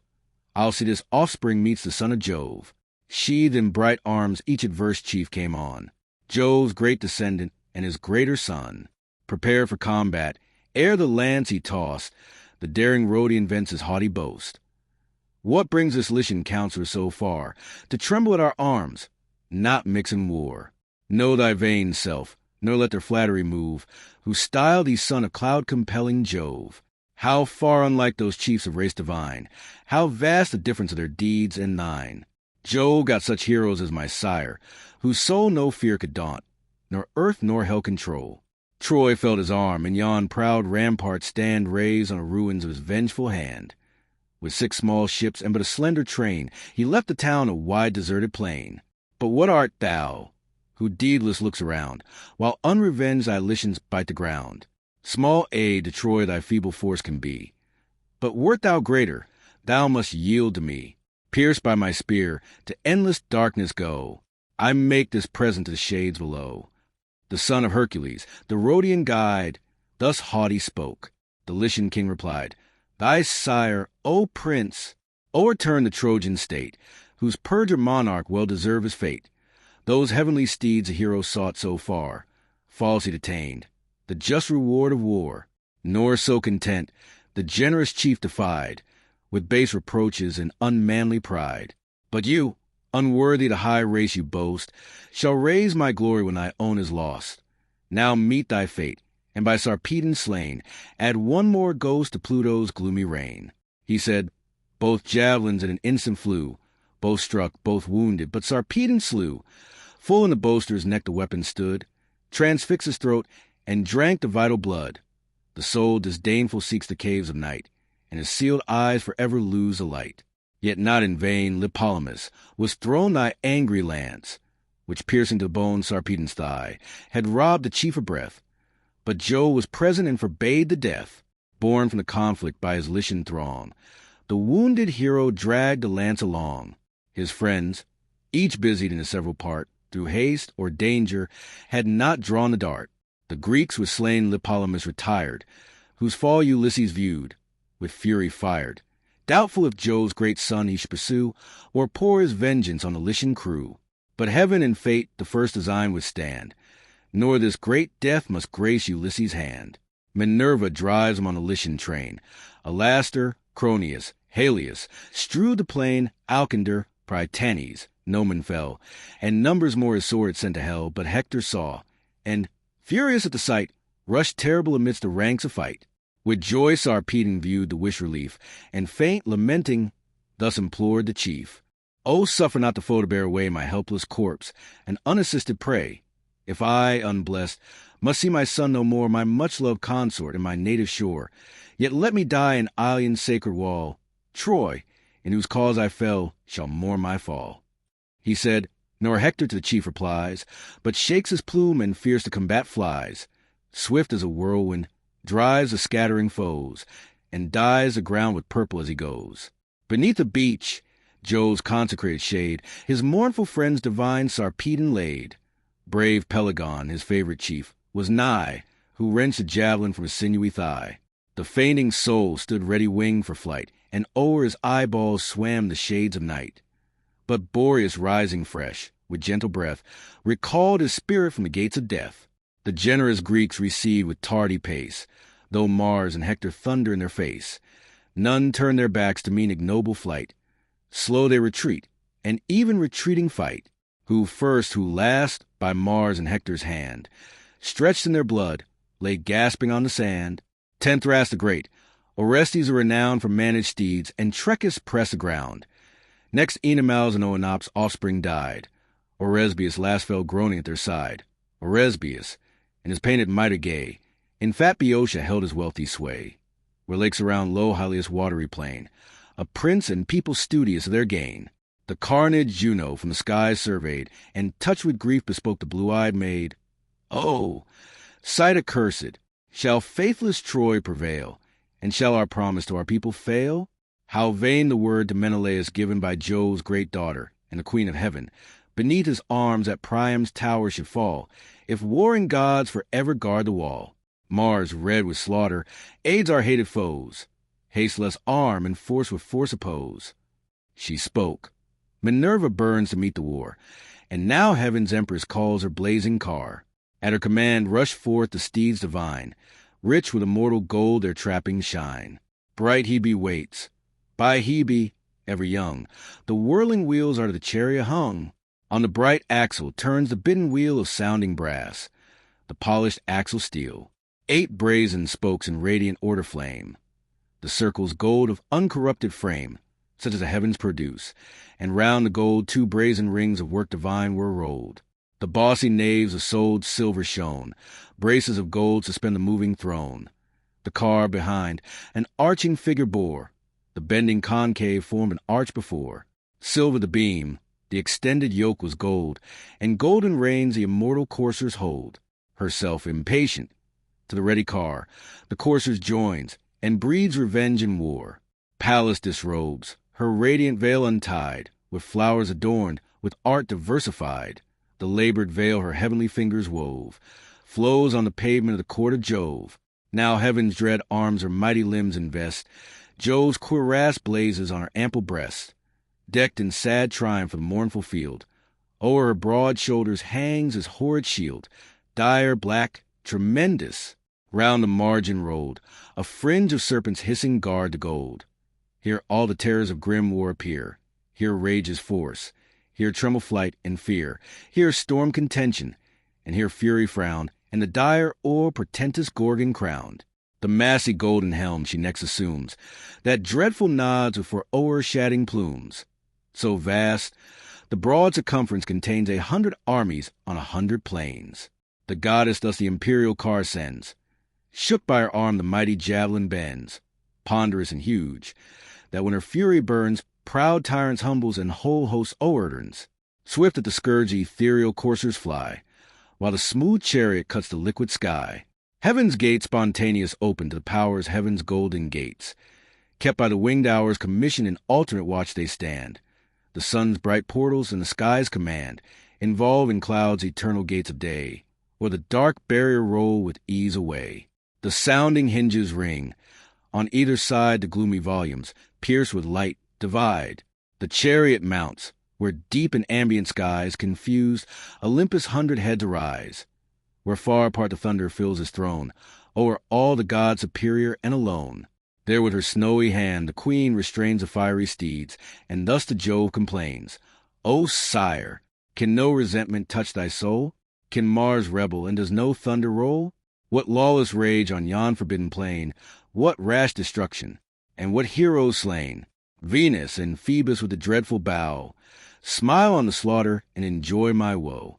Mad, furious power, whose unrelenting mind no god can govern and no justice bind. Say, mighty Father, shall we scourge his pride and drive from fight the impetuous homicide? To whom assenting, thus the Thunderer said, Go, and the great Minerva be thy aid. To tame the monster god Minerva knows, and oft afflicts his brutal breast with woes. He said, Saturnia, armed to obey, lashed her white steeds along the aerial way. Swift down the steep of heaven the chariot rolls, between expanded earth and starry poles. Far as a shepherd, from some point on high o'er the wide main extends his boundless eye, through such a space of air, with thundering sound. At every leap the immortal coursers bound Troy, now they reached and touched those banks divine, where silver Simois and Scamander join. There Juno stopped, and her fair steeds unloosed, of air condensed of vapor circumfused. For these impregnate with celestial dew, on Simois' brink ambrosial herbage grew. Thence to relieve the fainting Argive throng, smooth as the sailing doves they glide along. The best and bravest of Grecian band, a warlike circle, round tie-dyed stand. Such was their look as lions bathed in blood, or foaming boars, the terror of the wood. Heaven's empress mingles with the mortal crowd, and shouts, in stentor-sounding voice, aloud. Stentor the strong, endued with brazen lungs whose throats surpass the force of 50 tongues. Inglorious Argives, to your race a shame, and only men in figure and in name. Once from the walls your timorous foes engaged, while fierce in war divine Achilles raged. Now issuing fearless they possess the plain. Now when the shores and scarce the seas remain, her speech new fury to their hearts conveyed. While near tie-dyed stood the Athenian maid. The king beside his panting steed she found, erspent with toil reposing on the ground. To cool his glowing wound he sat apart, the wound inflicted by the Lycian dart. Large drops of sweat from all his limbs descend, beneath his ponderous shield his sinews bend, whose ample belt, that o'er his shoulder lay, he eased, and washed the clotted gore away. The goddess leaning o'er the bending yoke, beside his coursers, thus her silence broke. Degenerate prince, and not of Tydeus' kind, whose little body lodged a mighty mind. Foremost he pressed in glorious toils to share, and scarce refrained when I forbade the war. Alone, unguarded, once he dared to go and feast, encircled by the Theban foe, their brave and vanquished many a hardy knight. Such nerves I gave him, and such force in fight. Thou too no less hast been my constant care. Thy hands I armed, and sent thee forth to war, but dear fear deeders or sloth detains. No drop of all thy father warms thy veins. The chief thus answered mild, Immortal maid, I own thy presence, and confess thy aid. Not fear, thou know'st, withhold me from plains, nor sloth hath seized me, but thy word restrains. From warring gods thou badst me turn my spear, and Venus only found resistance here. Hence, goddess, heedful thy high commands, loth I gave way and worn our Argive bands. For Mars, the homicide, these eyes beheld, with slaughter red, and raging round the field. Then thus Minerva, brave Tydides, here, not Mars himself, nor aught immortal fear. Full on the god impelled thy foaming horse. Pallas commands, and Pallas lends he force. Rash, furious, blind, from these to those he flies, and every side of wavering combat tries. Large promise makes, and breaks the promise made. Now give the Grecians, now the Trojans aid. She said, and to the steeds approaching near, drew from his seat the martial charioteer. The vigorous power the trembling car ascends, fierce for revenge, and Diom attends. The groaning axle bent beneath the load. So great a hero and so great a god. She snatched the reins, she lashed with all her force, and full on Mars impelled the foaming horse. But first, to hide her heavenly visage, spread black Orcus' helmet o'er her radiant head. Diom casting his spear at Mars, just in gigantic Periphas lay slain, the strongest warrior of the Aetolian train. The god, who slew him, leaves his prostrate prize stretched where he fell, and at Tydides flies. Now rushing fierce, in equal arms appear the daring Greek, the dreadful god of war, full at the chief, above his courser's head. From Mars's arm the enormous weapon fled. Pallas opposed her hand, and caused a glance far from the car the strong immortal lance. Then to the force of Tydeus' warlike son, the javelin hissed, the goddess urged it on. With a broad cincture girt his armor round, it pierced the god. His groin received the wound. From a rent skin the warrior tugs again the smoking steel. Mars bellows with the pain. Loud as the roar encountering armies yield, when shouting millions shake the thundering field. Both armies start and trembling gaze around, and earth and heaven rebellow to the sound. As vapors blown by Auster's sultry breath, pregnant with plagues and shedding seeds of death, beneath the rage of burning Syria's rise, choke the parched earth and blacken all the skies. In such a cloud the god from combat driven, high o'er the dusky whirlwind scales of heaven. Wild with his pain he sought the bright abodes, there sullen sat beneath the sire of gods, showed the celestial blood, and with a groan thus poured his plaints before the immortal throne. Can Jove, supine, flagitious facts survey, and brook the furies of this daring day? For mortal men celestial powers engage, and gods on gods exert eternal rage. From thee, O Father, all these ills we bear, and thy fell daughter with the shield and spear. Thou gavest that fury to the realms of light, pernicious, wild, regardless of the right. All heaven beside reveres thy sovereign sway. Thy voice we hear, and thy behests obey. 'Tis hers to offend, and even offending share thy breast, thy counsels, thy distinguished care. So boundless she, and now so partial grown, well may we deem the wondrous birth thy own. Now frantic Diom, at her command, against the immortals lifts his raging hand. The heavenly Venus first his fury found. Me next encountering, me dare to wound, vanquished I fled. Even I, the god of fight, from mortal madness scarce was saved by flight.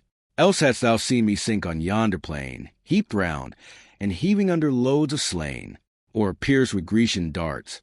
For ages lie, condemned to pain, though fated not to die. Him thus upbraiding, with a wrathful look the Lord of Thunders viewed, and stern bespoke. To me, perfidious, this lamenting strain? Of lawless force shall lawless Mars complain? Of all the gods who tread the spangled skies, thou most unjust, most odious in our eyes. Inhuman discord is thy dire delight, the waste of slaughter and the rage of fight. No bounds, no law, thy fiery temper quells, and all thy mother and thy soul rebels. In vain our threats, in vain our power we use. She give the example, and her son pursues. Yet long the inflicted pangs thou shalt not mourn, sprung since thou art from Jove, and heavenly born. Else, singed with lightning, hadst thou hence been thrown, where chained on burning rocks the Titans groan. Thus he who shakes Olympus with his nod, then gave to Paeans care the bleeding god. 160, with gentle hand a balm he poured around, and healed the immortal flesh, and closed the wound. As when the figs press juice, infuse in cream, to curds coagulates the liquid stream. Sudden the fluids fix the parts combined. Such and so soon the ethereal texture joined, cleansed from the dust and gore, Fair Hebe dressed his mighty limbs in an immortal vest. Glorious he sat, in majesty restored, fast by the throne of heaven's superior lord. Juno and Pallas mount the blessed abodes, their task performed, and mix among the gods. Book 6. Argument. The episodes of Glaucus and Diomed, and of Hector and Andromache. The gods having left the field, the Grecians prevail. Helenus, the chief augur of Troy, commands Hector to return to the city, in order to appoint a solemn procession of the queen and the Trojan matrons to the temple of Minerva, to entreat her to remove Diomed from the fight. The battle relaxing during the absence of Hector, Glaucus and Diomed have an interview between the two armies, where, coming to the knowledge of the friendship and hospitality passed between their ancestors, they make exchange of their arms. Hector, having performed the orders of Helenus, prevails upon Paris to return to the battle, and, taking a tender leave of his wife Andromache, hastens again to the field. The scene is first in the field of battle, between the rivers Simois and Scamander, and then changes to Troy. Now heaven forsakes the fight. The immortals yield to human force and human skill the field. Dark showers of javelins fly from foes to foes. Now here, now there, the tide of combat flows, while Troy's famed streams, that bound the deathful plain on either side, run purple to the main. Great Ajax first to conquest led the way, broke the thick ranks, and turned the doubtful day. The Thracian Acamas his falchion found, and hewed the enormous giant to ground. His thundering arm a deadly stroke impressed, with black horsehair knotted o'er his crest. Fixed in his front the brazen weapon lies, and seals in endless shades his swimming eyes. Next Teuthra's son to stain the sand with blood, Achilles, hospitable, rich, and good. In fair Arisbe's walls, his native place, he held his seat, a friend to human race. Fast by the road, his ever-open door obliged the wealthy and relieved the poor. To stern Tydides now he falls a prey, no friend to guard him in the dreadful day. Breathless the good man fell, and by his side his faithful servant, old Calesius, died. By great Euryalus was Dresus slain, and next he laid Opheltius on the plain. Two twins were near, bold, beautiful, and young, from a fair Naiad and Bucolian sprung. Laomedon's white flocks Bucolian fed, that monarch's firstborn by a foreign bed. In secret woods he won the Naiad's grace, and two fair infants crowned his strong embrace. Here dead they lay in all their youthful charms. The ruthless victor stripped their shining arms. Astylus by Polypides fell. Ulysses' spear Pittite sent to hell. By Teucer's shaft brave Areton bled, and Nestor's son laid stern Ablerus dead. Great Agamemnon, leader the brave, the mortal wound of rich Iliad gave, who held in Pedasus his proud abode until the banks where silver Satnio flowed. Melanthius by Eurypylus was slain, and Phylacus from Letus flies in vain. Unblessed Adrastus next at mercy lies beneath the Spartan spear, a living prize. Scared with the din and tumult of the fight, his headlong steeds, precipitate in flight, rushed on a tamarisk strong trunk, and broke the shattered chariot from the crooked yoke. Wide o'er the field, resistless as a wind, for Troy they fly and leave their lore behind. Prone on his face he sinks beside the wheel. Atrides o'er him shakes his vengeful steel. The fallen chief in suppliant posture press the victor's knees, and thus his prayer addressed: "O spare my youth, and for the life I owe large gifts of price my father shall bestow. When fame shall tell that, not in battle slain, thy hollow ships his captive son detain, rich heaps of brass shall in thy tent be told in steel well-tempered and persuasive gold." He said, compassion touched the hero's heart. He stood, suspended with the lifted dart, as pity pleaded for his vanquished prize. Stern Agamemnon swift to vengeance flies, and furious thus: "O impotent of mind, shall these Atrides mercy find? Well hast thou known proud Troy's perfidious land, and well her natives merit at thy hand. Not one of all the race, nor sex, nor age, shall save a Trojan from our boundless rage. Ilion shall perish whole, and bury all. Her babes, her infants at the breast, shall fall a dreadful lesson of exampled fate, to warn the nations and to curb the great." The monarch spoke. The words, with warmth addressed, to rigid justice steeled his brother's breast. Fierce from his knees a hapless chief he thrust. The monarch's javelin stretched in the dust, then pressing with his foot his panting heart, forth from the slain he tugged the reeking dart. Old Nestor saw, and roused the warrior's rage. Thus, heroes, thus the vigorous combat wage. No son of Mars descend, for servile gains, to touch the booty while a foe remains. Behold yon glittering host, your future spoil. First gain the conquest, then reward the toil. And now at Greece eternal fame acquired, and fright Troy within her walls, retired, had not sage Helenus her state redressed, taught by the gods that moved his sacred breast. Where Hector stood, with great Aeneas joined, the seer revealed the counsels of his mind. Ye generous chiefs, on whom the immortals lay the cares and glories of this doubtful day, on whom your aids, your country's hopes depend, wise to consult and active to defend. Here at our gates, your brave efforts unite, turn back the routed, and forbid the flight, ere yet their wives' soft arms the cowards gain, the sport and insult of the hostile train. When your commands have heartened every band, ourselves here fixed will make the dangerous stand. Pressed as we are in sore former fight, these straits demand our last remains of might. Meanwhile thou, Hector, to the town retire, and teach our mother what the gods require. Direct the queen to lead the assembled train of Troy's chief matrons to Minerva's fane, unbar the sacred gates, and seek the power, with offered vows, in Ilion's topmost tower. The largest mantle her rich wardrobes hold, most prized her art, and labored o'er with gold, before the goddess' honored knees be spread, and 12 young heifers to her altars led. If so the power, atone by fervent prayer our wives, our infants, and our city spare, and far avert Tydides' wasteful ire, that mows whole troops and makes all Troy retire. Not thus Achilles taught our host to dread, sprung though he was from more than mortal bed. Not thus resistless ruled the stream of fight, in rage unbounded and unmatched in might. Hector obedient heard, and with a bound leaped from his trembling chariot to the ground. Through all his host's inspiring force he flies, and bids the thunder the battle rise. With rage recruited the bold Trojans glow, and turn the tide of conflict on the foe. Fierce in the front he shakes 2 dazzling spears. All Greece recedes amidst her triumph's fears. Some god, they thought, who ruled the fate of wars, shot down avenging from the vault of stars. Then thus aloud, Ye dauntless Dardans here, and you whom distant nations send to war, be mindful of the strength your fathers bore. Be still yourselves, and Hector asks no more. 1 hour demands me in the Trojan wall, to bid our altars flame and victims fall. Nor shall, I trust, the matrons' holy train and reverend elders seek the gods in vain. This said, with ample strides the hero passed, the shield's large oar behind his shoulder cast, his neck o'ershading, to his ankle hung, and as he marched the brazen buckler rung. Now paused the battle, godlike Hector gone, where daring Glaucus and great Tydeus' son between both armies met. The chiefs from far observed each other, and had marked for war. Near as they drew, Tydides thus began, What art thou, boldest of the race of man? Our eyes till now that aspect ne'er beheld, where fame is reaped amid the embattled field.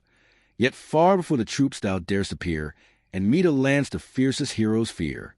Unhappy they, and born of luckless sires, who tempt our fury when Minerva fires. But if from heaven, celestial, thou descend, know with immortals we no more contend.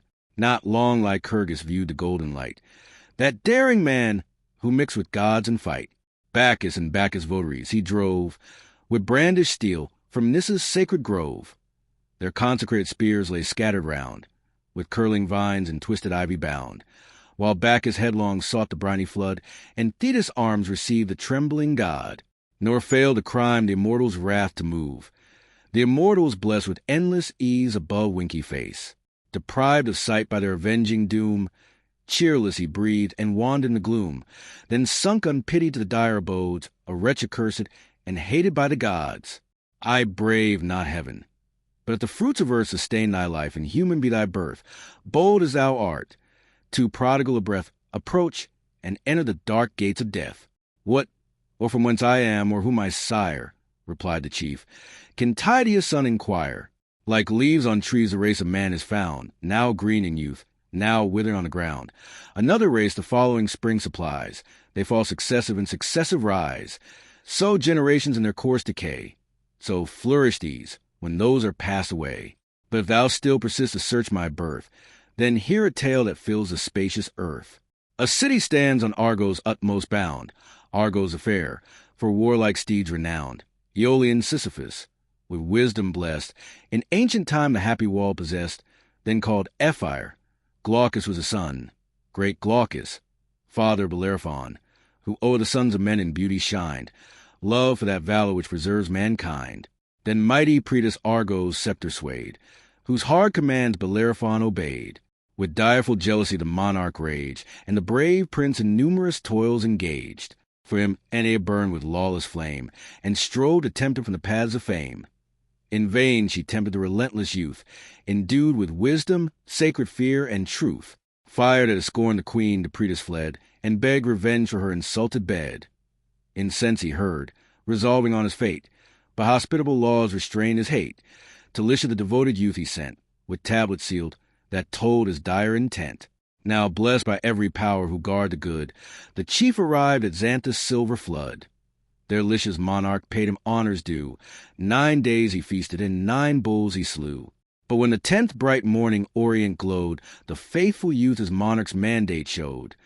The fatal tablets, till that instant sealed, the deathful secret to the king revealed. First, dire Chimera's conquest was enjoined, a mingled monster of no mortal kind. Behind, a dragon's fiery tail was spread. A goat's rough body bore a lion's head.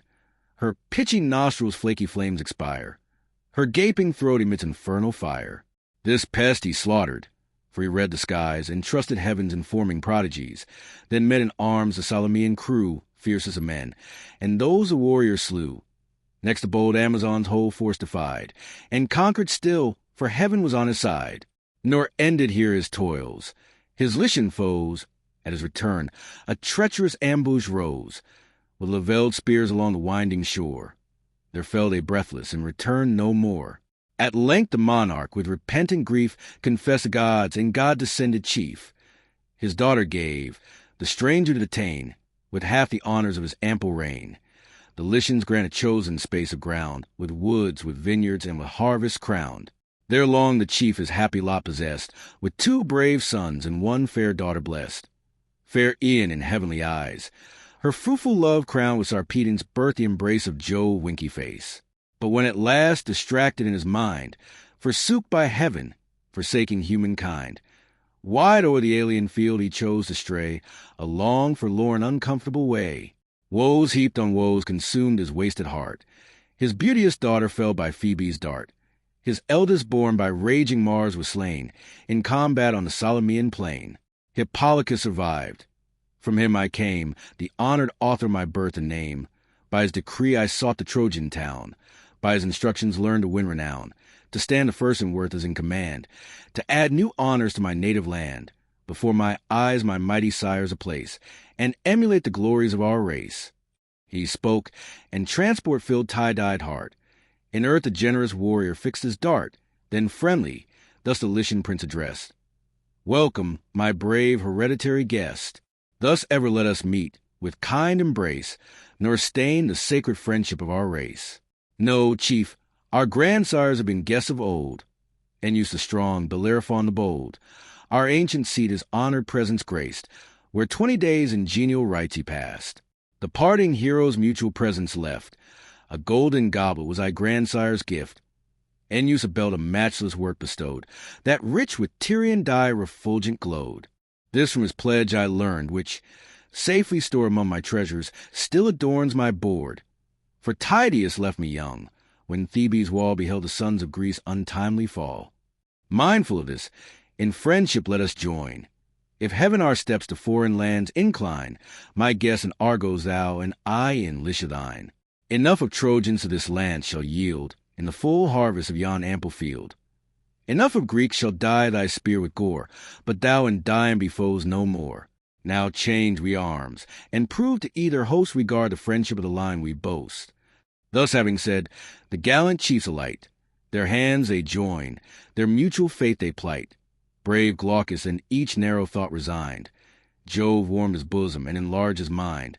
For Diam's brass arms, of mean device, for which 9 oxen paid, a vulgar price, he gave his own of gold divinely wrought 100 beeves of shining purchase bought. Meantime the guardian of the Trojan state, great Hector, entered at the Scaean gate. Beneath the beech trees' consecrated shades, the Trojan matrons and the Trojan maids around him flocked, all pressed with pious care for husbands, brothers, sons.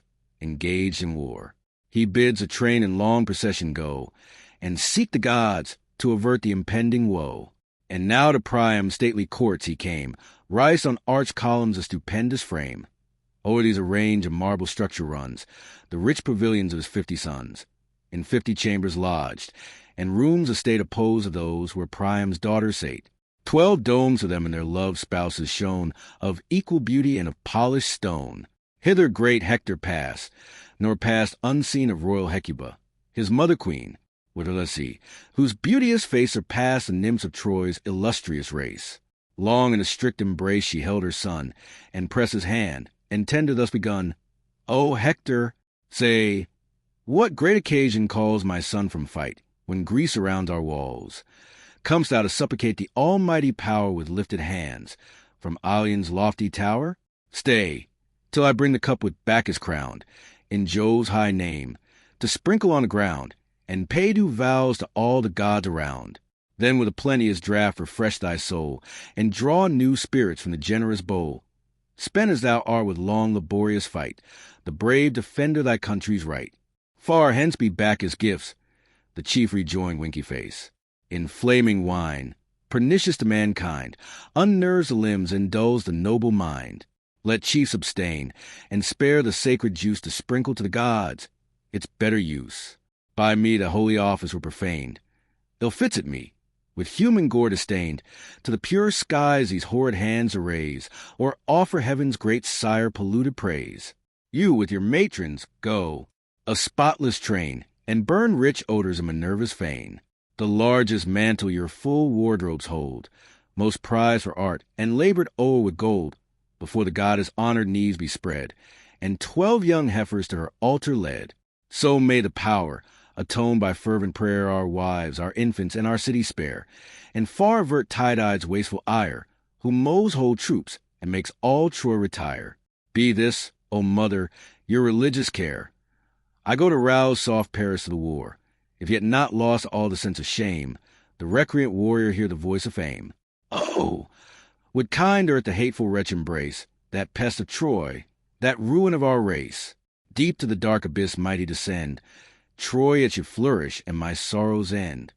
This heard, she gave command, and summoned came each noble matron and illustrious dame. The Phrygian queen to her rich wardrobe went, where treasured odors breathed a costly scent. There lay the vestures of no vulgar art.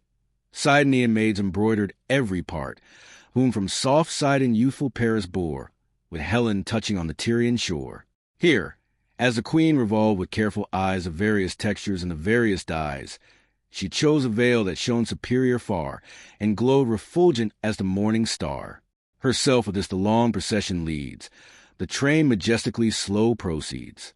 Soon as to Ilion's topmost tower they come, and awful reach the high Palladian dome. Antenor's consort, fair Theano, waits as palace priestess, and unbars the gates. With hands uplifted and imploring eyes, they fill the dome with supplicating cries. The priestess in the shining veil displays, placed on Minerva's knees, and thus she prays, "O awful goddess, ever dreadful maid, Troy's strong defense, unconquered palace, aid. Break thou Tydide's spear, and let him fall prone on the dust before the Trojan wall. So 12 young heifers, guiltless of the yoke, shall fill thy temple with a grateful smoke. But thou, atone by penitence and prayer, ourselves, our infants, and our city spare." So prayed the priestess in her holy fane. So vowed the matrons, but they vowed in vain. While these appear before the power with prayers, Hector to Paris' lofty dome repairs, himself the mansion raised, from every part assembling architects of matchless art. Near Priam's court in Hector's palace stands a pompous structure, and the town commands. A spear the hero bore of wondrous strength, of full 10 cubits was a lance's length, the steely point with golden ringlets joined, before him brandished, at each motion shined thus entering. In the glittering rooms he found his brother chief, whose useless arms lay round, his eyes delighting with their splendid show, brightening the shield and polishing the bow. Beside him Helen with her virgin stands, guides their rich labors and instructs their hands. Him thus inactive, with an ardent look the prince beheld, and high resenting spoke, "Thy hate to Troy, is this the time to show? O wretch ill-fated, and thy country's foe! Paris and Greece against us both conspire, thy close resentment and their vengeful ire. For thee great Ilion's guardian heroes fall, till heaps of dead alone defend her wall. For thee the soldier bleeds, the matron mourns, and wasteful war in all its fury burns. Ungrateful man, deserves not this thy care, our troops to hearten and our toils to share? Rise, or behold the conquering flames ascend, and all the Phrygian glories at an end. Brother, 'tis just, replied the beauteous youth. Thy free remonstrance proves thy worth and truth. Yet charge my absence less, O generous chief, on hate to Troy, than conscious shame and grief. Here, hid from human eyes, thy brother sate, and mourned in secret his and Ilion's fate. 'Tis now enough. Now glory spreads her charms, and beauteous Helen calls her chief to arms. Conquest a day my happier sore may bless. 'Tis man's to fight, but heaven's to give success. But while I arm, contain thy ardent mind, or go, and Paris shall not lag behind. Hector chiding Paris, he said, nor answered Priam's warlike son, when Helen thus with lowly grace begun. O, generous brother, if the guilty dame that caused these woes deserve a sister's name, would heaven, ere all these dreadful deeds were done, the day that showed me to the golden sun had seen my death, why did not whirlwinds bear the fatal infant to the fowls of air? Why sunk I not beneath the whelming tide, and midst the roarings of the waters died? Heaven filled up all my ills, and I accursed bore all, and Paris of those ills the worst. Helen at least a braver spouse might claim, warmed with some virtue, some regard of fame. Now tired with toils, thy fainting limbs recline with toils, sustained for Paris' sake, and mind the gods have linked our miserable doom, our present woe and infamy come. Wide shall it spread, and last through ages long, example sad, and theme of future song. The chief replied, This time forbids the rest. The Trojan bands, by hostile fury pressed, demand their Hector, and his arm require. The combat urges, and my soul's on fire. Urge thou thy knight to march where glory calls, and timely join me, ere I leave the walls. Ere yet I mingle in the direful fray, my wife, my infant, claim a moment's stay. This day, perhaps the last that sees me here, demands a parting word, a tender tear. This day, some god who hates our Trojan land may vanquish Hector by a Grecian hand. He said, and passed with sad presaging heart to seek his spouse, his soul's far dearer part. At home he sought her, but he sought in vain. She, with one maid of all her menial train, had hence retired, and with her second joy, the young Astyanax, the hope of Troy, pensive she stood on Ilion's towery height, beheld the war, and sickened at the sight. There her sad eyes in vain her lord explore, or weep the wounds her bleeding country bore. But he who found not whom his soul desired, whose virtue charmed him as her beauty fired, stood in the gates, and asked what way she bent her parting step, if to the fane she went, where late the mourning matrons made resort, or sought her sisters in the Trojan court. Not to the court, replied the attendant train, nor mix with matrons to Minerva's fane. To Ilion's steepy tower she bent her way, to mark the fortunes of the doubtful day. Troy fled, she heard, before the Grecian sword. She heard and trembled for her absent lord. Distracted with surprise, she seemed to fly, fear on her cheek and sorrow in her eye. The nurse attended with her infant boy, the young Astyanax, the hope of Troy. Hector this heard, returned without delay. Swift through the town he trod his former way, through streets of palaces and walks of state, and met the mourner at the Scaean gate. With haste to meet him sprung the joyful fair, his blameless wife, Aetion's wealthy heir, Cilician Thebe great Aetion swayed, and Hippopicus wide extended shade the nurse stood near, in whose embraces pressed, his only hope hung smiling at her breast, whom each soft charm and early grace adorn, fair as the new-born star that gilds a morn. To this loved infant Hector gave the name Scamandrius, from Scamander's honored stream.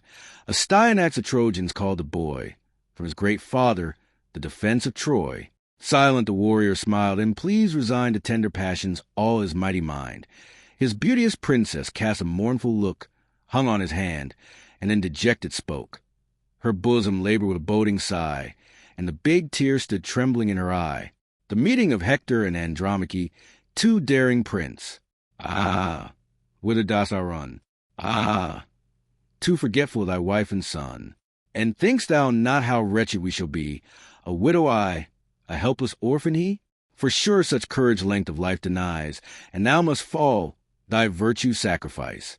Greece and her single heroes strove in vain. Now hosts oppose thee, and thou must be slain.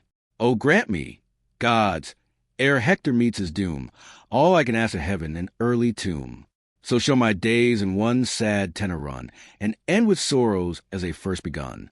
No parent now remains my griefs to share, no father's aid, no mother's tender care. The fierce Achilles wrapped our walls in fire, laid Thebe waste, and slew my warlike sire. His fate compassion in the victor bred. Stern as he was, he yet revered the dead, his radiant arms preserved from hostile spoil, and laid him decent on the funeral pile. Then raised a mountain where his bones were burned, the mountain nymphs the rural tomb adorned. Jove's sylvan daughters bade their elms bestow a barren shade, and in his honor grow. By the same arm my 7 brave brothers fell, in one sad day beheld the gates of hell. While fat herds and snowy flocks they fed, amid their fields the hapless heroes bled. My mother lived where the victor's bands, the queen of Hippoplacia's sylvan lands. Redeemed too late, she scarce beheld again her pleasing empire and her native plain, when oppressed by life-consuming woe, she fell a victim to Diana's bow. Yet while my Hector still survives, I see my father, mother, brethren, all in thee. Alas, my parents, brothers, kindred, all once more will perish. If my Hector fall, thy wife, thy infant, in thy danger share. Oh, prove a husband's and a father's care. That quarter most the skillful Greeks annoy, where yon wild fig trees join the wall of Troy. Thou, from this tower defend the important post. There Agamemnon points his dreadful host, that past Tydides, Ajax, strive to gain, and there the vengeful Spartan fires his train. Thrice our bold foes a fierce attack have given, or led by hopes, or dictated from heaven. Let others in the field their arms employ, but stay my Hector here, and guard his Troy. The chief replied, that post shall be my care, not that alone, but all the works of war. How would the sons of Troy, in arms renowned, and Troy's proud dames, whose garments sweep the ground adding the luster of my former name, should Hector basely quit the field of fame? My early youth was bred to martial pains, my soul impels me to the embattled plains. Let me be foremost to defend the throne, and guard my father's glories and my own. Yet come it will, the day decreed by fates. How my heart trembles while my tongue relates. The day when thou, imperial Troy, must bend, and see thy warriors fall, thy glories end. And yet no dire presage so wounds my mind, my mother's death, the ruin of my kind, not Priam's hoary hairs defiled with gore, not all my brothers gasping on the shore. As thine Andromache, thy griefs I dread. I see thee trembling, weeping, captive led. In Argive looms our battles to design, and woes, of which so large a part was thine, to bear the victor's hard commands, or bring the weight of waters from Hyperia's spring. There while you groan beneath the load of life, they cry, behold the mighty Hector's wife. Some haughty Greek, who lives thy tears to see, embitters all thy woes, by naming me. The thoughts of glory past and present shame, 1,000 griefs shall waken at the name. May I lie cold before that dreadful day, pressed with a load of monumental clay. Thy Hector, wrapped in everlasting sleep, shall neither hear thee sigh, nor see thee weep. Thus having spoke, the illustrious chief of Troy stretched his fond arms to clasp the lovely boy. The babe clung, crying to his nurse's breast, scared at the dazzling helm and nodding crest. With secret pleasure each fond parent smiled, and Hector hasted to relieve his child. The glittering terrors from his brows unbound, and placed the beaming helmet on the ground. Then kissed the child, and, lifting high in air, thus to the gods referred a father's prayer.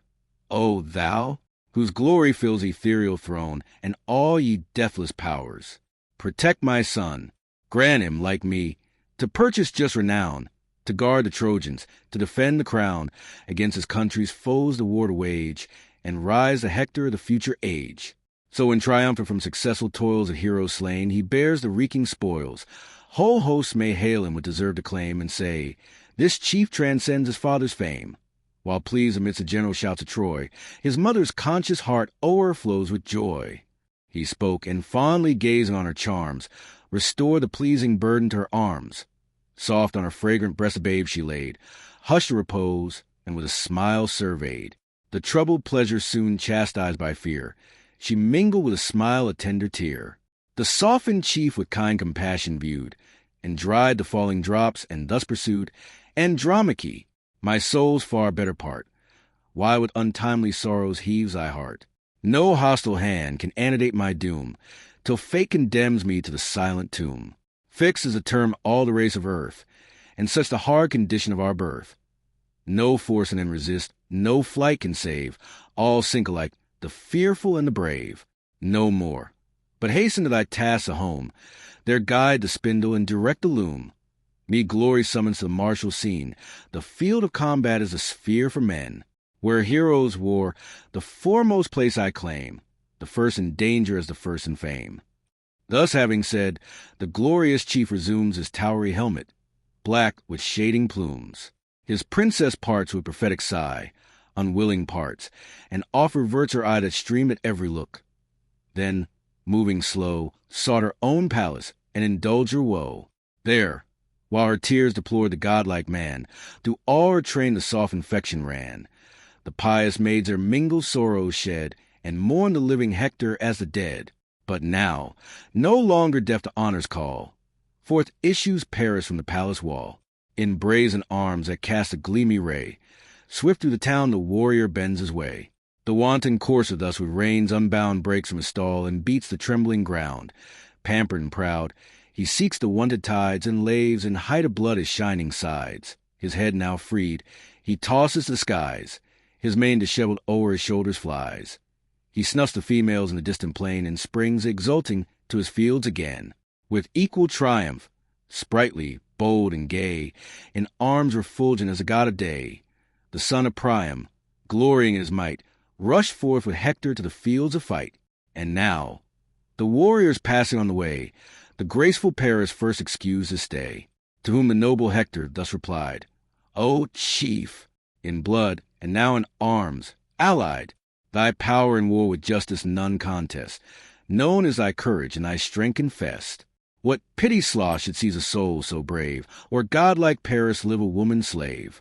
My heart weeps blood at what the Trojans say, and hopes thy deeds shall wipe the stain away. Haste, then, in all their glorious labors share, for much they suffer for thy sake in war. These ills shall cease. Weener by Jove's decree we crown the bold to heaven and liberty, while the proud foe his frustrate triumphs mourns, and Greece indignant through her seas returns. Bows and bow case iris.